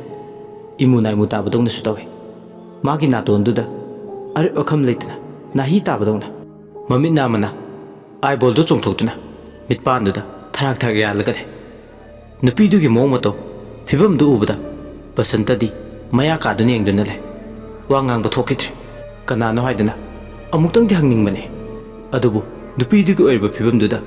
ꯃꯥ ꯃꯆꯤꯟꯕꯥ ꯂꯦꯡꯕ ꯉꯝꯈꯤꯗ꯭ꯔꯦ ꯆꯤꯜꯂꯩ ꯄꯨꯝꯕ ꯐꯥꯖꯤꯟꯈ꯭ꯔꯦ ꯃꯍꯥꯛ ꯃꯇꯥꯡ ꯑꯗꯨꯗ ꯅꯨꯄꯤꯗꯨꯗ ꯀꯔꯤ ꯍꯥꯏꯒꯗꯕꯅꯣ ꯍꯥꯏꯐꯝ ꯑꯃ ꯈꯪꯗꯦ ꯇꯥꯟꯖꯥꯗꯨꯗ ꯌꯨꯍꯦꯟꯕ ꯇꯥꯅꯕ ꯂꯥꯎꯔꯒꯁꯨ ꯂꯥꯎ ꯉꯝꯗꯦ ꯑꯁꯨꯝꯅ ꯃꯥ ꯏꯛ ꯏꯛ ꯇꯧꯗꯨꯅ ꯂꯩꯔꯤꯉꯩ ꯅꯨꯄꯤꯗꯨꯅ ꯃꯥꯕꯨ ꯌꯦꯡꯂꯒ ꯁꯞꯇ꯭ꯔ ꯑꯃꯒ ꯂꯣꯏꯅꯅ ꯂꯥꯎꯔꯛꯏ ꯑꯗꯨꯝꯅ ꯂꯥꯎꯔꯛꯄꯗꯨꯗ ꯅꯨꯄꯤꯗꯨꯒꯤ ꯃꯌꯥꯗꯒꯤ ꯈꯨꯠ ꯑꯁꯥꯡꯕ ꯑꯃ ꯊꯣꯛꯂꯛꯏ ꯑꯗꯨꯒ ꯕꯁꯟꯇꯒꯤ ꯃꯈꯨꯔꯤ ꯆꯔꯝ ꯃꯄꯥꯗꯨ ꯇꯝꯅ ꯃꯦꯠꯀꯗꯧꯒꯤ ꯇꯤꯡꯊꯣꯔꯛꯏ ꯕꯁꯟꯇ ꯃꯅꯤꯡ ꯍꯟꯕꯗ ꯇꯦꯕꯜ ꯅꯥꯛꯁꯤꯗ ꯃꯀꯣꯛꯇꯨ ꯌꯩꯁꯤꯜꯂꯒ ꯑꯃꯨꯛꯇꯪ ꯀꯟꯅ ꯂꯥꯎꯔꯝꯂꯒ ꯂꯩꯃꯥꯏꯗ ꯍꯥꯏꯊꯈ꯭ꯔꯦ ꯁꯣꯝꯗ ꯌꯨꯍꯦꯟꯕꯗꯤ ꯃꯈꯥꯗ ꯇꯧꯔꯤꯕꯗꯣ ꯀꯔꯤꯝꯇ ꯈꯪꯂꯝꯗꯦ ꯃꯩ ꯀꯟꯕ ꯊꯋꯥꯏ ꯑꯃꯒꯤ ꯊꯧꯁꯤꯟꯅ ꯍꯤꯡꯆꯥ ꯌꯥꯏꯇꯝꯕꯒꯤ ꯁꯥꯖꯠꯅꯤ ꯁꯨꯝꯅ ꯊꯋꯥꯏꯗꯨꯅ ꯃꯥꯒꯤ ꯃꯅꯤꯡ ꯊꯨꯡꯂꯦ ꯊꯋꯥꯏꯗꯨꯅ ꯃꯁꯥꯗ ꯐꯥꯎꯔꯝꯃꯤ ꯃꯦꯠꯄꯃꯛ ꯃꯦꯠꯇ꯭ꯔꯕꯁꯨ ꯑꯀꯤꯕ ꯄꯤꯕ ꯆꯩꯔꯥꯛ ꯄꯤꯕꯗꯗꯤ ꯄꯦꯟꯅ ꯃꯁꯥꯗ ꯅꯨꯡꯉꯥꯏꯕ ꯐꯥꯎꯔꯗꯨꯗꯗꯤ ꯍꯧꯖꯤꯛ ꯃꯥ ꯃꯁꯥꯗꯣ ꯑꯃꯨꯛ ꯌꯨꯍꯦꯟꯕꯅ ꯇꯨꯝꯂꯤꯕ ꯀꯥꯗꯨ ꯇꯝꯅ ꯂꯥꯛꯑꯦ ꯑꯗꯨꯒ ꯊꯋꯥꯏꯅꯤꯅ ꯇꯧꯒꯦꯇ ꯉꯝꯕꯅꯤꯅ ꯍꯧꯖꯤꯛ ꯃꯥꯛ ꯃꯁꯥꯗꯣ ꯊꯣꯡꯗꯣ ꯐꯨꯛ ꯂꯥꯎꯅ ꯐꯥꯎꯗꯣꯛꯏ ꯑꯗꯨꯒ ꯊꯋꯥꯏꯗꯨꯅ ꯌꯨꯍꯦꯟꯕꯅ ꯇꯨꯝꯂꯤꯕ ꯀꯥꯡꯊꯣꯟ ꯅꯥꯝꯃꯒꯤ ꯃꯈꯣꯡꯗꯣ ꯄꯥꯏꯔꯒ ꯋꯥꯡꯅ ꯊꯥꯡꯀꯠꯂꯦ ꯑꯗꯨꯝꯅ ꯀꯥꯡꯊꯣꯟ ꯑꯗꯨ ꯊꯥꯡꯀꯠꯂꯛꯄꯗꯨꯅ ꯇꯨꯝꯗꯨꯅ ꯂꯩꯕ ꯌꯨꯍꯦꯟꯕꯗꯣ ꯑꯐꯤꯡ ꯑꯐꯥꯏ ꯑꯣꯏꯅ ꯃꯤꯀꯞ ꯊꯣꯛꯂꯛꯂꯦ ꯃꯁꯥꯗꯨ ꯌꯨꯍꯥꯔ ꯍꯥꯔꯕꯣꯏ ꯅꯤꯡꯉꯤ ꯃꯃꯤꯠꯇꯨ ꯄꯥꯡꯊꯣꯔꯛꯄ ꯃꯇꯝꯗꯨꯗꯗꯤ ꯃꯥꯒꯤ ꯍꯦꯛ ꯁꯃꯨ ꯃꯤꯆꯥꯟꯅꯅ ꯑꯁꯤꯕ ꯊꯋꯥꯏ ꯑꯃ ꯅꯨꯄꯤꯒꯤ ꯃꯍꯥꯛꯅ ꯍꯦꯛ ꯇꯣꯏꯅ ꯎꯕ ꯁꯛꯇꯝ ꯑꯃꯅ ꯃꯉꯣꯟꯗ ꯌꯥꯝ ꯁꯥꯎꯅ ꯌꯦꯡꯗꯨꯅ ꯂꯩꯔꯝꯃꯤ ꯇꯧꯔꯤꯕ ꯃꯇꯧꯗꯨꯗ ꯌꯨꯍꯦꯟꯕꯅ ꯉꯛꯄꯅ ꯈꯝ ꯊꯦꯡꯉꯝꯃꯤ ꯅꯨꯄꯤꯗꯨꯅ ꯈꯣꯟꯖꯦꯜ ꯊꯣꯛꯅ ꯂꯥꯎꯔꯦ ꯃꯅꯥꯀꯣꯡ ꯑꯅꯤꯗꯣ ꯁꯦꯒꯥꯏꯔꯁꯅꯨ ꯍꯥꯏꯕꯒꯤ ꯃꯇꯥꯒꯨꯝ ꯍꯟꯖꯤꯟ ꯍꯟꯖꯤꯟ ꯑꯩꯅ ꯍꯥꯏꯕꯁꯦ ꯅꯪ ꯇꯥꯕꯤꯗꯦ ꯅꯪꯁꯨ ꯑꯩꯈꯣꯏꯒꯨꯝꯅ ꯑꯁꯤꯕꯒꯤ ꯃꯔꯛꯇ ꯇꯤꯜꯂꯣ ꯅꯪꯁꯨ ꯁꯤꯔꯕꯗꯤ ꯈꯪꯒꯅꯤ ꯑꯁꯤꯕꯒꯤ ꯋꯥꯈꯜ ꯀꯗꯥꯏ ꯐꯥꯎꯕ ꯀꯧꯒꯦ ꯑꯩꯅ ꯅꯪꯒꯤ ꯅꯐꯝꯗ ꯍꯥꯏꯖꯕꯁꯦ ꯅꯪꯅ ꯀꯌꯥꯔꯛ ꯍꯟꯅ ꯊꯧꯁꯥꯕ ꯁꯥꯕꯤꯈꯤꯗꯦ ꯑꯁꯤꯕꯗꯤ ꯈꯟ ꯅꯠꯇ꯭ꯔꯥ ꯁꯦꯟꯗꯥꯟꯅꯗꯨꯅ ꯅꯪꯅ ꯊꯋꯥꯏ ꯎꯁꯤꯠꯇꯅ ꯊꯋꯥꯏ ꯑꯩꯕꯨ ꯊꯧꯁꯥꯕ ꯁꯥꯗꯕꯒꯤ ꯃꯍꯩꯗꯤ ꯅꯪꯅ ꯐꯪꯖꯧ ꯅꯪꯒꯤ ꯌꯥꯏꯕ ꯊꯋꯥꯏ ꯂꯧꯔꯒ ꯄꯦꯜꯂꯒꯗꯕꯅꯤ ꯑꯁꯤ ꯍꯥꯏꯔꯒ ꯊꯋꯥꯏꯗꯨꯅ ꯈꯦꯛ ꯂꯥꯎꯅ ꯅꯣꯛꯏ ꯅꯣꯛꯇꯨꯅ ꯋꯥꯍꯩꯁꯤꯡꯁꯤ ꯍꯥꯏꯔꯒ ꯀꯥꯡꯊꯣꯟ ꯑꯗꯨ ꯊꯥꯡꯀꯠꯂꯤꯕ ꯆꯥꯡꯗꯨꯗꯒꯤ ꯍꯦꯟꯅ ꯋꯥꯡꯅ ꯊꯥꯡꯀꯠꯂꯦ ꯌꯨꯍꯦꯟꯕ ꯀꯥꯡꯊꯣꯟꯗꯨꯗꯒꯤ ꯇꯥꯒꯦ ꯇꯧꯏ ꯀꯥꯡꯊꯣꯟ ꯃꯆꯤ ꯑꯃꯗ ꯄꯥꯏꯔꯒ ꯌꯥꯟꯗꯨꯅ ꯂꯩ ꯑꯁꯨꯝꯅ ꯇꯧꯕꯗꯨꯗ ꯌꯨꯍꯦꯟꯕ ꯃꯇꯥꯡꯗꯨꯗ ꯈꯪꯂꯥꯎ ꯂꯥꯎꯏ ꯉꯥꯏꯈꯣ ꯅꯪꯅ ꯍꯥꯏꯕ ꯑꯩꯅ ꯈꯪꯗꯕꯒꯤꯅꯦ ꯅꯪꯅ ꯄꯥꯝꯕꯗꯣ ꯀꯔꯤꯅꯣ ꯐꯖꯅ ꯃꯌꯦꯛ ꯁꯦꯡꯅ ꯑꯩꯕꯨ ꯋꯥꯈꯜ ꯇꯥꯅꯕ ꯍꯥꯏꯌꯨ ꯅꯪꯅ ꯍꯥꯏꯔꯤꯗꯣ ꯀꯔꯤꯅꯣ ꯑꯝꯇ ꯍꯟꯅ ꯈꯟꯅꯁꯤ ꯅꯪ ꯁꯥꯎꯒꯠꯈꯤꯅꯨ ꯑꯁꯨꯝꯅ ꯌꯨꯍꯦꯟꯕꯅ ꯀꯥꯗꯨꯗ ꯂꯥꯎꯅ ꯍꯥꯏꯕꯗꯣ ꯃꯈꯥꯗ ꯀꯣꯛ ꯌꯩꯁꯤꯟꯗꯨꯅ ꯋꯥꯈꯜ ꯇꯥꯗꯅ ꯂꯩꯔꯝꯕ ꯕꯁꯟꯇꯗꯣ ꯍꯦꯛ ꯋꯥꯈꯜ ꯇꯥꯔꯛꯄꯒ ꯇꯟꯖꯥ ꯆꯥꯟꯅꯔꯨꯔꯦ ꯇꯟꯖꯥ ꯆꯥꯟꯅꯔꯨꯕꯅ ꯃꯥꯒꯤ ꯃꯥꯃꯣꯒꯤ ꯀꯥꯗ ꯀꯩꯅꯣꯝꯃ ꯊꯧꯗꯣꯛ ꯑꯃ ꯊꯣꯛꯂ ꯃꯥꯜꯂꯦ ꯈꯜ ꯃꯥꯁꯨ ꯃꯀꯣꯛ ꯑꯁꯣꯛꯄꯗꯨꯒꯤ ꯑꯅꯥꯕ ꯆꯩꯅꯥꯈꯨꯜꯗꯣ ꯂꯧꯊꯣꯛꯇꯨꯅ ꯌꯨꯍꯦꯟꯕꯒꯤ ꯀꯥ ꯇꯝꯅ ꯆꯪꯁꯤꯜꯂꯛꯑꯦ ꯎꯆꯤꯟ ꯅꯥꯆꯤꯟ ꯊꯣꯡꯗꯨꯒꯤ ꯂꯣꯛꯇꯨꯗ ꯂꯣꯟꯁꯤꯜꯂꯝꯗ꯭ꯔꯦ ꯕꯁꯟꯇ ꯃꯁꯥꯗ ꯆꯤꯡꯅꯕ ꯄꯥꯈꯠꯄ ꯊꯀꯠꯄ ꯑꯃꯒ ꯂꯣꯏꯅꯅ ꯊꯣꯡꯗꯣ ꯍꯥꯡꯗꯣꯛꯑꯦ ꯊꯣꯡꯗꯣ ꯍꯥꯡꯗꯣꯛꯂꯛꯄ ꯃꯇꯝꯗꯨꯗꯗꯤ ꯃꯥꯁꯨ ꯃꯃꯤꯠꯃꯛꯅ ꯎꯔꯦ ꯊꯋꯥꯏꯗꯨꯅ ꯀꯥꯡꯊꯣꯟ ꯅꯥꯝꯃ ꯄꯥꯏꯔꯒ ꯇꯧꯔꯝꯂꯤꯕ ꯑꯀꯤꯕ ꯐꯤꯕꯝ ꯑꯗꯣ ꯕꯁꯟꯇꯅ ꯃꯥꯃꯣ ꯑꯁꯤ ꯍꯥꯏꯔꯒ ꯃꯁꯥꯗꯣ ꯌꯥꯝ ꯄꯥꯈꯠꯅ ꯆꯪꯁꯤꯜꯂꯛꯀꯦ ꯇꯧꯏ ꯌꯨꯍꯦꯟꯕꯒꯤ ꯃꯅꯥꯛ ꯇꯝꯅ ꯃꯇꯝꯗꯨꯗ ꯊꯋꯥꯏꯗꯨꯅ ꯃꯈꯨꯠ ꯅꯥꯝꯃ ꯑꯃꯗꯨꯒꯤ ꯈꯪꯁꯥꯡ ꯁꯥꯡꯇꯣꯔꯛꯂꯒ ꯕꯁꯟꯇꯒꯤ ꯈꯧꯔꯤ ꯆꯔꯝꯗꯣ ꯑꯃꯨꯛ ꯃꯦꯠꯀꯦ ꯇꯧꯏ ꯍꯥꯏꯕꯒ ꯇꯧꯕꯒ ꯅꯪꯍꯧꯗꯦ ꯊꯋꯥꯏꯗꯨꯅ ꯍꯤꯡꯆꯥ ꯌꯥꯏꯇꯝꯕꯤꯒꯤ ꯁꯛꯂꯣꯟ ꯂꯧꯗꯨꯅ ꯇꯥꯏꯕꯪ ꯃꯤꯁꯤꯡꯕꯨ ꯍꯥꯠꯂꯒꯦ ꯍꯥꯏꯕꯒꯤ ꯃꯇꯥꯒꯨꯝ ꯑꯃꯒꯤꯅ ꯃꯈꯧꯔꯤ ꯆꯔꯝ ꯑꯗꯨꯒ ꯑꯃꯒꯤꯅ ꯀꯥꯡꯊꯣꯟ ꯑꯗꯨ ꯄꯥꯏꯔꯤ ꯃꯈꯨꯠ ꯅꯥꯝꯃ ꯅꯥꯝꯃꯅ ꯃꯥꯒꯤ ꯂꯩꯖꯕ ꯃꯇꯤꯡ ꯐꯨꯗꯣꯛꯂꯤꯉꯩ ꯌꯨꯍꯦꯟꯕꯣꯏꯒꯤ ꯒꯦꯠꯀ ꯇꯥꯏꯅꯅ ꯃꯃꯥꯏ ꯅꯣꯡꯄꯣꯛ ꯑꯣꯜꯂꯒ ꯂꯥꯏꯁꯪ ꯃꯆꯥ ꯑꯃ ꯂꯥꯏꯒꯤ ꯈꯨꯕꯝ ꯌꯥꯟꯅ ꯂꯩꯔꯤꯕꯗꯨꯗꯒꯤ ꯃꯗꯨꯒꯤ ꯃꯅꯨꯡꯗꯒꯤ ꯈꯨꯕꯝ ꯌꯥꯟꯅ ꯂꯥꯠꯂꯤꯕ ꯂꯥꯏꯗꯨꯒꯤ ꯊꯋꯥꯏ ꯃꯤꯔꯦꯜ ꯑꯗꯣ ꯈꯥꯡꯕ ꯉꯝꯗꯗꯅ ꯇꯥꯏꯕꯪ ꯊꯋꯥꯏꯁꯤꯡꯗꯨꯕꯨ ꯀꯜꯂꯒꯦ ꯈꯟꯗꯨꯅ ꯃꯥꯂꯪ ꯅꯨꯡꯁꯤꯠ ꯈꯨꯠꯄꯨꯁꯤꯅ ꯄꯥꯏ ꯆꯤꯡꯃꯨ ꯈꯣꯏꯃꯝ ꯂꯥꯏꯔꯦꯝꯃ ꯄꯥꯟꯊꯣꯏꯕꯤ ꯏꯃꯥꯗꯣ ꯊꯣꯔꯛꯂꯦ ꯈꯨꯠꯇ ꯊꯥꯡ ꯁꯣꯔꯤ ꯑꯃ ꯄꯥꯏ ꯌꯨꯍꯦꯟꯕꯒꯤ ꯀꯥꯗꯨ ꯇꯝꯅ ꯄꯥꯏꯁꯤꯜꯂꯦ ꯑꯗꯨꯒ ꯈꯣꯟꯖꯦꯜ ꯊꯣꯛꯅ ꯊꯋꯥꯏ ꯃꯤꯔꯦꯜꯗꯨ ꯌꯦꯡꯅ ꯄꯥꯝꯕ ꯀꯩꯔꯦꯟꯊꯛꯇ ꯇꯣꯡ ꯊꯋꯥꯏ ꯃꯤꯔꯦꯜꯗꯨꯒꯤ ꯁꯥꯃꯨ ꯃꯥꯌꯣꯛꯅꯅ ꯂꯦꯞꯂꯔꯦ ꯏꯃꯥ ꯃꯥꯅ ꯌꯥꯝ ꯁꯥꯎꯅ ꯍꯥꯏ ꯃꯤꯔꯦꯜ ꯍꯥꯝꯆꯠ ꯍꯥꯝꯄꯣꯏꯅꯕ ꯅꯪꯒꯨꯝꯕꯅꯁꯨ ꯑꯀꯤ ꯑꯈꯪ ꯀꯌꯥ ꯍꯧꯖ ꯃꯣꯡꯕ ꯁꯪꯒꯥꯏ ꯑꯁꯤꯗ ꯄꯤꯗꯨꯅ ꯇꯧꯅꯤꯡꯕ ꯅꯅꯤꯡ ꯇꯧꯕꯗꯤ ꯈꯛ ꯌꯥꯔꯣꯏ ꯅꯍꯥꯟꯒꯩ ꯁꯥꯡꯂꯕ ꯋꯥꯡꯂꯟ ꯃꯇꯝꯁꯦ ꯌꯦꯡꯒꯦ ꯌꯥꯎꯅ ꯌꯦꯡꯕꯅꯦ ꯅꯈꯣꯏꯅ ꯇꯧꯅꯤꯡꯕ ꯅꯅꯤꯡ ꯇꯧꯗꯨꯅ ꯇꯥꯏꯕꯪꯁꯤꯡꯗ ꯌꯦꯠꯄꯗꯤ ꯉꯁꯤ ꯍꯥꯏꯕ ꯅꯨꯃꯤꯠꯁꯤꯗ ꯏꯈꯨꯠꯁꯨ ꯄꯥꯏꯔꯤꯕ ꯂꯩꯃꯔꯦꯟꯒꯤ ꯊꯥꯡꯁꯤꯅ thawai teng maraba nangbu lairam lenda mak yong na pudrasu haurai khana pangba mai kei da purage do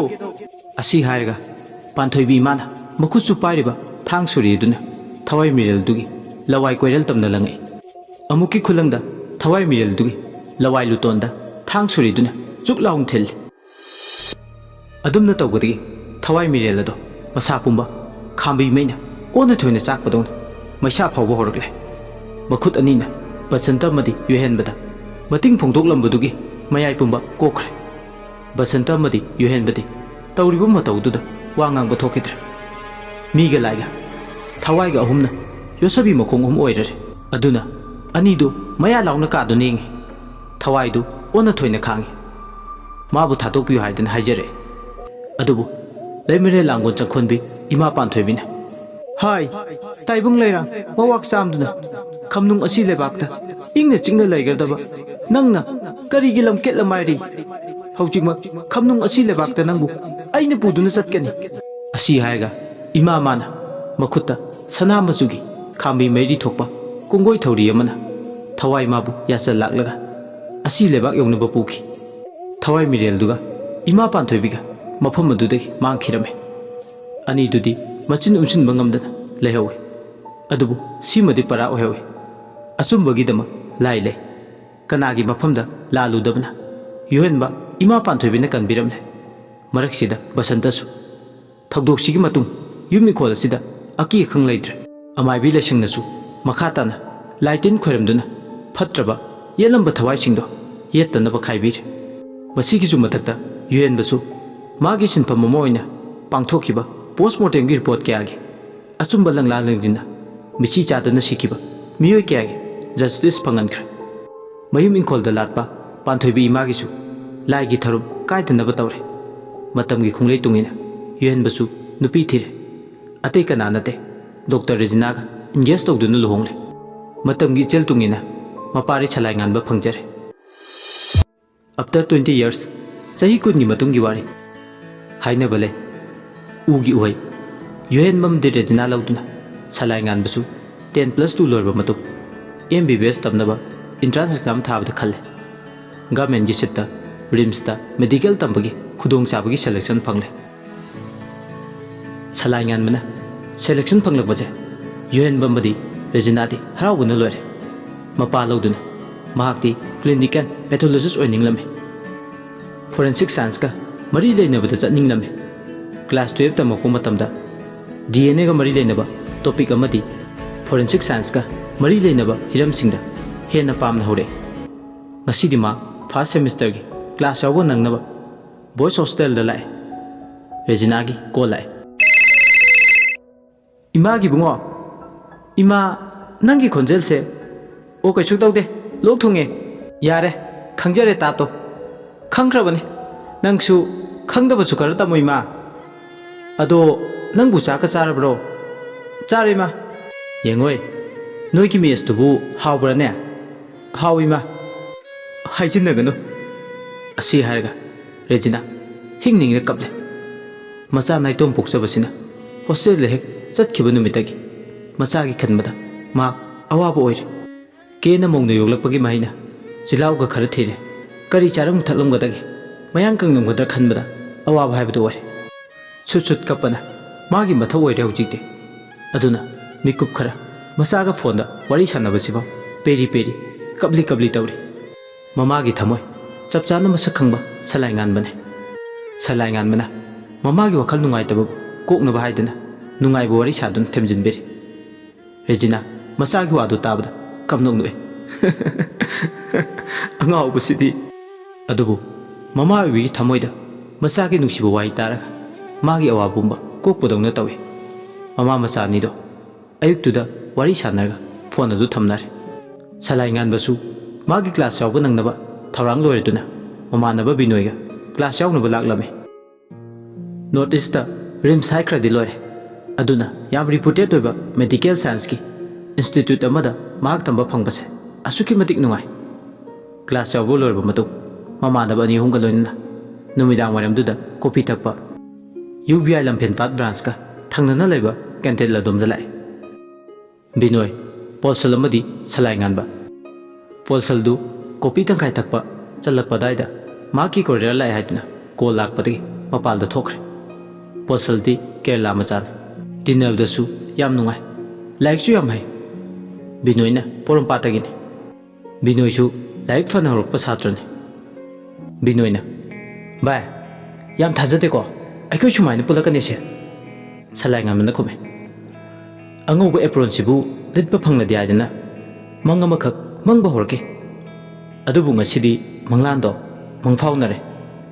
ꯕꯤꯅꯣꯏꯅ, ꯅꯪ ꯍꯥꯏꯗꯨ ꯆꯨꯝꯃꯤ ꯚꯥꯏ, ꯃꯤꯑꯣꯏꯕ ꯈꯨꯟꯅꯥꯏꯒꯤꯗꯃꯛ ꯃꯍꯩꯁꯦ ꯇꯝꯒꯦ ꯍꯥꯏꯅ ꯄꯨꯛꯅꯤꯡꯗ ꯂꯦꯞꯈꯤꯕꯅꯤ꯫ ꯈꯪꯗꯦ ꯚꯥꯏ, ꯑꯩꯈꯣꯏ ꯁꯨꯃꯥꯏꯅ ꯄꯨꯟꯅ ꯊꯦꯡꯅꯅꯤ ꯍꯥꯏꯕꯗꯤ ꯁꯨꯛꯊꯥ ꯊꯥꯖꯗꯦꯀꯣ꯫ ꯑꯁꯨꯝꯅ ꯑꯅꯤꯗꯨ ꯋꯥꯔꯤ ꯁꯥꯟꯅꯕ ꯂꯣꯏꯔꯒ ꯊꯣꯛꯂꯛꯑꯦ꯫ ꯍꯦꯛ ꯊꯣꯛꯂꯛꯄꯒ ꯖꯨꯕꯂꯤ ꯍꯣꯜꯒꯤ ꯃꯃꯥꯡ ꯒꯥꯔꯗꯦꯟ ꯂꯩꯔꯤꯕ ꯃꯄꯥꯗꯨꯒꯤ ꯅꯥꯀꯟ ꯐꯨꯠꯄꯥꯠ ꯑꯗꯨꯗ ꯅꯨꯄꯤ ꯑꯃ ꯃꯃꯥ ꯑꯇꯣꯝꯕꯤꯅ ꯆꯩꯕꯗꯨ ꯎꯔꯝꯃꯦ꯫ ꯅꯨꯄꯤꯗꯨꯒ ꯃꯆꯥꯅꯨꯄꯤꯗꯨꯒ ꯑꯅꯤꯗꯣ ꯄꯨꯟꯅ ꯑꯋꯥꯏ ꯈꯨꯝ ꯇꯧꯅꯕꯗꯣ ꯍꯦꯛ ꯃꯅꯥꯗ ꯇꯥꯔꯦ ꯁꯂꯥꯏꯉꯥꯟꯕ꯫ ꯏꯃꯥꯒꯤ ꯕꯦꯝꯃ, ꯅꯪꯅ ꯏꯃꯥꯕꯨ ꯌꯣꯟꯕꯁꯦ ꯌꯣꯜꯂꯤꯗꯀꯣ, ꯍꯣꯁꯄꯤꯇꯥꯜꯁꯤꯗ ꯐꯥꯎ ꯍꯦꯛ ꯌꯣꯜꯂꯤꯗꯀꯣ꯫ ꯑꯩꯕꯨ ꯅꯪꯅ ꯄꯣꯛꯇꯕꯤ ꯄꯂꯦꯝꯅ ꯃꯥꯅꯤ ꯈꯟꯗꯨꯅ ꯇꯧꯔꯤꯕ ꯅꯠꯇ꯭ꯔꯣ? ꯀꯔꯤꯅꯣ ꯏꯃꯥꯅ ꯍꯥꯏꯔꯤꯗꯨꯕꯣ? ꯅꯆꯥꯅ ꯏꯃꯥꯕꯨ ꯑꯗꯨꯝꯅ ꯈꯛ ꯈꯟꯈꯤꯕ ꯂꯩꯇꯦ꯫ ꯌꯥꯔꯦ, ꯋꯥ ꯃꯈꯥ ꯇꯥꯔꯅꯨ, ꯑꯩ ꯅꯪꯒꯤ ꯅꯒꯨꯟ ꯆꯞ ꯆꯥꯅ ꯈꯪꯉꯤ꯫ ꯏꯃꯥ, ꯑꯩ ꯀꯔꯤ ꯇꯧꯔꯒꯦ ꯏꯃꯥꯅ ꯑꯁꯨꯛ ꯌꯥꯝꯅ ꯑꯩꯕꯨ ꯂꯥꯟꯅ ꯈꯜꯂꯤꯗꯨꯕꯣ? ꯈꯪꯉꯦ ꯕꯦꯝꯃ, ꯅꯆꯤꯟꯗꯅ ꯏꯃꯥ, ꯇꯧꯊꯣꯔꯛꯄ ꯊꯕꯛꯅ ꯌꯦꯛꯅꯕ꯫ ꯅꯪꯅ ꯀꯔꯤ ꯍꯥꯏꯔꯝꯒꯦ ꯅꯅꯤ ꯊꯕꯛꯂꯩꯗ? ꯑꯣ, ꯑꯗꯨꯒꯤ ꯑꯣꯏꯔꯦ ꯏꯃꯥꯅ ꯁꯥꯎꯔꯤꯗꯤ꯫ ꯁꯥꯎꯗ꯭ꯔꯗꯤ ꯅꯪꯅ ꯍꯥꯏꯕ ꯈꯨꯗꯤꯡꯗ ꯑꯩꯅ ꯑꯌꯥꯕ ꯄꯤꯌꯨ ꯍꯥꯏꯕ꯭ꯔꯣ? ꯏꯃꯥ, ꯄꯄꯥꯒꯤ ꯑꯅꯥꯕꯁꯦ ꯀꯦꯟꯁꯔꯅꯤ꯫ ꯄꯄꯥ ꯂꯥꯌꯦꯡꯕꯗ ꯏꯪꯈꯣꯜ ꯃꯆꯦꯠ ꯑꯃꯁꯨ ꯌꯣꯟꯈ꯭ꯔꯦ, ꯍꯧꯖꯤꯛꯁꯨ ꯄꯩꯁꯥ ꯃꯌꯥꯝ ꯆꯪꯈꯤꯅꯤ꯫ ꯏꯃꯥ, ꯄꯄꯥ ꯂꯥꯌꯦꯡꯅꯕ ꯑꯩꯒꯤ ꯀꯤꯗꯅꯤ ꯅꯥꯝꯃꯁꯦ ꯌꯣꯜꯂꯒꯦ꯫ ꯑꯁꯤ ꯍꯥꯏꯔꯒ ꯃꯆꯥꯅꯨꯄꯤꯗꯨ ꯍꯤꯡꯅ ꯍꯤꯡꯅ ꯀꯞꯂꯤ꯫ ꯃꯃꯥꯗꯨꯅ ꯃꯆꯥꯅꯨꯄꯤꯗꯨꯒꯤ ꯋꯥꯍꯩꯗꯨꯗ ꯃꯆꯥꯅꯨꯄꯤ ꯂꯩꯁꯥꯕꯤꯗꯨꯒꯤ ꯃꯈꯖꯥꯏꯗ ꯈꯨꯄꯥꯛꯅ ꯊꯥꯏ꯫ ꯐꯨꯠꯄꯥꯠꯇꯨꯗ ꯉꯁꯥꯏꯗꯒꯤ ꯃꯃꯥ ꯃꯆꯥꯗꯨꯅ ꯁꯥꯟꯅꯔꯤꯕ ꯋꯥꯔꯤꯗꯣ ꯇꯤꯡꯉꯛ ꯇꯤꯡꯉꯛ ꯌꯦꯡꯗꯨꯅ ꯕꯤꯅꯣꯏ ꯑꯃꯗꯤ ꯁꯂꯥꯏꯉꯥꯟꯕꯗꯤ ꯍꯧꯕꯗꯒꯤꯅ ꯂꯣꯏ ꯐꯥꯎꯕ ꯇꯥꯔꯝꯃꯦ꯫ ꯋꯥꯔꯤꯗꯨꯒꯤ ꯆꯩꯅꯥꯗꯣ ꯁꯂꯥꯏꯉꯥꯟꯕꯒꯤ ꯊꯃꯣꯏꯗ ꯐꯥꯎꯏ꯫ ꯃꯇꯝꯁꯤ ꯊꯦꯡꯂꯦ ꯍꯥꯏꯗꯨꯅ ꯕꯤꯅꯣꯏꯅ ꯋꯥꯔꯤ ꯇꯥꯔꯤꯕ ꯁꯂꯥꯏꯉꯥꯟꯕꯒꯤ ꯈꯨꯗꯥꯡꯗꯨ ꯄꯥꯏꯗꯨꯅ ꯁꯣꯔꯣ ꯁꯣꯔꯣ ꯂꯥꯛꯇꯨꯅ ꯆꯤꯡꯂꯒ ꯄꯨꯈꯤ꯫ ꯁꯂꯥꯏꯉꯥꯟꯕ ꯇꯨꯡ ꯍꯟꯅ ꯑꯃꯨꯛꯁꯨ ꯍꯤꯡꯅ ꯍꯤꯡꯅ ꯐꯨꯠꯄꯥꯠꯀꯤ ꯃꯇꯥꯏꯗꯨꯗ ꯀꯞꯂꯤꯕ ꯂꯩꯁꯥꯕꯤꯗꯨꯗ ꯌꯦꯡꯉꯤ꯫ ꯂꯩꯁꯥꯕꯤ ꯃꯃꯥ ꯃꯆꯥꯗꯨꯗꯤ ꯄꯨꯟꯁꯤꯒꯤ ꯑꯋꯥꯕ ꯄꯣꯠꯂꯨꯝꯅ ꯀꯣꯛꯊꯣꯡꯅꯔꯕꯗ ꯃꯤꯅ ꯌꯦꯡꯂꯝꯒꯅꯤ ꯇꯥꯔꯝꯒꯅꯤ ꯍꯥꯏꯕ ꯋꯥꯈꯜꯗꯒ ꯆꯪꯈꯤꯗ꯭ꯔꯦ꯫ ꯃꯃꯥ ꯃꯆꯥꯗꯨ ꯐꯨꯠꯄꯥꯠꯇꯨꯗ ꯐꯝꯊꯔꯒ ꯄꯨꯟꯅ ꯍꯤꯡꯅ ꯍꯤꯡꯅ ꯀꯞꯄꯤ꯫ ꯇꯧꯔꯤꯕ ꯃꯇꯧꯗꯨ ꯌꯦꯡ ꯌꯦꯡꯅ ꯁꯂꯥꯏꯉꯥꯟꯕꯒꯤ ꯃꯤꯠꯌꯦꯡꯗꯒꯤ ꯇꯥꯝꯈ꯭ꯔꯦ꯫ ꯁꯂꯥꯏꯉꯥꯟꯕ ꯍꯣꯁꯇꯦꯜꯒꯤ ꯀꯥꯗꯨ ꯌꯧꯔꯦ꯫ ꯇꯦꯕꯜ ꯂꯦꯝꯞꯇꯨ ꯊꯥꯜꯂꯒ ꯉꯁꯥꯏ ꯑꯣꯖꯥꯅ ꯄꯤꯔꯛꯈꯤꯕ ꯀ꯭ꯂꯥꯁ ꯅꯣꯠꯇꯨ ꯄꯥꯒꯦ ꯇꯧꯔꯤ꯫ ꯂꯥꯏꯔꯤꯛ ꯍꯦꯛ ꯄꯥꯒꯦ ꯇꯧꯕꯒ ꯉꯁꯥꯏꯒꯤ ꯐꯨꯠꯄꯥꯠꯇ ꯍꯤꯡꯅ ꯍꯤꯡꯅ ꯀꯞꯈꯤꯕꯤ ꯃꯁꯛ ꯃꯁꯥ ꯈꯪꯗꯕ ꯂꯩꯁꯥꯕꯤꯗꯨꯒꯤ ꯃꯌꯦꯛ ꯁꯦꯡꯗ꯭ꯔꯕ ꯃꯥꯏꯊꯣꯡꯗꯣ ꯍꯦꯛꯇ ꯃꯤꯠꯃꯥꯡꯗꯨꯗ ꯅꯤꯡꯁꯤꯡꯂꯛꯂꯦ꯫ ꯅꯨꯡꯉꯥꯏꯕꯇꯅ ꯃꯁꯔꯨꯛ ꯑꯣꯏꯗꯨꯅ ꯂꯥꯛꯄ ꯑꯋꯥꯕ ꯀꯔꯤꯅꯣ ꯃꯆꯦꯠ ꯈꯪꯗ꯭ꯔꯤꯕ ꯁꯂꯥꯏꯉꯥꯟꯕ ꯉꯁꯤꯗꯤ ꯃꯁꯥ ꯃꯊꯟꯇ ꯃꯗꯣ ꯂꯥꯏꯔꯤꯛ ꯄꯥꯔꯝꯕꯗꯒꯤ ꯌꯥꯝ ꯃꯅꯨꯡ ꯍꯟꯖꯤꯟꯕ ꯄꯨꯟꯁꯤꯒꯤ ꯂꯨꯔꯕ ꯑꯥꯔꯊ ꯊꯤꯕ ꯍꯧꯔꯛꯂꯦ꯫ ꯀꯔꯤꯒꯤꯅꯣ ꯃꯤꯑꯣꯏꯕꯒꯤ ꯂꯥꯏꯕꯛꯇ ꯁꯦꯝꯕꯤꯕ ꯃꯄꯨꯅ ꯑꯋꯥꯕ ꯅꯨꯡꯉꯥꯏꯕ ꯍꯥꯏꯗꯅ ꯇꯣꯈꯥꯏ ꯇꯣꯈꯥꯏ ꯇꯝꯕꯤꯔꯝꯂꯤꯕ? ꯉꯁꯥꯏꯒꯤ ꯂꯩꯁꯥꯕꯤꯗꯣ ꯃꯥꯗꯧꯅ ꯅꯨꯡꯉꯥꯏ ꯌꯥꯏꯐꯕ ꯏꯃꯨꯡꯗ ꯄꯣꯛꯂꯝꯂꯕꯗꯤ ꯋꯥꯔꯝꯂꯣꯏ꯫ ꯐꯅ ꯏꯃꯨꯡꯒꯤ ꯃꯤꯑꯣꯏ ꯅꯥꯔꯒꯁꯨ ꯁꯦꯟ ꯃꯌꯥꯝ ꯄꯨꯊꯣꯛꯇꯨꯅ ꯂꯥꯌꯦꯡꯂꯝꯒꯅꯤ꯫ ꯃꯍꯥꯛ ꯋꯥꯈꯜꯅ ꯂꯥꯝ ꯂꯥꯝꯗꯨꯅ ꯃꯌꯥꯝ ꯈꯟꯖꯤꯟꯕ ꯍꯧꯔꯛꯂꯦ꯫ ꯂꯣꯏꯔꯛꯄꯗ ꯃꯥꯅ ꯈꯜꯂꯤꯕ ꯁꯤꯟꯐꯝ ꯑꯁꯦ ꯃꯉꯣꯟꯗ ꯆꯥꯅꯩ ꯆꯨꯁꯤꯟꯅꯩ ꯈꯜꯂꯦ꯫ ꯃꯥꯒꯤ ꯃꯤꯠꯇ ꯉꯁꯥꯏꯒꯤ ꯂꯩꯁꯥꯕꯤꯗꯨꯒꯤ ꯄꯤꯔꯥꯡꯇꯅ ꯆꯣꯠꯂꯕ ꯃꯥꯏꯊꯣꯡꯗꯨ ꯎꯔꯦ꯫ ꯃꯗꯨ ꯍꯦꯛ ꯅꯤꯡꯁꯤꯡꯂꯨꯕꯗ ꯃꯍꯥꯛ ꯃꯁꯥ ꯃꯊꯟꯇ ꯋꯥꯖꯩ꯫ ꯁꯂꯥꯏꯉꯥꯟꯕ ꯃꯆꯤꯟꯗ ꯈꯪꯉꯥꯏ ꯈꯪꯖꯤꯟꯗꯥꯔꯦ꯫ ꯃꯤꯀꯨꯞꯇꯨꯅ ꯇꯦꯜꯂꯁꯨ ꯑꯩꯉꯣꯟꯗꯗꯤ ꯑꯁꯥꯡꯕ ꯄꯨꯟꯁꯤꯒꯤ ꯋꯥꯔꯤ ꯑꯃ ꯑꯣꯏꯍꯧꯔꯦ꯫ ꯃꯥꯒꯤ ꯑꯋꯥꯕ ꯋꯥꯔꯤꯅ ꯑꯩꯒꯤ ꯊꯃꯣꯏꯗ ꯃꯌꯦꯛ ꯅꯥꯏꯅ ꯀꯣꯛꯇꯅ ꯏꯗꯨꯅ ꯂꯩꯍꯧꯔꯦ꯫ ꯃꯥꯒꯤ ꯄꯤꯔꯥꯡꯗꯨꯒꯤ ꯃꯔꯣꯜꯅ ꯑꯩꯒꯤ ꯊꯃꯣꯏꯕꯨ ꯉꯁꯤꯗꯤ ꯃꯔꯣꯜ ꯂꯣꯜꯍꯧꯔꯦ꯫ ꯊꯃꯣꯏꯒꯤ ꯂꯣꯟ ꯇꯝꯕꯤꯔꯝꯂꯦ, ꯃꯤꯅꯨꯡꯁꯤꯒꯤ ꯏꯆꯦꯜ ꯈꯥꯏꯕꯤꯔꯝꯂꯦ꯫ ꯅꯪ ꯂꯝꯂꯥꯟꯕꯤꯅꯤ ꯍꯥꯏꯕ ꯌꯥꯏ, ꯑꯗꯨꯕꯨ ꯅꯪꯒꯤ ꯋꯥꯔꯤꯗꯤ ꯑꯗꯨꯝ ꯇꯥꯅꯤꯡꯗꯨꯅ ꯂꯩꯒꯅꯤ꯫ ꯅꯪꯒꯤ ꯃꯤꯠꯀꯤ ꯄꯤ ꯄꯥꯝꯃꯨꯖꯩ ꯑꯩꯅ ꯅꯪꯒꯤ ꯋꯥꯔꯤꯗ ꯑꯩꯅ ꯏꯔꯤ ꯃꯌꯦꯛ ꯑꯃ꯫ loinaidaba mayek nangsu miyoibane aishu miyoibane awa nungai anigi kuyomna yomduna sarakpane nangi awabado nongbuta oiresu aina kohanba ngamba thoklaba pongamdana pokpa miyoibagi mapoksida ai mahiyale khanjarake angakpane wakalgi thawinjin karisu thoknadaba masak masa faw fajana khangadaba sigidam mahakna wabi mathau ama oina salai nganba wakalgi ireida puduna chatlurabasu masagi wakalbu break phajaba ngaba misak amani ma ngayak sakang dabilam lan magi dam khan ke khaluraba matu magi tawgadaba mathaudo puning sangsinduna magi lairik pafam thokpaduda lairik pare somdon kamdori numidang sida rims ke oncology department mamangduda ngasai mama masa lawnakhiba leisabi msadu gate tuda ungagale anaba hangba lakhibi leikai ki mane sing thokpa mana magi mafamda hairamba wai singdo ningsinglubada mathanta umchakne kanare koibe ma kini na mayolga nang sumu naroi yegloi haninga leite adu ki sujaru ina kara khunba ta samugi atombi oibana nangi laibuk phagani magi nupi ahal thabasu kuire sikiba phiroi loikibusu sahi haire pakhrani masasu hoi pakhang budi natre masu adubu kaida wege masa nupi ama khaktani poido sahi tareta haibata ngairi nang natradi madi amuk hana yum palo haisu yaroi inen hairise fajana khal pema yellow phabi tungi polo yengna si haidana hainaba masu leibani kaun ko leisabi masadu mitki pi thingba ngamde leikai ki mane sing thokpa du wahi du tabada to taning haidana matang duda chinthak ta khumluba yabusu nate tawribudo aduna adum tumile adubu mane thokpa dudi ngangbagi palaite ngangning ba maning tawe mina taninga khangdang khai adubu ma ngangli hanjin kanare koi bema mioi bagi mapokse amutang pokpa mapokne mathang mapokta tin kang oina pokpra haibasu kanana khangbo nate ta samugi atombi oihobuna fai mi khwaige atombi oibadi nupi ahalduna yetpi nabale nangidi yam ingna chingna lemna atombi oidoini farasu patrasu nakhutta amaga chaduini bema kaunune nangbo ine na hairise nangi fanabani ungbana kanaroi bema haujiki matamda nupa afaba tangi atombi oibse nangna ihana haudopasu nate aroibasu nate lai haktaktagi chanaraglabani sauningkhibani leisabidu manigi waiduda tumin leiramade khumla sira khalmani chinpheng phabi leikaigi manedudi ngangwa tokte khangde kamdaubuno magi leyingdo mi khaiga suman hek manade tawrise amuksu makha samtare haibi di haini kanaroi ko kaishu tumin leibana napa layeng bada changadaba sen mayamdo mana puthoke harido aduna ne nang monda chelubema kanaroi ko khawei tawsi luhung pan anirak phambudusu phajabam leiroi mina kana kani ngangnagani hoi nangi khaluragadi nungaiti luhung pandi nangi su ahan mane do luhung pan phamba loinamak ingna chingna pangani haiba leite mora phamlaga khawi yekiba kundogi mahut chereina hukkiba kyasu nungaina pankiba ngaktani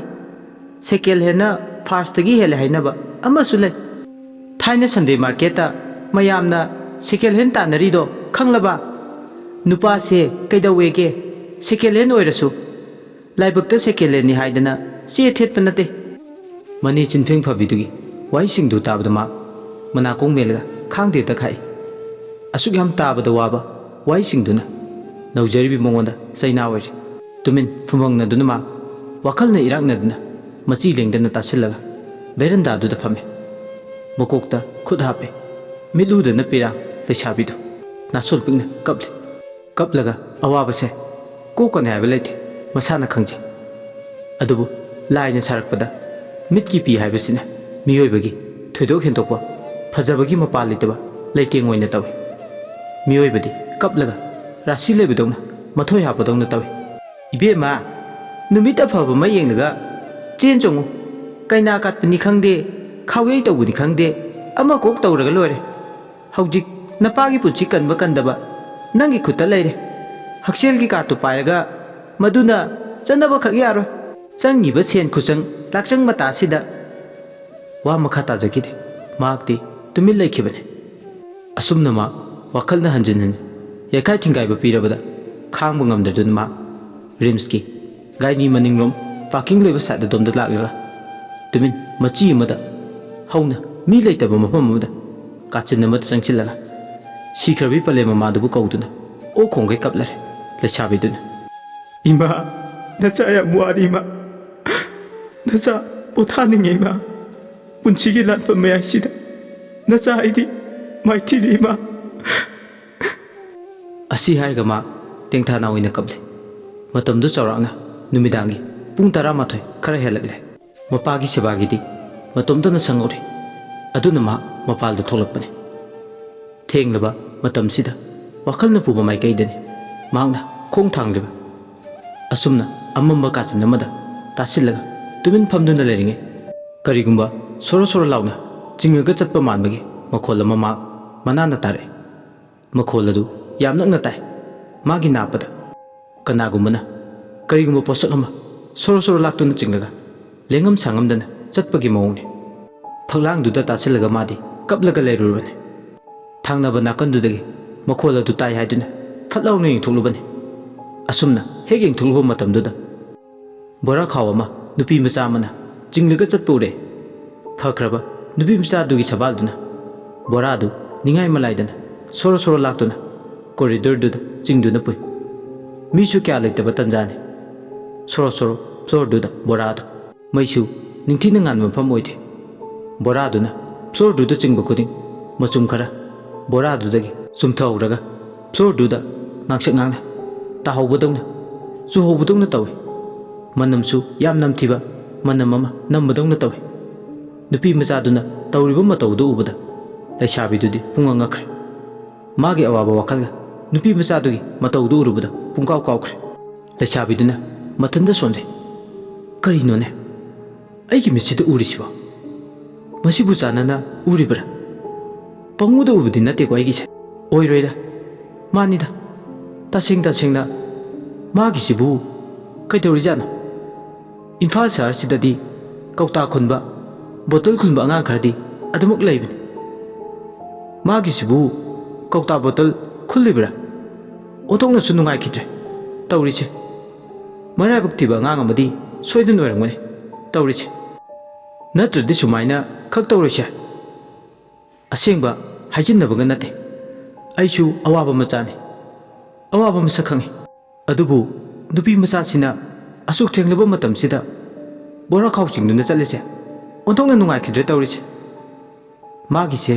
ka hena lumba ma soiduna tawrini kanade magi matengdum pangbiruki asi harga tumin pholang ka chilamada tasillaga kappaga leramududagi phuklauna hogulaga mangda chalibi nupi macha dugi tungtamna lesabidu tanare ningai malaidana magi mangduda bora khawdo soro soro chingduna nupi macha dudi aduma magi chapam thoba adumak chale nupi macha dugi khongthang duchu asuki matik yang aduna laisabiduna tanabada khara wana hekthoi tawrise awaba haiduni masu phanakanadi khongthang adu thangjabani adubu nupi macha duna hekta lakchana hengatki nupi macha dudi minna kupada borado soro soro laktuna chingduna chatpa malabusu magi khongthang dudi gam gam thangduna hekta chatpadawnasu matawi asumna nupi macha dugi khongthang aduda tanaba phangdrabada laisabidusu chencha chale ngasi mana nupi macha si minungsi poklore karino kanano haiba ma tasingna khangning lore adugini mangna thawaina nupi macha se tanaragliba nupi macha duna chatpa mai kei domda laisabido adum lai mangna chatpa mai kei domda tumin hoi mai haidana adum inaduna chatpane chap chaba mafamdu ma haibadi ngamde adum lai manai chumding chatlido laisabidudi angang nupi mcha dugi tung inna bo honabada sadau thongi asumna duma nupi machadugi adum tungyan tamna sor thabet thabet honduna hoi mai haidana adumak chatle mak phana sangna nupi machadugi tungina duna lakpada awaba amadi phawre nupi machaduna hojikti mi leitaba chikchikpa warehouse tongna leiba ate akaitana pik thanba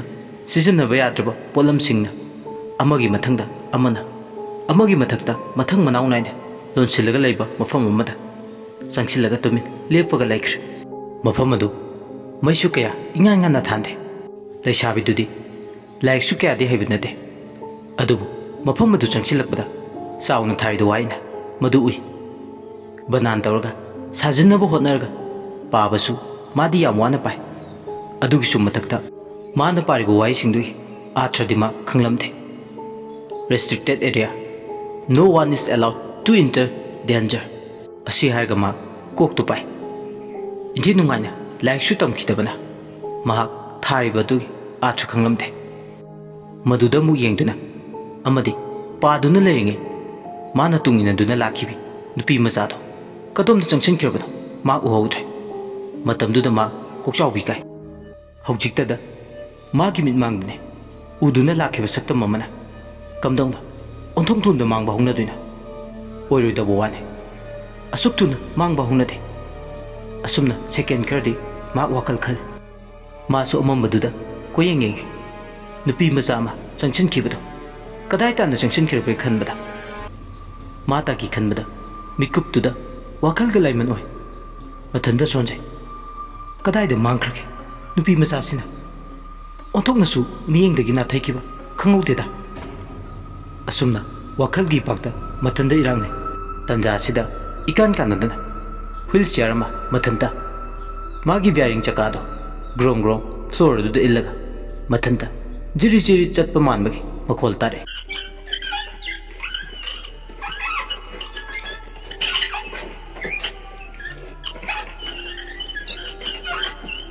numidang goire laibu mafam dunaga aso holdong naga tawre makhol adu yam hongna tai ma kadom dagi taribu makhol na haiduna hape ingthulu matamda wheelchair makha futkun muki range da ma hek mayokta lapna na lebudo ma ure hek yengbada akibu su pawi tawibada uriba wheelchair do mathanda ne min mang da khillaga laibudo kana su phammanate yang hange adudi matau karamna mathanda grung grung chatlibano khanbada amuksu awaba haibado wai asumna second karama khanjana ring wheelchair do da khangaudna migi mami manba ma phaglang adu da khongthang thanglaga chatpai mami taba hore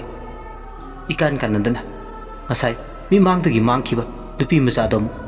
khangaudna wheelchair do gi manakta phuklauna phaujillare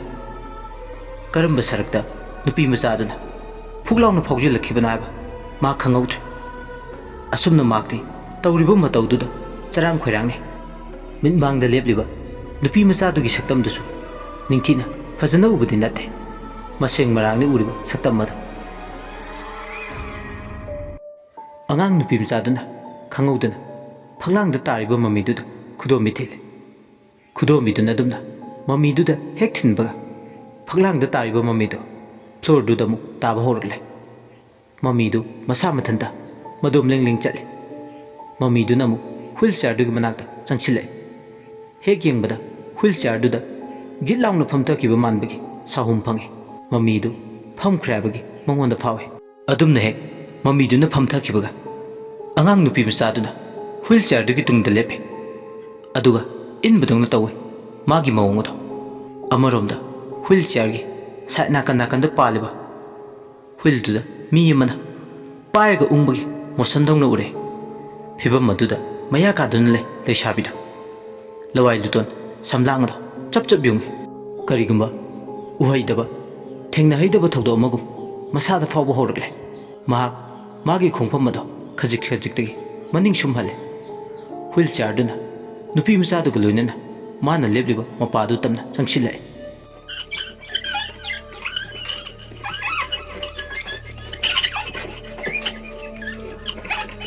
madu ubuda masado thakale maning hanbadi lepte asum tawduna ngahak maning da halaga chatpaduna oithokpadi yaru khanduna ꯃꯍꯥꯛ ꯃꯐꯝ ꯑꯗꯨ ꯊꯥꯗꯣꯛꯇꯨꯅ ꯆꯦꯜꯂꯒ ꯍꯥꯏꯗꯨꯅ ꯆꯞ ꯌꯨꯡꯅ ꯈꯜꯂꯛꯂꯦ꯫ ꯑꯁꯨꯝꯅ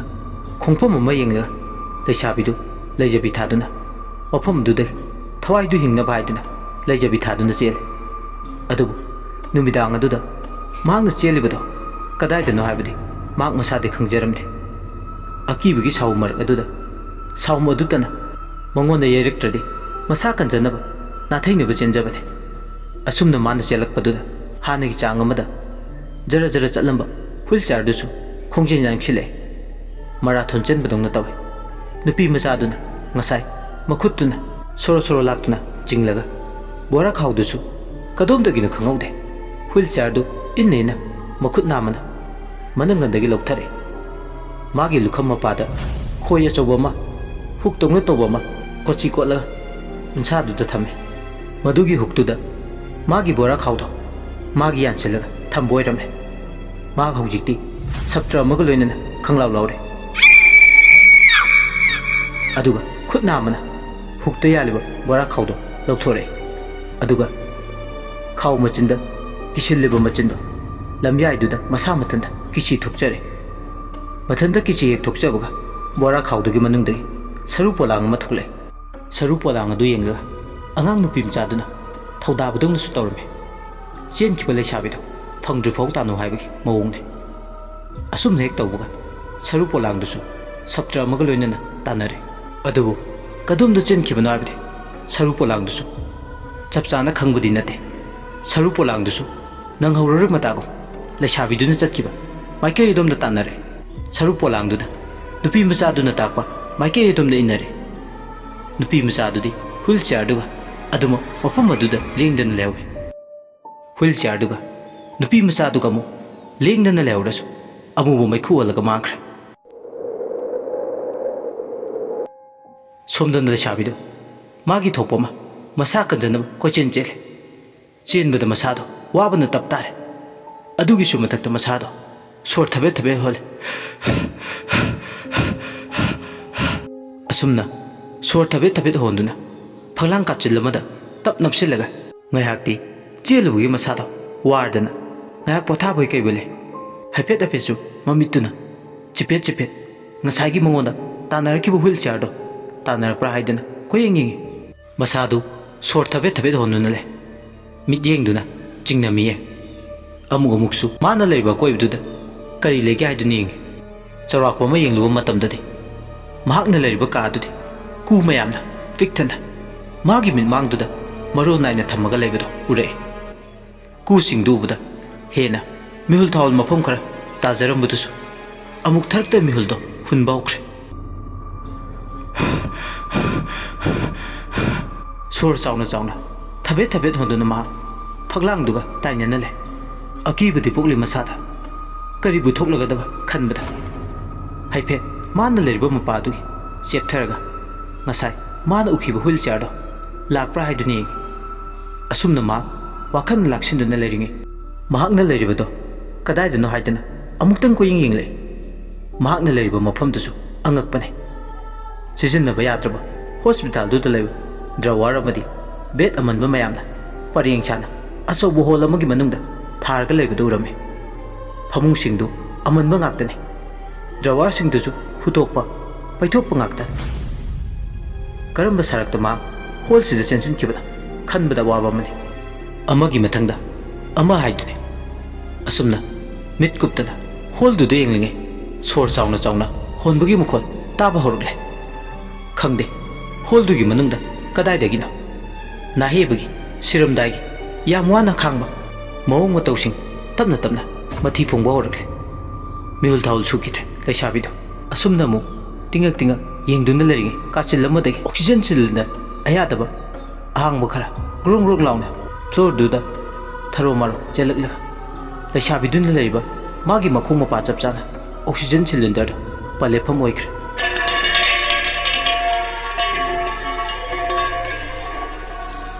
ꯂꯩꯁꯥꯕꯤꯗꯨ oxygen cylinder ꯑꯍꯥꯡꯕꯗꯨꯗ ꯑꯃꯨꯛ ꯃꯨꯟꯅ ꯌꯦꯡꯗꯨꯅ ꯂꯩ꯫ ꯑꯁꯨꯝꯅ ꯇꯧꯔꯤꯉꯩ ꯃꯥꯅ ꯂꯩꯕ ꯍꯣꯜꯗꯨꯒꯤ ꯃꯅꯨꯡꯗ ꯑꯉꯥꯡ ꯃꯌꯥꯝ ꯂꯥꯡꯕꯒꯤ ꯃꯈꯣꯜ ꯇꯥꯔꯛꯏ꯫ ꯆꯦꯟ ꯆꯣꯡꯕꯗꯧꯅ ꯍꯔꯥꯎ ꯇꯌꯥꯝꯅ ꯁꯥꯟꯅꯕꯒꯤ ꯃꯈꯣꯜꯅꯤ ꯃꯍꯥꯛꯅ ꯇꯥꯔꯤꯕ꯫ हेक लाउना नोकपा अंगांग चबुन चबुन नोकपगी मरक मरकता अंगांग खरा कपगी मखोलसु ताई निंगाई थेंबा मानबगुमसु तवे लेसाबिदु कदाइदगी मखोलनो महांगना तारिबदु खनबदा अवाबा मने मई बुद्धि गाले हाइबबु करिमता लैबदु उदे गालेबु मईदुगी कानबबु करिनो खल्लुबदा मा अमुकसु चममने कोना लाकपा लौसिंदुना खंगनिंग निसिंगले महांगनो हॉस्पिटल दा हेक लांगाइदे मियामना निंफुंग निंफुंग आंगनाबदो सोमदा मनिंग थांगबो माइकेसे कया चटकेनो सोमसे नातै चादे अकी खंगतना पिक थलबा का कया मले अदुबु मा नायके वखल नुंगाइदबना अमम मदुदा मसाना मसा कदाइदा चटखिबना हाइबदो वखल खलौद्रे अदुना मथंता थांजिलगलबा खोंथांग असिगिदम खौतप जाय लैसाबिदुना अइसे ngauti ngawi ko ngauti kai ber kaisu kana tabada ithau ama oina numidang sida kadai dano thadoi haiba pangbi khunung ningon nang imphal sargi arang arak marak sida namit thaklubana madugi mahini nang na phangliba nasana tanda wajo namit thaklubagi mahisu nak na thanda phangjo asi yarga masana masada ninda tawje pangwan bagi laisabi masachi यामना Arap खुंगंग अमदगी माकी ममिंगदी थादोय हाइना कवे hospital दा हेक लांगैदगी मा वाबना खमथें अदुसु अवा वखल खनबददा थादोय हौजिक्ति मसमना चप चप जुंगग लै माना लैरिबा कासिगी मनुंगदगी मा चेंथोरगलगे खले अमुकसु मा कोकचाउबी काय सिक्योरिटी न होरेन मा कामु मनुंगदा चंगहनद्रबदि कमदौबा मसिदा खल्लुबदा अवाबा हाइबदो ओइरे महाक अवाबा वखलबु थेमजिना महांगना लेबा मफमदु ताना चटलेगा हाइबा थौरांग तौरी उचिनाचिन लेपलंबदगी होलदुदगी मा खोंग थांबा होरे अंगांग लांगबगी मखोलसु अदुमा मागी नापदा तारे असुमना खजिक खजिकदगी महाक होलदुगी थोंजिलदो लांथोक्तुना कादुगी मपाल थोलगे हेक थोकलकपगा मसादो स्वाइलावे हॉस्पिटल बेरंदा अमदा ट्रॉली अमदा असीबक चांग अमा फी ngौबना कुपसिलगा लैबदु उरे मदुगी हेक नाकंदा ngasai माना उखिब नुपी मचादो व्हील चेयर अमदा फमलगा कपलगा ले मदु उबदा लवाई लुतोन सातले थादोय थादोय मदुदा उबदा खोंग थांगो थोखेथ्रे थादोय थोंजिन दुदगिबुदि कानथोरगले हाइबबु अमु बेरंदा दुई मपा करमना लालगा चटकेनि खनबदा अवाबा मने नुपी मचादुना नेने नेने अमता लाओ श्रिंग श्रिंग लाउबा नुपी मचादुगी खोंजेलदुना हौजिक्ति थादो इंगलगा कौरगले नुपी मचादुना मौंगोंदा कौरगलिबदो माबु उखरे हाबसे मांग मसादा फावरे थादोय मतांगदुदा करी तौगदबनो खंगदे लवाई लुतोन समलांगदो चप चप जुंगबा होरे अदुबु मखुत नामना पायरगा नांथे नुपी मचादुना थादो इंगलगा कबली कबली हाइरे नेने नेने ताना ताना तासिनद्रिरो नेनेगिसे अखोई इमासे हु ताक्तुना सिरे डॉक्टर दा हौजिमक पोस्टमार्टम तौनी हाय आइदि चटपसु ngamde ai gumbi amagi pangalna trolley से इल्लगा पुबा ngambagi thawna aingonda leite yaradi नेनेना अदुदा Tumin चपटिंग लगा लेपगा लैदु शरु ai gi teng pangbiramo नेने अखोई मागे असीब चांसे अमुक्ता नेनेना पोस्टमार्टम तो पुंका दो अमुक्ता इंजिन बिरमो असुमना नुपी मसासिना याम थमोय सोना थादो इंगलगा हाइरपा थादोइदि अमुका हेना मिहुल सेन खटख्र कई किदुना चेलगा सौमुंगने हाइबदो मा मतांग सिद तौरे नुमिदांग अथेंगबसिदबु करमना मीसु लैतबा मफम अमदा नुपी मचा अमना व्हील चेयर फमलगा अपोपी पले ममाबु पोस्टमार्टम तौफम का अदोमदा पुसिनबियु हाइगदौरे हॉस्पिटल अथॉरिटी डॉक्टर अमदी पुलिस यावरगा तौगदब थबक अमबु नुपी मचासिना मतौ क्रमना मथंता अचौबा दायित्व लौदुना थबक असे पांथोकदौरे अदुना हुजिक्ति मा मसादा ताचिंगना तनबा फावरे माबु कौरगलिबसे चुमनगी इचम चम अंगांग अमदी नत्ते हाइबा मा खंगले मसिदि अंगांग ओइजरसु थवाई अमदी सोइदन ओइगनि खले असुमना मा वखलदा फुमंगनदुना करी हाइगदबनो असिबु थवाइसिगा मतौ करमना अहिंग मिदौना wari sanaruni khanbada jinbando phochin bitongna tawre marak aduda nupi machado hingna kaple phi ngobuna kupsilaga lairibado haidore phi ngobudo haidorakpa matamdadi saru polang ama troli mathakta yata duna laibadu ure madubuda hena ngako phawre thadoidi angang duna ngasaidagi mamabu postmortem tawwa ka adumda chingsin biyo haidu asigi saru polangje oirbe khanbada awaba mane thadoi mitmang du uriba thodok tu uraga masadu sabung sabung lawe lejabi thadun ma thawna puthokduna chela sira khale kari kamdawwa chen ba tharasu ma kadum da chen sigi khale amaromda angang nupi machadu de wheelchair du da phamna magi haunabi kamngang du apopi pale mamabu ahing du da kau du na kaple nupi machadu tengthana oina kapa makhol adu targa makte ta hayeng amdre kai kaplaga nupi machaduna thadoi don chile Nene, nangbu minungsi faudro, nangbu thamoi pandro, image asibak changse, nangna postmortem tawbum leba, asi fawbada insin biyo haibada, asuk yamna yaningdrisipu karino yaradi nene na amta insin biramo, aigidi nene natana aigi mateng pangbinaba ahing sida kanasu laite hanjin aina haijabase amutadi yabiyo kaidauge nang sumini mi amaki matengdi mi amana bangphom thoktabra asi harga yamna warok pulo manba matau nupi machaduna ule thadoidi matang aduda pakhatpa thakatpa himan khibana masado pungpha phajin khibadongna tawe nupi machadu amukena sauna mongoda yenglaga onsile maramdi thadoina hoi mai haidena tumil lechin kiba thoichatna bo matawduna nupi macha sigi mafamdadi maida ki haibagum thokle nupi macha sidi laide wheelchair do phamna sabtra maga loina naide fare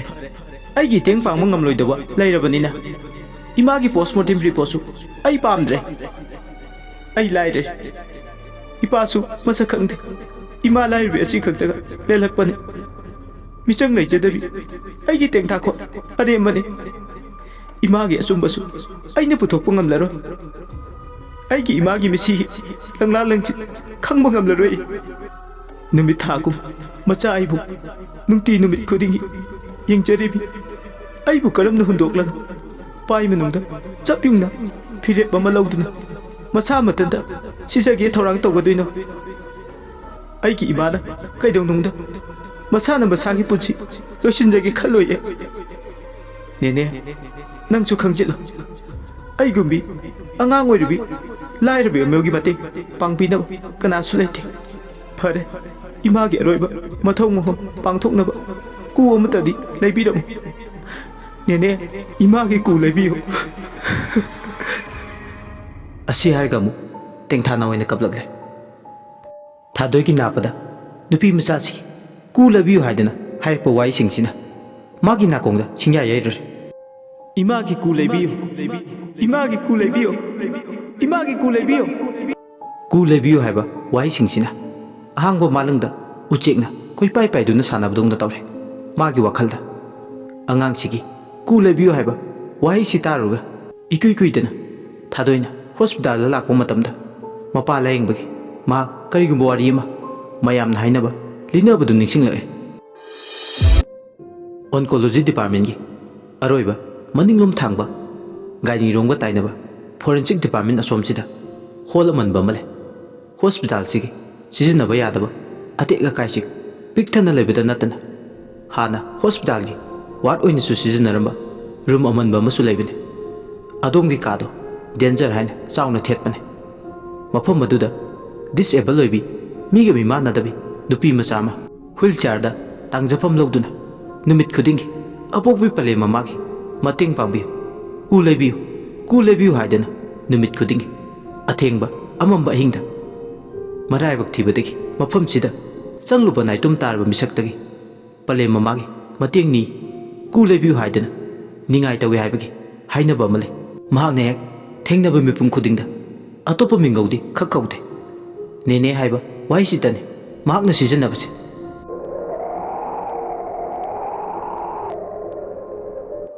angang si pokpada soinaina pokle haidana ꯑꯉꯥꯡꯁꯤꯕꯨ ꯄꯣꯛꯄ ꯃꯄꯥꯗꯨ ꯌꯨꯝ ꯊꯥꯗꯣꯛꯇꯨꯅ ꯆꯠꯈꯤ ꯑꯇꯣꯞꯄ ꯅꯨꯄꯤ ꯑꯃ ꯂꯧꯔꯒ ꯃꯍꯥꯛ ꯌꯥꯎꯡ ꯏꯟꯗꯨꯅ ꯂꯩꯈꯤ ꯃꯃꯥ ꯃꯆꯥꯕꯨ ꯑꯃꯨꯛ ꯍꯟꯅ ꯌꯦꯡꯂꯛꯈꯤꯗ꯭ꯔꯦ ꯅꯨꯄꯤ ꯃꯆꯥꯁꯤꯒꯤ ꯑꯄꯣꯛꯄ ꯃꯃꯥꯒꯤ ꯄꯣꯛꯃꯤꯟꯅꯕ ꯃꯅꯥꯎꯅꯨꯄꯤ ꯑꯃ ꯂꯩ ꯃꯅꯦꯗꯨꯁꯨ ꯂꯩꯁꯥꯕꯤ ꯑꯔꯤꯕꯤꯅꯤ ꯃꯅꯦꯗꯨꯅ ꯃꯃꯥ ꯃꯆꯥꯕꯨ ꯌꯦꯡꯁꯤꯜꯂꯤ ꯑꯗꯨꯕꯨ ꯋꯥꯕ ꯅꯪꯕ ꯀꯥ ꯍꯦꯟꯃꯟꯕꯅ ꯌꯥꯝ ꯃꯇꯦꯡ ꯄꯥꯡꯕ ꯉꯝꯕꯗꯤ ꯅꯠꯇꯦ ꯃꯇꯝꯒꯤ ꯈꯣꯡꯂꯩ ꯇꯨꯡꯏꯟꯅ ꯃꯅꯦ ꯑꯔꯤꯕꯤꯁꯤꯁꯨ ꯒꯥꯔꯤ ꯗ꯭राꯏꯚꯔ ꯃꯇꯨ ꯃꯆꯥ ꯂꯩꯕ ꯑꯃꯒꯤ ꯃꯣꯏꯊꯦꯝ ꯇꯧꯗꯨꯅ ꯅꯨꯄꯤ ꯑꯉꯥꯡ ꯂꯩꯇꯦ ꯍꯥꯏꯖꯤꯟꯕꯤꯔꯒ ꯑꯇꯣꯝꯕꯤ ꯑꯣꯏꯈꯤ ꯃꯃꯥ ꯃꯆꯥꯗ ꯂꯥꯏꯔ ꯈꯥꯡꯄꯣꯛꯁꯪꯇꯨꯗ ꯂꯩꯍꯧꯏ ꯑꯗꯨꯕꯨ ꯅꯣꯡꯃꯒꯤ ꯅꯨꯃꯤꯠ ꯑꯉꯥꯡꯁꯤꯒꯤ ꯄꯣꯛꯄ ꯃꯄꯥꯗꯣ ꯌꯨꯝꯗ ꯂꯥꯛꯏ ꯑꯗꯨꯒ ꯃꯥꯒꯤ ꯅꯨꯄꯤ ꯑꯃꯗꯤ ꯃꯆꯥꯅ ꯆꯥꯒꯗꯕꯗ ꯍꯨ ꯍꯥꯞꯆꯤꯜꯂꯤ ꯍꯨ ꯌꯥꯎꯕ ꯆꯥꯔꯨꯕꯗꯒꯤ ꯍꯣꯁꯄꯤꯇꯥꯜꯗ ꯂꯥꯏꯀꯠꯅꯕ ꯉꯝꯗꯅ ꯁꯤꯈꯤ ꯍꯣꯁꯄꯤꯇꯥꯜꯗꯨꯗ ꯑꯗꯨꯃꯛ ꯀꯟꯕ ꯉꯝꯗꯅ ꯄꯨꯟꯁꯤ ꯂꯣꯝꯈꯤ ꯑꯉꯥꯡꯗꯨꯒꯤ ꯃꯔꯥꯏꯕꯛ ꯐꯕ ꯍꯥꯏꯒꯗ꯭ꯔꯥ ꯍꯨ ꯌꯥꯎꯕ ꯆꯤꯟꯖꯥꯛꯇꯨꯗꯤ ꯆꯥꯍꯧꯗ꯭ꯔꯦ ꯑꯄꯣꯛꯄꯤ ꯄꯂꯦꯝ ꯃꯃꯥꯅ ꯄꯨꯈꯝ ꯑꯗꯣ ꯂꯥꯛꯇꯨꯅ ꯂꯪꯉꯤ ꯍꯨ ꯌꯥꯎꯕꯅꯤ ꯏꯕꯦꯝꯃ ꯍꯥꯏꯗꯨꯅ ꯂꯥꯎꯔꯝꯕꯗꯨꯅ ꯃꯆꯥ ꯁꯣꯏꯅꯥꯏꯕꯤꯗꯨꯒꯤ ꯊꯋꯥꯏ ꯀꯜꯍꯧꯔꯦ ꯑꯉꯥꯡꯗꯨ ꯄꯣꯛꯄ ꯃꯄꯥꯗꯨꯒꯤ ꯊꯃꯣꯏꯗꯨꯁꯨ ꯑꯁꯨꯛꯀꯤ ꯃꯇꯤꯛ ꯀꯜꯂꯤ ꯃꯥꯅ ꯂꯧꯔꯤꯕ ꯅꯨꯄꯤ ꯄꯣꯛꯂꯤꯕ ꯃꯆꯥꯗꯨ ꯃꯥꯒꯤ ꯄꯨꯟꯁꯤꯗ ꯑꯃꯨꯛ ꯍꯟꯅ ꯌꯦꯜꯂꯛꯇꯅꯕ ꯍꯥꯏꯗꯅ ꯍꯨ ꯄꯤꯖꯒꯦ ꯊꯧꯔꯥꯡ ꯇꯧꯈꯤꯕꯅꯤ ꯄꯨꯟꯅ ꯉꯁꯤ ꯍꯥꯏꯕ ꯅꯨꯃꯤꯠꯁꯤꯗꯒꯤ ꯂꯩꯃꯤꯟꯅꯔꯒꯗꯕꯅꯤ ꯍꯥꯏꯗꯨꯅ ꯀꯥꯟꯅꯗ꯭ꯔꯕ ꯑꯁꯥ ꯊꯥꯖꯕ ꯄꯤꯗꯨꯅ ꯌꯨꯝꯗ ꯀꯨꯏꯅ ꯈꯣꯡ ꯊꯥꯡꯖꯤꯜꯂꯛꯈꯤꯗ꯭ꯔꯕ ꯑꯇꯣꯝꯕꯤꯒꯤ ꯃꯅꯥꯛꯇ ꯌꯥꯎꯡ ꯏꯟꯈ꯭ꯔꯕ ꯅꯨꯄꯥꯁꯤꯅ ꯃꯇꯨ ꯃꯆꯥꯅ ꯆꯥꯒꯗꯕ ꯉꯥ ꯊꯣꯡꯕꯗꯨꯗ ꯍꯨ ꯍꯥꯞꯈꯤ ꯍꯨ ꯍꯥꯞꯄ ꯆꯥꯛ ꯏꯟꯁꯥꯡꯗꯨ ꯆꯥꯔꯨꯕꯗꯒꯤ ꯃꯥꯒꯤ ꯄꯨꯟꯁꯤ ꯃꯥꯡꯂꯕꯗ ꯃꯥꯒꯤ ꯃꯆꯥꯅꯨꯄꯤꯅ ꯂꯩꯀꯥꯏ ꯇꯥꯗꯕ ꯀꯣꯏꯂꯥꯎ ꯂꯥꯎꯏ ꯑꯩꯒꯤ ꯏꯃꯥ ꯁꯤꯔꯦ ꯄꯥꯕꯅ ꯍꯨ ꯄꯤꯖꯔꯦ ꯑꯁꯤ ꯍꯥꯏꯔꯒ ꯍꯤꯡꯅ ꯍꯤꯡꯅ ꯀꯞꯂꯛꯏ ꯂꯩꯀꯥꯏ ꯈꯪꯂꯛꯄ ꯇꯥꯔꯦ ꯈꯟꯗꯨꯅ ꯊꯋꯥꯏ ꯍꯤꯡꯅꯕ ꯅꯨꯄꯥꯗꯨꯗꯤ ꯆꯦꯟꯈꯤ ꯂꯩꯀꯥꯏ ꯇꯥꯟꯅꯔꯛꯇꯨꯅ ꯃꯅꯦꯁꯨ ꯇꯥꯔꯦ ꯇꯥꯕꯗꯤ ꯃꯅꯦꯁꯨ ꯌꯧꯔꯛꯂꯦ ꯃꯤꯁꯨ ꯀꯌꯥ ꯆꯪꯗꯕ ꯁꯝꯅꯗꯕ ꯃꯤꯔꯛ ꯇꯤꯟꯗꯕ ꯃꯤꯒꯤ ꯊꯧꯗꯣꯛ ꯋꯥꯊꯣꯛꯇ ꯆꯪꯗꯕ ꯏꯃꯨꯡ ꯑꯣꯏꯕꯅ ꯃꯍꯥꯛ ꯀꯅꯥꯅꯁꯨ ꯃꯈꯣꯏꯒꯤ ꯑꯋꯥꯕꯗ ꯁꯔꯨꯛ ꯌꯥꯔꯗ꯭ꯔꯦ ꯌꯨꯝꯊꯪꯅꯕ ꯃꯤꯑꯣꯏ ꯑꯃ ꯑꯅꯤꯗꯨ ꯂꯥꯏꯕꯛ ꯂꯩꯗꯨꯅ ꯀꯟꯕ ꯉꯝꯅꯕ ꯍꯣꯁꯄꯤꯇꯥꯜꯗ ꯄꯨꯈꯠꯂꯦ ꯑꯗꯨꯕꯨ ꯃꯔꯥꯏꯕꯛ ꯊꯤꯕꯗꯒꯤ ꯀꯟꯕ ꯉꯝꯗ꯭ꯔꯦ ꯍꯨ ꯆꯥꯔꯒ ꯁꯤꯔꯕꯅꯤꯅ ꯍꯣꯁꯄꯤꯇꯥꯜꯅ ꯄꯨꯂꯤꯁ ꯀꯦꯁꯀꯤ ꯑꯃꯗꯤ ꯄꯣꯁꯃꯣꯔꯇꯦꯝꯒꯤ ꯀꯟꯅ ꯉꯥꯡꯅꯔꯤꯉꯩ ꯃꯆꯥꯅꯨꯄꯤꯗꯨꯁꯨ ꯃꯃꯥꯕꯨ ꯀꯧꯗꯨꯅ ꯍꯤꯡꯅ ꯍꯤꯡꯅ ꯀꯞꯂꯤ ꯇꯟꯖꯥꯗꯨꯗ ꯃꯆꯥꯅꯨꯄꯤꯗꯨꯁꯨ ꯃꯥꯒꯤ ꯍ꯭ꯋꯤꯜ ꯆꯦꯌꯔꯗꯨ ꯀꯞꯂꯤꯉꯩ ꯁꯦꯟꯅꯍꯧꯕ ꯉꯝꯍꯧꯗ꯭ꯔꯦ ꯁ꯭ꯇꯤꯌꯥꯔꯗꯒꯤ ꯑꯣꯟꯊꯗꯨꯅ ꯃꯆꯥꯅꯨꯄꯤꯗꯨ ꯃꯀꯣꯛꯇꯨ ꯏꯁꯜꯂꯒ ꯈꯨꯗꯛ ꯑꯗꯨꯗ ꯊꯋꯥꯏ ꯊꯥꯔꯔꯦ ꯃꯃꯥ ꯃꯆꯥꯅꯤꯃꯛ ꯄꯨꯟꯅ ꯁꯤꯃꯤꯟꯅꯔꯦ ꯃꯃꯥꯒꯤ ꯅꯤꯡꯉꯝꯗꯕ ꯃꯩꯆꯥꯛꯅ ꯁꯤꯔꯕ ꯃꯆꯥꯅꯨꯄꯤꯗꯨꯒꯤ ꯊꯋꯥꯏ ꯃꯤꯔꯦꯜꯗꯨ ꯀꯣꯏꯄꯥꯏ ꯄꯥꯏꯗꯨꯅ ꯂꯩꯔꯦ ꯅꯨꯃꯤꯠꯇꯨꯗꯒꯤ ꯍꯧꯅ ꯑꯉꯥꯡꯗꯨꯒꯤ ꯃꯅꯦꯅ ꯄꯨꯂꯤꯁ ꯀꯦꯁ ꯄꯣꯁꯃꯣꯔꯇꯦꯝ ꯄꯜꯂꯛꯄꯗꯨꯗ ꯇꯧꯕꯤꯔꯅꯨ ꯍꯥꯏꯗꯨꯅ ꯍꯣꯁꯄꯤꯇꯥꯜ ꯑꯣꯊꯣꯔꯤꯇꯤꯗ ꯍꯥꯏꯖꯔꯝꯃꯤ ꯑꯔꯣꯏꯕꯗ ꯑꯉꯥꯡꯗꯨꯒꯤ ꯃꯅꯦꯗꯨꯅ ꯃꯃꯥ ꯃꯆꯥꯒꯤ ꯑꯁꯤꯕ ꯍꯛꯆꯥꯡ ꯑꯅꯤꯗꯣ ꯃꯦꯗꯤꯀꯦꯜ ꯇꯝꯕ ꯁꯥꯇ꯭ꯔꯁꯤꯡꯒꯤꯗꯃꯛ ꯍꯣꯁꯄꯤꯇꯥꯜ ꯑꯣꯊꯣꯔꯤꯇꯤꯗ ꯀꯠꯊꯣꯛꯂꯝꯂꯦ ꯋꯥ ꯆꯥꯎꯊꯣꯔꯛꯇꯅꯕ ꯃꯌꯥꯝꯗꯨꯒꯤ ꯑꯃꯣꯠꯄ ꯀ꯭ꯔꯥꯏꯝ ꯑꯗꯨ ꯂꯣꯠꯁꯤꯟꯅꯕ ꯍꯣꯠꯅꯕꯗ ꯑꯉꯥꯡꯗꯨꯒꯤ ꯃꯅꯦꯗꯨꯅ ꯃꯤꯑꯣꯏ ꯈꯔ ꯂꯧꯇꯨꯅꯗꯨꯅ ꯄꯩꯁꯥꯅ ꯃꯆꯤꯟ ꯃꯦꯟꯗꯨꯅ ꯃꯃꯥ ꯃꯆꯥ ꯑꯅꯤꯗꯨꯒꯤ ꯑꯆꯨꯝꯕ ꯄꯨꯊꯣꯛꯄꯤꯔꯝꯗ꯭ꯔꯦ ꯑꯁꯤꯕ ꯍꯛꯆꯥꯡ ꯑꯅꯤꯗꯨ ꯌꯨꯝꯗ ꯄꯨꯊꯗꯨꯅ ꯄꯣꯂꯣꯏꯕ ꯌꯥꯕꯗꯨ ꯀꯅꯥꯅꯁꯨ ꯌꯦꯜꯂꯛꯇꯅꯕ ꯀꯅꯥꯅꯁꯨ ꯃꯊꯤ ꯐꯣꯡꯂꯛꯇꯅꯕ ꯇꯨꯃꯤꯟ ꯂꯩꯁꯤꯟꯈꯤꯅꯕ ꯃꯃꯥ ꯃꯆꯥꯕꯨ ꯀꯅꯥ ꯂꯩꯖꯗꯕꯒꯨꯝ ꯑꯁꯤꯕ ꯍꯛꯆꯥꯡ ꯑꯁꯤꯅꯤ ꯀ꯭ꯂꯦꯝ ꯇꯧꯕꯤꯔꯛꯇ꯭ꯔꯕ ꯀꯅꯥꯁꯨ ꯂꯩꯇ꯭ꯔꯕ ꯑꯃꯒꯨꯝ ꯗꯤꯁꯀ꯭ꯂꯦꯝ ꯇꯧꯔꯛꯂꯦ ꯍꯥꯏꯕꯒꯤ ꯃꯇꯥꯒꯨꯝ ꯑꯁꯤꯕ ꯍꯛꯆꯥꯡ ꯑꯗꯨ ꯃꯦꯗꯤꯀꯦꯜ ꯇꯝꯕ ꯁꯥꯇ꯭ꯔꯁꯤꯡꯒꯤ ꯁ꯭ꯀꯦꯜꯇꯟ ꯗꯤꯁꯄ꯭ꯂꯦ ꯇꯧꯅꯕ ꯑꯣꯏꯅ ꯍꯣꯁꯄꯤꯇꯥꯜ ꯑꯣꯊꯣꯔꯤꯇꯤꯗ ꯁꯤꯟꯅꯔꯝꯃꯤ ꯃꯁꯤꯒꯤ ꯊꯧꯗꯣꯛꯁꯤꯒꯤ ꯃꯇꯨꯡ ꯇꯦꯟꯈ꯭ꯔꯕ ꯃꯇꯝ ꯈꯔꯒꯤ ꯃꯅꯨꯡꯗ ꯄꯤꯛꯂꯤꯕꯤ ꯃꯤꯒ ꯃꯤꯃꯥꯟꯅꯗ꯭ꯔꯕꯤ ꯅꯨꯄꯤ ꯃꯆꯥꯁꯤꯒꯤ ꯊꯋꯥꯏꯅ ꯃꯊꯤ ꯐꯣꯡꯕ ꯍꯧꯔꯛꯂꯦ ꯅꯨꯄꯤ ꯃꯆꯥꯁꯤꯒꯤ ꯊꯋꯥꯏꯅ ꯅꯨꯃꯤꯠ ꯈꯨꯗꯤꯡꯒꯤ ꯑꯊꯦꯡꯕ ꯑꯍꯤꯡꯗ ꯄꯂꯦꯝ ꯃꯃꯥꯒꯤ ꯀꯨ ꯂꯩꯕꯤꯌꯨ ꯍꯥꯏꯕ ꯋꯥꯏꯁꯦ ꯍꯥꯏꯗꯨꯅ ꯅꯨꯃꯤꯗꯥꯡ ꯈꯨꯗꯤꯡꯒꯤ ꯑꯊꯦꯡꯕꯗ ꯀꯣꯏꯆꯠ ꯆꯠꯂꯦ ꯊꯥꯗꯣꯏ ꯂꯋꯥꯏ ꯂꯨꯇꯣꯟ ꯁꯥꯠꯂꯦ ꯍꯧꯖꯤꯛꯇꯗ ꯃꯤꯅ ꯍꯥꯏꯅꯕ ꯂꯤꯅꯕ ꯋꯥꯔꯤꯗꯨꯒꯤ ꯚꯥꯞ ꯍꯧꯖꯤꯛꯇꯗ ꯑꯣꯏꯔꯛꯂꯦ ꯀꯨ ꯂꯩꯕꯤꯌꯨ ꯍꯥꯏꯕ ꯋꯥꯏꯁꯤꯅ ꯃꯥꯒꯤ ꯂꯧꯁꯤꯡ ꯑꯣꯏꯔꯦ ꯍꯧꯖꯤꯛꯇꯤ ꯋꯥꯔꯤꯁꯤꯡꯕꯨ ꯀꯤꯁꯤ ꯊꯣꯛꯂꯛꯄ ꯃꯇꯝꯁꯤꯗ ꯃꯤꯍꯨꯜ ꯊꯥꯎꯟ ꯁꯨꯈꯤꯗ꯭ꯔꯦ ꯀꯔꯝꯅꯅꯣ ꯅꯨꯄꯤ ꯃꯆꯥꯁꯤꯗꯒꯤ ꯅꯥꯊꯩꯔꯒ ꯆꯠꯈꯤꯗꯨꯅ ꯈꯟꯕꯗ ꯑꯋꯥꯕ ꯑꯃꯅꯤ ꯑꯉꯥꯡ ꯅꯨꯄꯤ ꯃꯆꯥꯗꯨꯗꯤ ꯄꯣꯔꯣꯛ ꯁꯣꯟꯕꯒꯨꯝ ꯃꯆꯤꯟꯗꯨꯗ ꯂꯦꯞꯄ ꯂꯩꯇꯅ ꯁꯣꯜꯂꯦ ꯏꯅꯦ ꯑꯩꯈꯣꯏ ꯃꯥꯒꯤ ꯀꯨ ꯂꯩꯕꯤꯌꯨ ꯑꯁꯨꯝ ꯇꯧꯗꯨꯅ ꯂꯩ ꯇꯥꯟꯖꯥꯗꯨꯗ ꯀꯗꯥꯏꯗꯒꯤꯅꯣ ꯈꯪꯍꯧꯗꯦ ꯀꯨ ꯑꯃ ꯁꯣꯔꯣ ꯁꯣꯔꯣ ꯂꯥꯛꯇꯨꯅ ꯂꯩꯃꯥꯏꯗꯨꯗ ꯃꯊꯟꯇ ꯁꯤꯠꯇꯨꯅ ꯅꯨꯄꯤ ꯃꯆꯥꯗꯨꯅ ꯂꯩꯕ ꯃꯄꯥꯗꯨ ꯇꯝꯅ ꯆꯪꯁꯤꯜꯂꯦ ꯃꯗꯨ ꯎꯕꯗ ꯊꯥꯗꯣꯏꯒꯤ ꯃꯤꯍꯨꯜꯗꯣ ꯃꯥꯒꯤ ꯊꯕꯣꯡꯕꯤꯗꯒꯤ ꯆꯣꯡꯊꯣꯛꯈꯤꯕꯗꯧꯅ ꯐꯥꯎꯋꯦ ꯀꯨꯗꯨ ꯅꯨꯄꯤ ꯃꯆꯥꯗꯨꯒꯤ ꯈꯣꯡꯗꯨ ꯍꯦꯛ ꯌꯧꯕꯒ ꯇꯨꯃꯤꯟꯅ ꯂꯩꯈ꯭ꯔꯦ ꯀꯨꯗꯨ ꯌꯦꯡꯂꯒ ꯅꯨꯄꯤ ꯃꯆꯥꯗꯨꯅ ꯍꯤꯡꯅ ꯍꯤꯡꯅ ꯀꯞꯂꯒ ꯑꯗꯨꯒ ꯍꯥꯏꯔꯛꯏ Ima, nangi ku yorale, lao. Ku manungsida, yataro lao. Nachana imagi, aroibu mathong pangthok lagi ima. ꯑꯁꯨꯝꯅ ꯍꯦꯛ ꯍꯥꯏꯕꯒ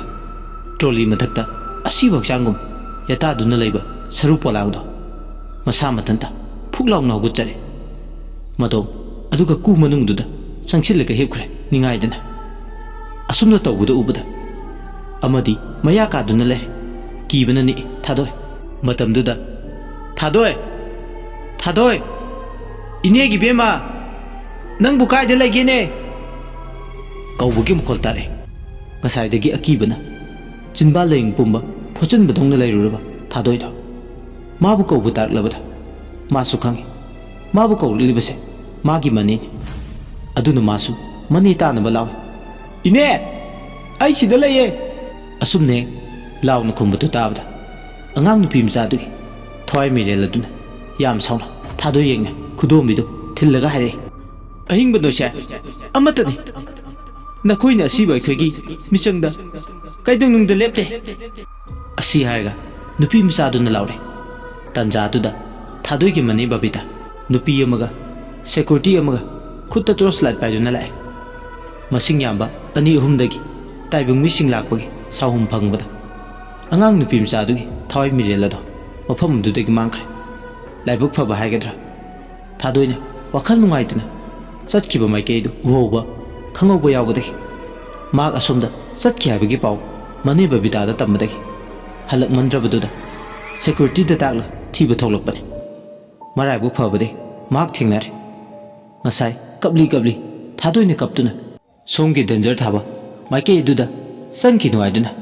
ꯃꯈꯣꯏꯒ ꯕꯦꯠ ꯊꯪꯅꯅ ꯂꯩꯕꯤ ꯔꯥꯙꯤꯀꯥꯅ ꯀꯧꯖꯕꯅꯤ ꯊꯥꯗꯣꯏꯕꯨ ꯑꯗꯨꯕꯨ ꯊꯥꯗꯣꯏꯗꯤ ꯋꯥꯈꯜ ꯅꯨꯡꯉꯥꯏꯇꯕ ꯍꯦꯟꯃꯟꯈꯤꯕꯅ ꯊꯥꯗꯣꯏꯕꯨ ꯔꯥꯙꯤꯀꯥꯅ ꯀꯧꯕꯗꯣ ꯇꯥꯈꯤꯗꯕꯅꯤ ꯔꯥꯙꯤꯀꯥꯅ ꯄꯥꯎ ꯇꯝꯕꯗꯒꯤ ꯍꯧꯖꯤꯛꯇꯤ ꯕꯕꯤꯇꯥꯅ ꯃꯇꯝ ꯂꯩꯔꯤꯉꯩ ꯁꯤꯟ ꯊꯨꯡꯅ ꯀꯣꯏꯅ ꯆꯠꯇꯨꯅ ꯃꯥꯕꯨ ꯐꯪꯅꯕ ꯊꯤꯔꯛꯄꯅꯤ ꯔꯥꯙꯤꯀꯥꯅ ꯀꯩꯔꯛ ꯇꯣꯃꯥꯜ ꯃꯈꯣꯡꯗꯒꯤꯅꯤ ꯕꯥꯃꯣꯟ ꯅꯨꯄꯤꯅꯤ ꯃꯥꯁꯨ ꯃꯅꯨꯡ ꯆꯥꯊꯣꯛꯄ ꯑꯃꯒꯤ ꯑꯅꯥꯕꯒꯤ ꯁꯦꯕꯥ ꯂꯥꯛꯄꯅꯤ ꯔꯥꯙꯤꯀꯥꯁꯨ ꯊꯥꯗꯣꯏꯒꯤ ꯆꯍꯤ ꯂꯣꯡꯒꯥꯅꯤ ꯍꯧꯖꯤꯛꯇꯤ ꯃꯆꯦꯡ ꯂꯩꯕꯅ ꯃꯌꯥꯝ ꯆꯪꯗꯨꯅ ꯑꯀꯤꯕ ꯊꯧꯔꯤ ꯑꯗꯨꯗꯒꯤ ꯅꯥꯟꯊꯣꯛꯇꯨꯅ ꯆꯠꯄ ꯉꯝꯂꯦ ꯊꯥꯗꯣꯏꯁꯨ ꯑꯁꯨꯝꯅ ꯑꯍꯤꯡ ꯑꯗꯨꯒꯤ ꯑꯀꯤꯕꯗꯨꯁꯨ ꯂꯣꯏꯁꯤꯟꯈ꯭ꯔꯦ ꯃꯊꯪꯒꯤ ꯅꯨꯃꯤꯠꯅꯤ ꯅꯨꯡꯊꯤꯜꯒꯤ ꯄꯨꯡ 3 ꯇꯥꯕ ꯑꯗꯨꯋꯥꯏꯗꯅꯤ ꯃꯤ ꯂꯥꯛꯏ ꯍꯥꯏꯗꯨꯅ ꯑꯔꯥꯞꯄꯗꯒꯤ ꯆꯥꯛ ꯂꯩꯅꯕ ꯍꯥꯏꯗꯨꯅ ꯔꯤꯝꯁꯀꯤ ꯒꯣꯂꯥꯏ ꯍꯩꯖꯤꯟꯐꯝ ꯀꯣꯅꯔꯗ ꯂꯩꯕ ꯏꯃꯣꯏꯅꯨ ꯍꯣꯇꯦꯜꯗ ꯊꯥꯗꯣꯏ ꯔꯥꯙꯤꯀꯥ ꯄꯨꯟꯅ ꯆꯥꯛ ꯂꯩꯕ ꯂꯥꯛꯃꯤꯟꯅꯩ ꯃꯇꯝꯗꯨꯗ ꯁꯂꯥꯏ ꯉꯥꯟꯕꯁꯨ ꯃꯈꯣꯏꯒꯤ ꯃꯦꯗꯤꯀꯦꯜ ꯇꯝꯃꯤꯟꯅꯕ ꯕꯤꯅꯣꯏ ꯄꯣꯜꯁꯟ ꯄꯨꯟꯅ ꯂꯥꯛꯃꯤꯟꯅꯩ ꯉꯁꯤꯗꯤ ꯃꯈꯣꯏ ꯏꯃꯣꯏꯅꯨ ꯍꯣꯇꯦꯜꯗ ꯕꯣꯔꯥ ꯆꯥꯒꯦ ꯂꯥꯛꯄꯅꯦ ꯍꯣꯇꯦꯜꯗꯨꯗ ꯊꯥꯗꯣꯏ ꯔꯥꯙꯤꯀꯥꯅ ꯆꯥꯛ ꯂꯩꯕ ꯂꯥꯛꯄꯗ ꯎꯔꯦ ꯁꯂꯥꯏ ꯉꯥꯟꯕꯗꯣ ꯏꯉꯛꯉꯛꯏ ꯅꯍꯥꯟ ꯐꯨꯠꯄꯥꯠꯇꯨꯗ ꯎꯈꯤꯕ ꯁꯛꯇꯝꯁꯤꯅ ꯉꯁꯤꯗꯤ ꯍꯣꯇꯦꯜꯒꯤ ꯃꯩꯉꯥꯜꯁꯤꯗ ꯃꯌꯦꯛ ꯁꯦꯡꯅ ꯃꯉꯥꯜ ꯅꯥꯏꯅ ꯁꯅꯥ ꯑꯍꯤꯡꯕ ꯃꯆꯨ ꯐꯨꯗꯣꯡꯂꯕ ꯁꯛꯇꯝꯁꯤ ꯎꯔꯨꯕꯗ ꯍꯦꯟꯅ ꯂꯥꯡꯇꯛꯅꯕ ꯍꯦꯜꯂꯦ ꯆꯤꯟꯕꯥꯟꯗꯗꯤ ꯀꯥꯡꯗꯅ ꯄꯨꯛꯅꯤꯡꯗꯗꯤ ꯇꯞꯅ ꯁꯣꯜꯂꯦ ꯃꯥꯅꯤꯗ ꯅꯍꯥꯟꯒꯤ ꯐꯨꯠꯄꯥꯠꯀꯤ ꯂꯩꯁꯥꯕꯤꯗꯨꯅꯤ ꯁꯛꯇꯝ ꯑꯁꯤꯅ ꯊꯃꯣꯏꯗ ꯆꯤꯡꯁꯤꯟꯕꯗꯧꯅ ꯇꯧꯔꯦ ꯁꯂꯥꯏ ꯉꯥꯟꯕꯒꯤ ꯃꯐꯝꯗ ꯁꯂꯥꯏ ꯉꯥꯟꯕ ꯕꯣꯔꯥ ꯆꯥꯈꯤꯗ꯭ꯔꯦ ꯍꯥꯏꯐꯦꯠ ꯆꯉꯥꯡꯗꯨ ꯆꯤꯡꯂꯒ ꯃꯃꯤꯠ ꯑꯅꯤꯗꯨꯅ ꯀꯤꯔꯨꯞ ꯀꯤꯔꯨꯞ ꯌꯦꯡꯁꯤꯟꯅꯗ ꯁꯥꯗꯨꯅ ꯂꯣꯟꯅ ꯇꯨꯃꯤꯟ ꯃꯤꯆꯤꯒꯤ ꯅꯥꯆꯤꯛꯇ ꯌꯦꯡꯂꯨꯏ ꯕꯤꯅꯣꯏ ꯄꯣꯜꯁꯟꯗꯤ ꯕꯣꯔꯥ ꯆꯥꯅ ꯆꯥꯅ ꯋꯥꯔꯤ ꯁꯥꯟꯅꯔꯤ ꯑꯗꯨꯕꯨ ꯃꯥꯛꯇꯤ ꯃꯈꯣꯏ ꯑꯅꯤꯅ ꯋꯥꯔꯤ ꯁꯥꯟꯅꯔꯤꯕꯗꯣ ꯃꯗꯨꯒ ꯊꯣꯏꯅ ꯆꯪꯗꯦ ꯆꯉꯥꯡꯗꯣ ꯑꯃꯨꯛ ꯆꯤꯡ ꯂꯣꯟꯅ ꯑꯃꯨꯛ ꯌꯦꯡꯅꯕ ꯍꯣꯠꯅꯕꯗ ꯑꯗꯨꯕꯨ ꯊꯥꯗꯣꯏꯗꯤ ꯈꯪꯗꯦ ꯁꯂꯥꯏ ꯉꯥꯟꯕꯒꯤ ꯑꯔꯣꯟꯕ ꯃꯤꯠꯌꯦꯡꯒꯤ ꯃꯔꯣꯜ ꯍꯣꯇꯦꯜ ꯐꯝꯕꯤꯗꯨꯗ ꯆꯥꯛ ꯂꯨꯄꯥ 50 ꯉꯥ ꯊꯣꯡꯕ ꯏꯔꯣꯟꯕ ꯕꯣꯔꯥ ꯂꯨꯄꯥ 200ꯒꯤ ꯇꯥꯅꯕ ꯄꯤꯌꯨ ꯍꯥꯏꯔꯝꯃꯤ ꯆꯥꯛ ꯌꯦꯟꯁꯥꯡꯗꯣ ꯄꯤꯔꯛꯄ ꯉꯥꯏꯔꯤꯉꯩ ꯔꯥꯙꯤꯀꯥꯅ ꯑꯀꯣꯏꯕꯗꯨꯗ ꯍꯥꯏꯐꯦꯠ ꯌꯦꯡꯊꯣꯛꯂꯨꯕꯗ ꯐꯟꯁꯥꯡꯗ ꯅꯨꯄꯥ 3ꯈꯛ ꯆꯥ ꯕꯣꯔꯥ ꯆꯥꯅ ꯆꯥꯅ 3ꯗꯨꯒꯤ ꯃꯔꯛꯇ ꯑꯃꯅ ꯌꯦꯡꯁꯤꯟꯅꯗ ꯁꯥꯗꯨꯅ ꯂꯣꯟꯅ ꯇꯨꯃꯤꯟ ꯌꯦꯡꯂꯛꯈꯤꯕꯗꯨ ꯎꯔꯦ ꯃꯗꯨ ꯎꯕꯗ ꯔꯥꯙꯤꯀꯥꯗꯤ ꯈꯪꯂꯦ ꯍꯥꯏꯁ ꯃꯁꯤꯒꯤ ꯅꯨꯄꯥ ꯁꯛꯈꯪꯗꯕꯁꯤꯒꯤ ꯃꯤꯠꯌꯦꯡꯁꯤꯗ ꯀꯔꯤꯒꯨꯝꯕ ꯑꯔꯣꯟꯕ ꯋꯥꯍꯩ ꯑꯃꯗꯤ ꯌꯥꯎꯔꯤ ꯑꯗꯨꯅ ꯈꯨꯅꯤꯡꯅ ꯀꯛ ꯊꯤꯜꯂꯤ ꯇꯞꯅ ꯏꯪꯒꯤꯠꯇ ꯊꯥꯗꯣꯏ ꯈꯨꯅꯤꯡ ꯊꯤꯜꯂꯛꯄꯗꯨꯗ ꯔꯥꯙꯤꯀꯥꯗ ꯄꯩꯊꯣꯛꯑꯒ ꯁꯨꯛꯇꯣꯛꯂꯒ ꯑꯩ ꯑꯣꯏꯃ ꯅꯥꯏꯍꯦ ꯍꯦ ꯅꯥꯕꯒ ꯂꯥꯏꯔꯤ yengo tu kainoma asi harga michi ningi tawe ingi tawri buduna hek yeng thokloi thadoi su radika gi michi gi ingi to hek yeng thoklubaga micha narui thadoi salangan ma mongon mun yeng duna leramba kaibulgi ithak thak jaba sangai ne taibang mi lakgi sahum phanglabada tathak misna ani na ithak thakana taibangi langda soiduna thuba tari khanduna taping asongbo marakta sensinduna lot padongna tawbo male thadoi gi miyeng do michi mino micha naruraga lamlan mamaga ikai boi lakbai michi dusu khongpam handoki golai lepham leitaba theidok theijin yadaba miyeng mahakni nanthoktuna chenba ngamdaba asigumba maya kalba miyeng amana magi thamoido chathatkre migi mimanadabi punsi amani khana hingjaribi mahakni mapunsida nungsiba karino masakhangdabi mahakni adubu ngasidi miyengsina kayada magi thamoibu mipai halaba numilaisu nate modolaisu nate naton chabi kurau mopalni khanjariba magi thamoida karamba mitang mu khoimuno lahi chendaba lairangi laikada nganglariba khallubda humang kangi tumin mamito khanga sabaduda pairab yeng salangan basu thadoina magi miyengdo ukhre khanduna masu magi miyengdo na thaire mamanaba singa chabora chaminaba wari sanabaduda khoijangi radika do kari khalurunu khangde mathanda phak hotel aduda nokthore magi hongnabe amadile nokpu nokhrabade maya umsinba ngamde magi hongnabi mi leiga khangdabido tawre tanja aduda thadoina radika gi mukhutuda kanna si ayo ma hingchabi sidi asi harga kanna lawe nokpa horakpadagi hotel duda leramba mi singnaga kirup yengba hauji mana miya mamangduda khanglaw lawpaduda mayangbi miyeng phamaibdo ma oire mi mayamna mongonda yenglambaduda last tadi ikaiba phawre radika do kari nungi nokluba haiduna khale anido murum sonnare hotel dusu mina chekna chainaba ngamdana chinma matangni arakpa makhaidi leisabi ni du yeng ahal kharna chone kari leisabi singnege haujikan gi leisabi singche hai shuaibane ontongna khatkre da ko chumnagi khatpaga nate maya se yam higale nupa na khara uradi loire muktoiba amya kabada radika thadoi anido adukana khatpadi nate khara ahaloibuduna adumna ngangudu tar amuksu anido ikaiba phawe radika na nokning lubagi maramna yam samnani hut laithongna khiba salaingan bamadi thadoi ani gi miyeng aduda ma cinema drama ne singlaktuna nokning khibane atai thoine gi budi nate adubu tanja minja khangdaba magi nokluba minoka ka henbaduna miyamgi mitadi akatpi lamke lamai bi abdo oyhore khanjilurga mayamna mabu ingduna lerambado amukse ikai radika na nokpodo mamanaba makhoi ahumsu howe binoisu machinda sonkebane radika na nokpodo uraga kari leisabi ni ge side kibu kine khunok chanokte nokpham mirei leitabadongna hotel sidabu adubu nokpabu kanana thingba ngamgane pi sumangai sinthara adi sinthare kanana su singba ngamde pi haiba mino haiba anise mafam matam kaiti binoisu amung nungairaktre leisabidugi icham chamjaba matawduda ahal kharana lona chaibado thadoine kari chagena khatlino fajarini hujikti ibani dani mayamgi miyengse radikana sum nonglingaba kai ningsinglaktana ho aikhoi manaktane aiga macha ama lei ma gaiga micha naringai aina lona hawai jardo yona bhaidana lada lupa 10 gi chang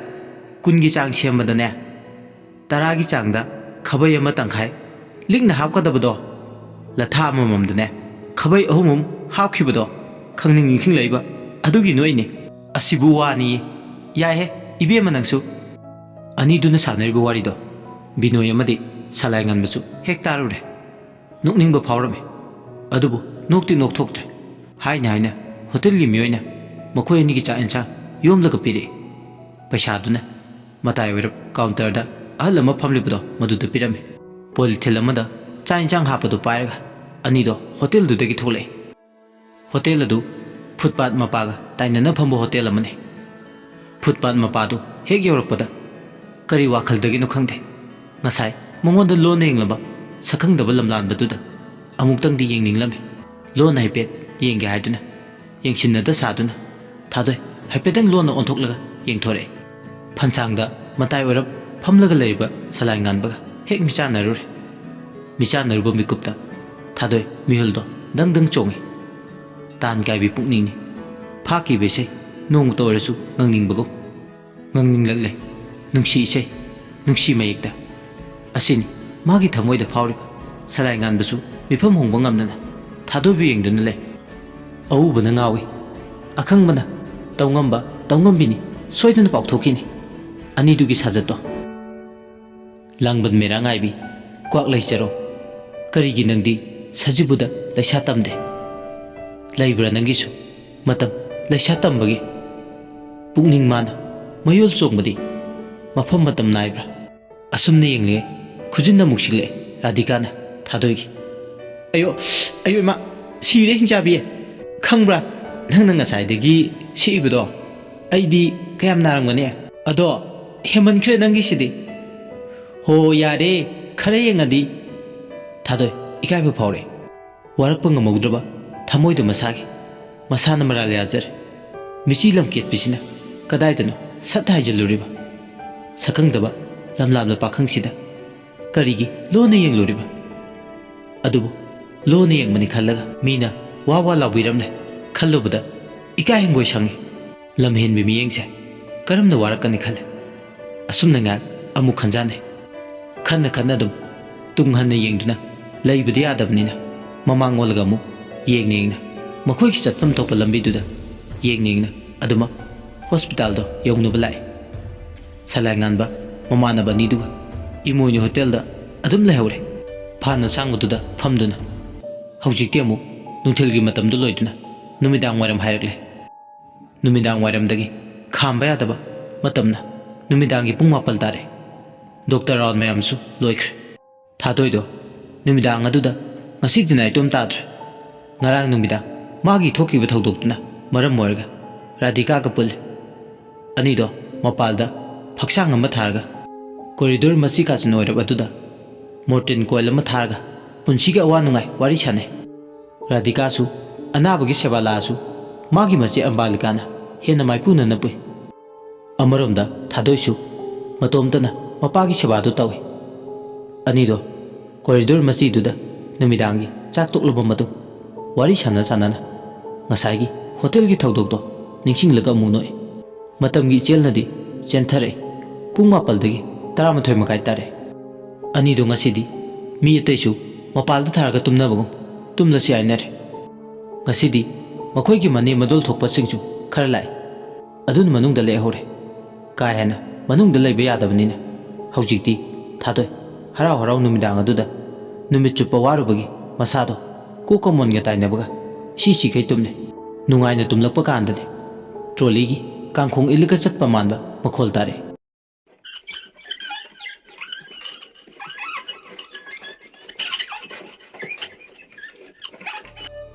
makoina tumliba mapadugi hek thangnaba kaadudagini tarakliba makhol adu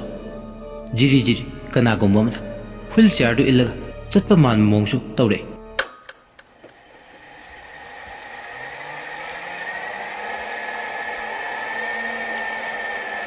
radhika du tumlambadagi makeup thokle mahakna makeup thoklakpada phanglang marumdudagi wheelchair amada mi amagi makhong hentoklaga phammaga leiba manbagi mawongdo ude makhong tamakne uriba wheelchair duda mi dugi masadudi phulubudi nate khongduda tongana targa leibadudani uriba wheelchair dugi chakani do uru uru ungi tawbu machi chukle rengde asi khaktani radhika mitkup takai phalang tangkhaina khumjin khraba saktamna lot khrasu khong ani duda tongan tana leribado ma mitkup tangai yeng tumlubudagi hagulakpa tanja duda muka hena mamit ani do noiraga yeng asumna tawringe talak aduda mu nasonda mi ani phaklang marum duda muru muru sonarga wari sanarga leibdongna tawba samina mu phangle Radhikasu ingang yengduna le tumduna lebi thadoibu masa nomduna hudoi Radhika nason pikne thadoi asi harga masado nome adumna tawbadagi tumlamadagi makeup khangtoktole thadoi masado heina dabu tumlubadagi mamit anido tapna pangthore kaidorage Radhika yam kana ngangno tapna ngango Radhika gi matawduda thadoisu khona du tapthakre kaidorage haiba asida harga khuta du thil wheelchair da khongani khak leibado thinuna tai adum nek takpaga masu mamit anido noir duning ure wheelchair madu ubda ngarang ahingi thodok do ningsing lai thadoine Radhika asigi wheelchair sine aini ngarang numidang athenguda thengnabado asi icham cham migi nate tamnarini aikoida aki khang pirin magis thadoi gi wadu tabda lawai liton samdo chap chap yungi Radhika do sor chawna hole Radhika na mina hainaba hospital tamne habdo sumle dana anido awai khum tawnare mafam se tamne ai samak khangkhrabane kijai haiba nangbo thadoi mi masaksu phajana uba nate wheelchair asida makhong asida yanthaduna laiboi asumna makoi anido hainaringi tanja aduda khong yanthaduna laiba masak masa khangdabada haujikti phuklauna hogule hek hogulakpada ngasai kai phuloina uramdaba masakto haujikti uba phangle thadoina thingna kibi angang nupi macha do airbe mangonda tanarakibada madi nupi macha do ubda swai lawe nupi macha do anaba thamba wat lomda sangsinkre makoi ani gi mimang maktada aduga mikup khara kanarga nupi ama angang duna wat manungdagi khutsamduna puthorakle makoi ani di tawriba matawduda tu khyau sungba hore aduga wari chane asidi na duna lebi ini tamu natro mane ini tamuni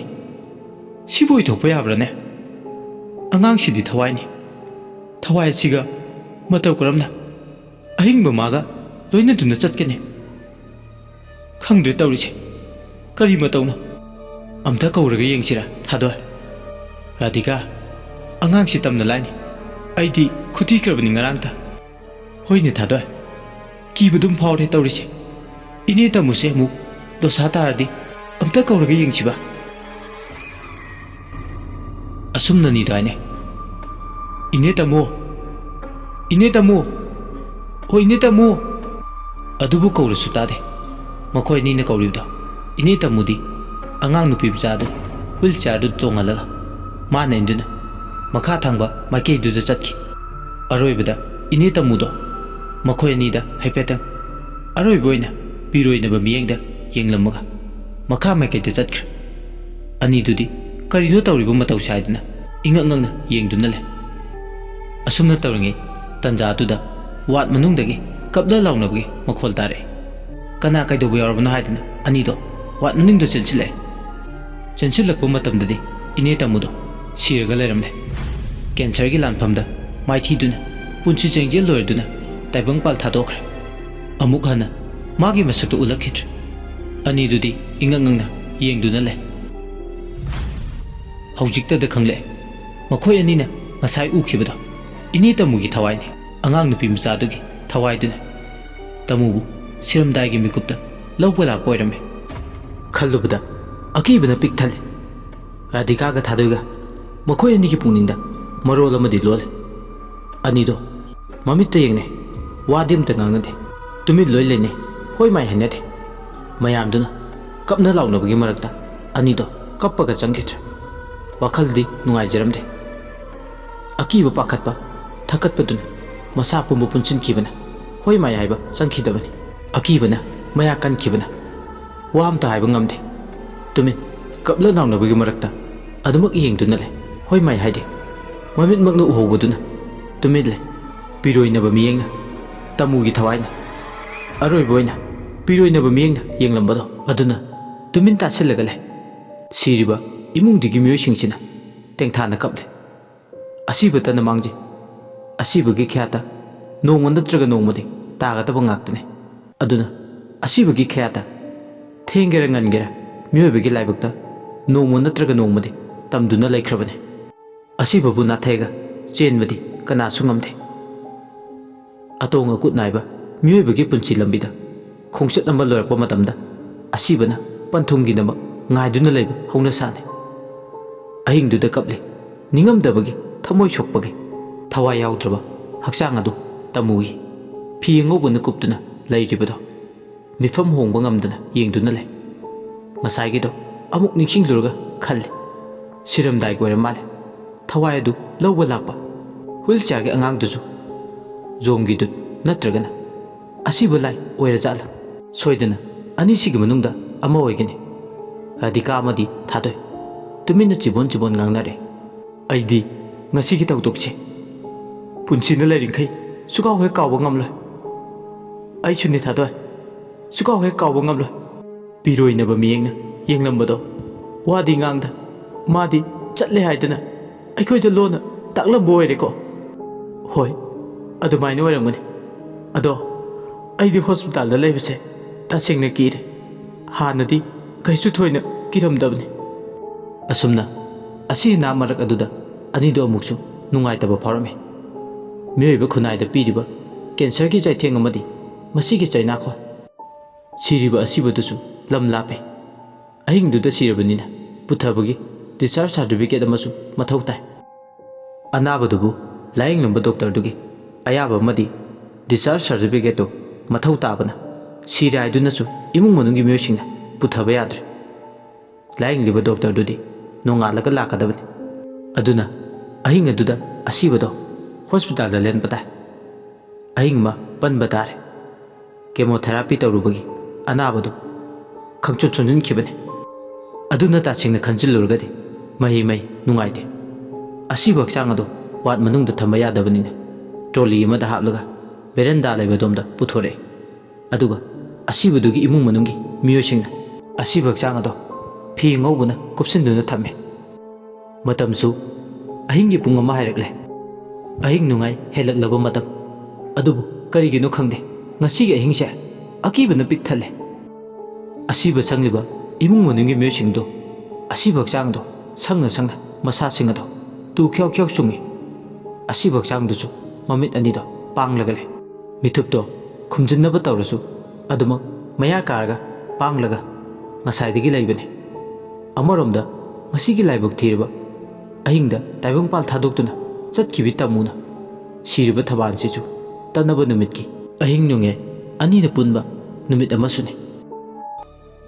asiba imungdugi miyoi mangana mapalgi berenda aduda ahing adu lele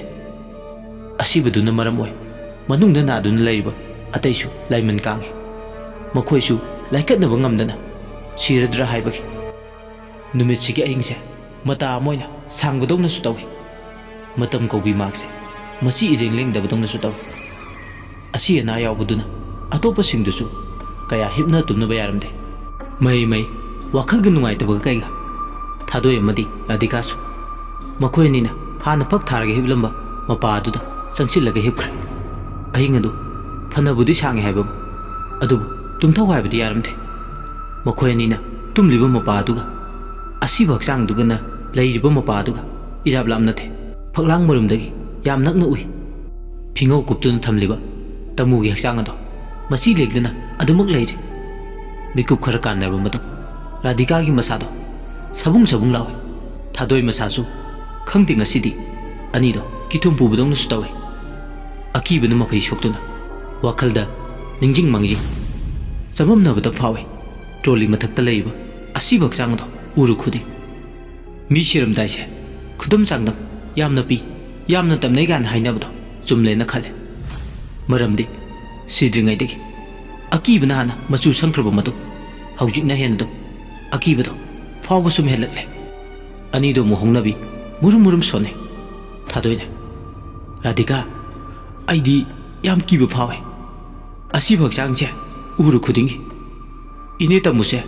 phuklawn hogulaga hogotriba yam maleme Radhika na mukhume. Thadoi. Aishu ni khaliba. Trolley sita leriba. Asibase uru khudingi. Tuse khyau khyau chungi. Asumna ni do. Ngangna ringe. Asiba leriba trolley dugi manakta. Kadom dugi haudong amu binoma. Khangaudana sangsilalaga. Trolley dugi mathakta. Leriba asiba jang dugi. Phi ngobuna kuptuna thamliba duda. Onsilaga waina. Hauna haudong ado khongba hore.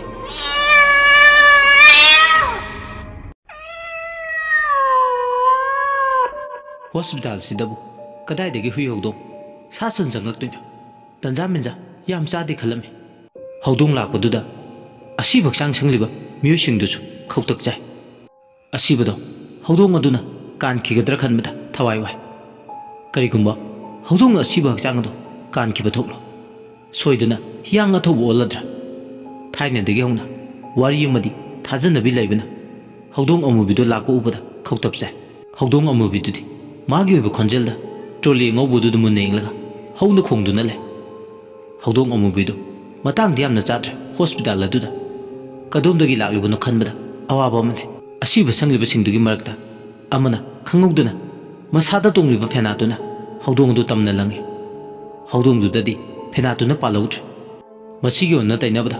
haudong adu trolley makhada changlaga asiba sangliba makoi singdudi inglaga sabtra magaloina na khongle.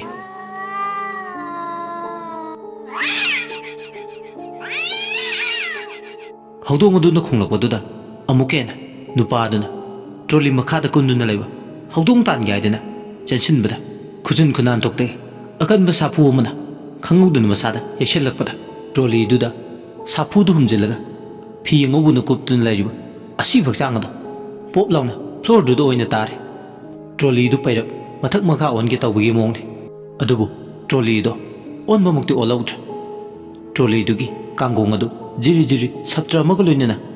saudaba force amana kanna chensingebdona tawi. Radhika amadi thadoina tumdun leriba mapa adu phau trolley du paisinki.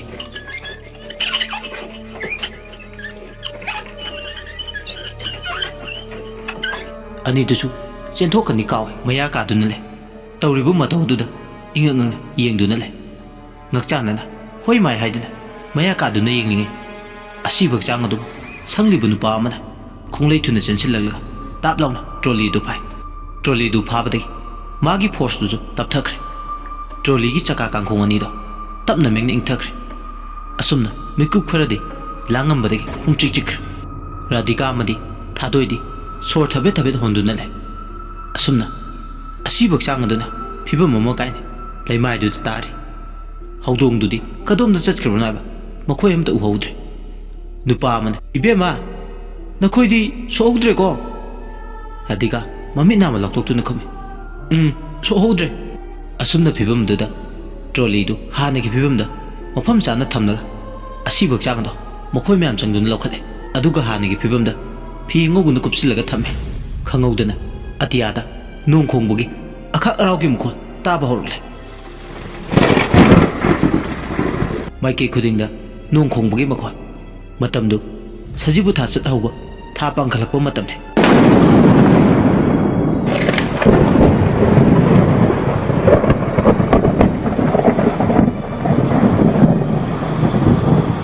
Atiyada ahing hek yorokpaga nong khongba madi nonglei nusit lakpagi saum itatatana phangi. Maramdi sajibu tha hainung na mapal tamba matamse nonglei nusitna mathi phongba matamne. Nungsichu liri liri aying boyna lampen pat amadi langon chinglomdagi sisilakpa horaklami.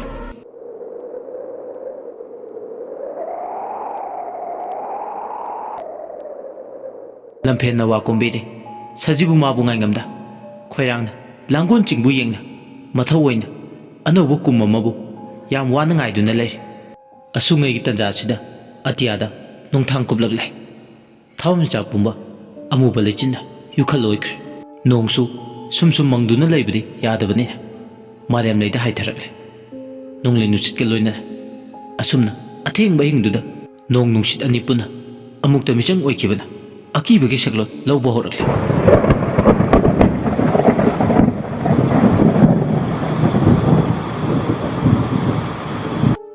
Nonglei nusituna kanna sitpana phi ngobuna kuptuna thamliba ꯑꯁꯤꯕ ꯍꯛꯆꯥꯡ ꯑꯗꯣ ꯑꯃꯨꯛ ꯑꯃꯨꯛ ꯅꯨꯡꯁꯤꯠꯇꯨꯅ ꯍꯥꯏꯗꯣꯛꯏ ꯑꯁꯤꯕꯒꯤ ꯃꯥꯏꯊꯣꯡ ꯑꯗꯣ ꯏꯉꯥꯟ ꯉꯥꯟꯅꯋꯤ ꯑꯁꯤꯕ ꯁꯪꯂꯤꯕ ꯃꯈꯣꯏꯁꯤꯡꯗꯨꯒꯤ ꯃꯔꯛꯇꯒꯤ ꯑꯃꯅ ꯆꯪꯁꯤꯜꯂꯒ ꯑꯁꯤꯕꯒꯤ ꯃꯁꯥꯗ ꯀꯨꯞꯂꯤꯕ ꯐꯤ ꯑꯉꯧꯕꯗꯣ ꯆꯪꯁꯤꯜꯂꯒ ꯈꯨꯝꯖꯤꯜꯂꯤ ꯑꯗꯨꯅ ꯍꯧꯖꯤꯛꯇꯤ ꯑꯁꯤꯕ ꯁꯪꯂꯤꯕ ꯃꯌꯥꯝꯗꯨꯒꯤ ꯃꯔꯛꯇ ꯑꯃꯗꯤ ꯇ꯭ꯔꯣꯂꯤ ꯅꯥꯀꯟꯗꯨꯗ ꯂꯦꯞꯂꯒ ꯐꯤꯗꯣ ꯍꯥꯏꯗꯣꯛꯈꯤꯗꯅꯕ ꯍꯥꯏꯗꯨꯅ ꯁꯪꯕꯒꯤ ꯃꯊꯧ ꯇꯥꯔꯤ ꯑꯀꯟꯕ ꯅꯣꯡꯂꯩ ꯅꯨꯡꯁꯤꯠ ꯑꯃꯗꯤ ꯅꯣꯡ ꯑꯍꯨꯝꯅ ꯄꯨꯟꯁꯤꯟꯕ ꯑꯀꯟꯕ ꯃꯔꯛ ꯑꯗꯨꯗ ꯑꯁꯤꯕꯕꯨ ꯀꯨꯞꯂꯤꯕ ꯐꯤ ꯑꯉꯧꯕꯗꯣ ꯑꯃꯨꯛꯁꯨ ꯍꯦꯛ ꯍꯥꯏꯗꯣꯛꯀꯦ ꯇꯧꯏ ꯃꯤ ꯑꯅꯤ ꯆꯪꯗꯨꯅ ꯀꯨꯞꯁꯦꯟ ꯁꯦꯟꯅꯗꯨꯅ ꯐꯤꯗꯨꯕꯨ ꯍꯥꯏꯗꯣꯛꯇꯅꯕ ꯀꯟꯅ ꯍꯣꯠꯅꯔꯤ ꯃꯗꯨꯕꯨ ꯁꯦꯟꯅꯕꯗ ꯑꯋꯥꯕ ꯑꯃꯅꯤ ꯔꯥꯙꯤꯀꯥ ꯑꯃꯗꯤ ꯊꯥꯗꯣꯏꯁꯨ ꯀꯥꯆꯤꯟꯗꯨꯗ ꯇꯥꯁꯤꯜꯂꯒ ꯃꯃꯤꯠ ꯑꯅꯤꯗꯨꯅ ꯅꯥꯊꯩꯅꯕ ꯍꯣꯠꯅꯔꯤ ꯇ꯭ꯔꯣꯂꯤ ꯑꯗꯨꯗꯒꯤ ꯌꯦꯡꯂꯔꯣꯏꯗꯤ ꯈꯟꯕꯅꯤ ꯑꯗꯨꯕꯨ ꯍꯦꯛꯇ ꯌꯦꯡꯅꯤꯡꯕ ꯐꯥꯎꯏ ꯇ꯭ꯔꯣꯂꯤ ꯑꯗꯨꯗ ꯑꯅꯤꯗꯨ ꯈꯨꯅꯤꯡ ꯊꯤꯟꯅꯩ ꯃꯤꯠꯀ ꯌꯦꯡꯅꯩ ꯅꯥꯀꯣꯡ ꯃꯌꯥꯗꯨꯗ ꯃꯨꯔꯨꯝ ꯃꯨꯔꯨꯝ ꯁꯣꯟꯅꯔꯒ ꯋꯥꯔꯤ ꯁꯥꯟꯅꯔꯦ ꯔꯥꯙꯤꯀꯥꯅ ꯊꯥꯗꯣꯏ ꯅꯣꯡꯂꯩ ꯅꯨꯡꯁꯤꯠꯁꯦ ꯇꯥꯟ ꯌꯥꯝ ꯀꯥꯏꯗ꯭ꯔꯥ ꯍꯣꯏ ꯀꯥꯏ ꯀꯤꯕꯗꯨꯝ ꯄꯣꯛꯏ ꯑꯍꯤꯡꯁꯤꯗ ꯇꯧꯔꯤꯁꯦ ꯔꯥꯙꯤꯀꯥꯅ ꯍꯥꯏꯕꯗꯗꯤ ꯌꯥꯝ ꯂꯥꯏꯕ ꯑꯩꯈꯣꯏꯁꯦ ꯑꯁꯤꯕ ꯃꯆꯥ ꯉꯥꯛꯇꯅꯤ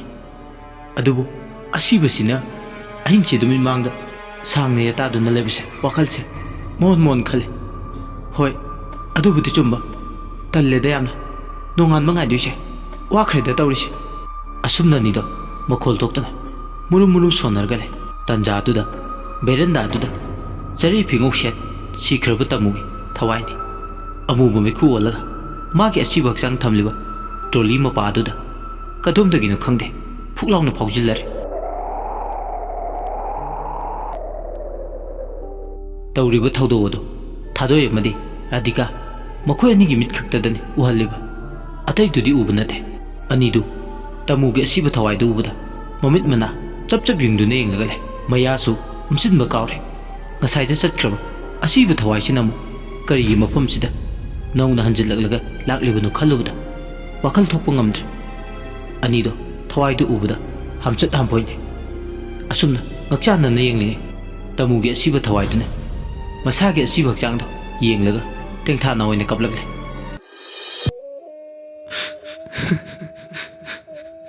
ꯍꯥꯗ ꯍꯛꯆꯥꯡ ꯄꯣꯂꯥꯡꯍꯣ ꯑꯩꯗꯤ ꯆꯠꯄ ꯉꯝꯗ꯭ꯔꯦ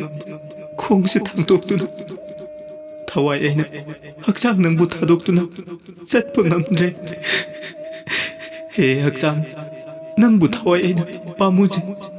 ꯍꯤꯡꯂꯤꯉꯩꯗ ꯍꯛꯆꯥꯡ ꯅꯪꯒꯤ ꯃꯃꯜ ꯈꯪꯂꯨꯗꯦ ꯑꯗꯨꯕꯨ ꯄꯨꯟꯁꯤꯅ ꯂꯣꯝꯂꯕ ꯃꯇꯝ ꯊꯋꯥꯏ ꯑꯩꯅ ꯍꯛꯆꯥꯡ ꯅꯪꯒꯤ ꯃꯃꯜ ꯉꯁꯤꯗ ꯈꯪꯂꯦ ꯊꯋꯥꯏ ꯑꯩꯅ ꯅꯪꯕꯨ ꯃꯐꯝ ꯀꯩꯗ ꯊꯥꯗꯣꯛꯇꯨꯅ ꯆꯠꯄ ꯉꯝꯂꯣꯏꯌꯦ ꯑꯁꯤ ꯍꯥꯏꯔꯒ ꯊꯋꯥꯏꯁꯤꯅ ꯇꯦꯡꯊꯥꯅ ꯑꯣꯏꯅ ꯀꯞꯂꯦ ꯔꯥꯙꯤꯀꯥ ꯑꯃꯗꯤ ꯊꯥꯗꯣꯏ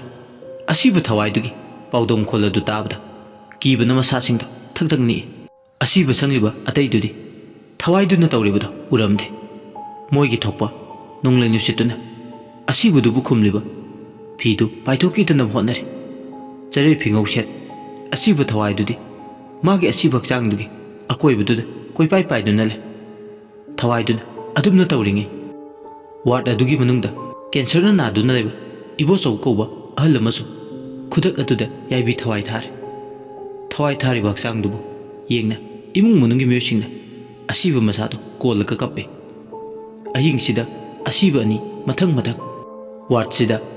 ꯁꯤꯕꯨ ꯁꯤꯔꯕ ꯃꯤꯁꯤ ꯃꯤꯅꯥ ꯊꯣꯛꯇꯨꯅ ꯁꯤꯕ ꯇꯥꯔꯕꯗꯤ ꯑꯃꯨꯛꯇ ꯑꯅꯤ ꯂꯧꯏ ꯅꯨꯄꯥ ꯑꯃꯒ ꯅꯨꯄꯤ ꯑꯃꯒ ꯃꯁꯤꯃꯛꯅꯤ ꯉꯁꯤꯒꯤ ꯑꯍꯤꯡꯁꯤꯗ ꯊꯣꯛꯂꯤꯕꯁꯤꯁꯨ ꯔꯥꯙꯤꯀꯥ ꯑꯃꯗꯤ ꯊꯥꯗꯣꯏ ꯃꯅꯥ ꯆꯞ ꯌꯨꯡꯉꯤ ꯋꯥꯔꯗ ꯃꯅꯨꯡꯗꯒꯤ ꯀꯞꯅ ꯂꯥꯎꯅꯕꯒꯤ ꯃꯈꯣꯜ ꯇꯥꯔꯛꯄꯗꯨꯗ ꯃꯩ ꯍꯥꯏꯅꯔꯦ ꯕꯦꯗ ꯅꯝꯕꯔ 20 ꯃꯈꯣꯏꯒꯤ ꯍꯦꯛ ꯊꯪꯅꯅ ꯂꯩꯕ ꯄꯦꯁꯦꯟ ꯑꯗꯣ ꯍꯧꯖꯤꯛ ꯈꯨꯗꯛ ꯑꯁꯤꯗ ꯂꯩꯇ꯭ꯔꯦ ꯑꯅꯤꯗꯨ ꯍꯦꯟꯅ ꯃꯤꯍꯨꯜ ꯀꯟꯅ ꯍꯨꯝꯒꯠꯈ꯭ꯔꯦ ꯌꯦꯡꯅꯩ ꯋꯥꯗꯤ ꯉꯥꯡꯅꯗꯦ ꯐꯤ ꯑꯉꯧꯕꯅ ꯏꯕꯣꯆꯧꯕꯒꯤ ꯍꯛꯆꯥꯡ ꯑꯗꯣ ꯀꯨꯞꯁꯤꯜꯂꯒ ꯕꯦꯔꯟꯗꯥꯗꯨꯗ ꯏꯟꯊꯣꯔꯛꯑꯦ ꯅꯣꯡꯂꯩ ꯅꯨꯡꯁꯤꯠ ꯃꯔꯛ ꯑꯗꯨꯗ ꯑꯁꯤꯕ ꯍꯛꯆꯥꯡ ꯑꯅꯤꯗꯣ ꯊꯪꯅꯅ ꯂꯩ ꯃꯤꯠꯅ ꯀꯨꯞꯄꯗ ꯏꯕꯣꯆꯧꯕꯒꯤ ꯊꯋꯥꯏꯗꯨꯁꯨ ꯇꯨꯃꯤꯟ ꯋꯥꯠꯂꯣꯝꯗꯒꯤ ꯃꯃꯥꯏꯗꯨ ꯂꯨꯛꯊꯔꯒ ꯃꯥꯒꯤ ꯑꯁꯤꯕ ꯃꯁꯥꯅ ꯊꯝꯂꯤꯕꯗꯨ ꯑꯃꯨꯛꯇꯪ ꯌꯦꯡꯂꯝꯂꯒ ꯃꯐꯝ ꯑꯗꯨꯗꯒꯤ ꯃꯥꯡꯈ꯭ꯔꯦ ꯔꯥꯙꯤꯀꯥ ꯑꯃꯗꯤ ꯊꯥꯗꯣꯏ ꯃꯃꯤꯠ ꯑꯅꯤꯗꯣ ꯆꯦꯖꯦꯠ ꯎꯏꯁꯤꯜꯂꯦ ꯊꯃꯣꯏꯗꯗꯤ ꯁꯣꯜꯂꯦ ꯉꯁꯤꯒꯤ ꯇꯝꯊꯤꯔꯕ ꯑꯍꯤꯡꯁꯦ ꯑꯀꯤꯕꯒꯤ ꯁꯛꯂꯣꯟꯗꯨꯅ ꯄꯤꯛ ꯊꯟꯈ꯭ꯔꯦ ꯃꯁꯤ ꯂꯣꯏꯈ꯭ꯔꯗꯤ ꯅꯨꯡꯉꯥꯏꯅꯤꯗ ꯑꯍꯤꯡꯁꯤꯗ ꯀꯌꯥꯗ ꯃꯤꯅꯨꯡꯁꯤ ꯂꯩꯇꯅ ꯃꯈꯣꯏ ꯑꯅꯤꯕꯨ ꯑꯣꯠꯂꯤꯕ ꯈꯜꯂꯨꯕꯗ ꯀꯣꯛꯇꯨꯝ ꯉꯥꯎꯏ ꯑꯁꯤꯕ ꯑꯅꯥꯕ ꯉꯥꯛꯇꯅꯤ ꯎꯔꯤꯕ ꯑꯗꯨꯕꯨ ꯅꯣꯡꯖꯨꯒꯤ ꯇꯝꯊꯤꯔꯕ ꯑꯍꯤꯡ ꯑꯗꯨ ꯂꯣꯏꯁꯤꯟꯈꯤ ꯃꯊꯪꯒꯤ ꯅꯨꯃꯤꯠꯅꯤ ꯅꯣꯡꯗꯤ ꯂꯦꯞꯇꯅ ꯑꯗꯨꯃꯛ ꯆꯨꯔꯤ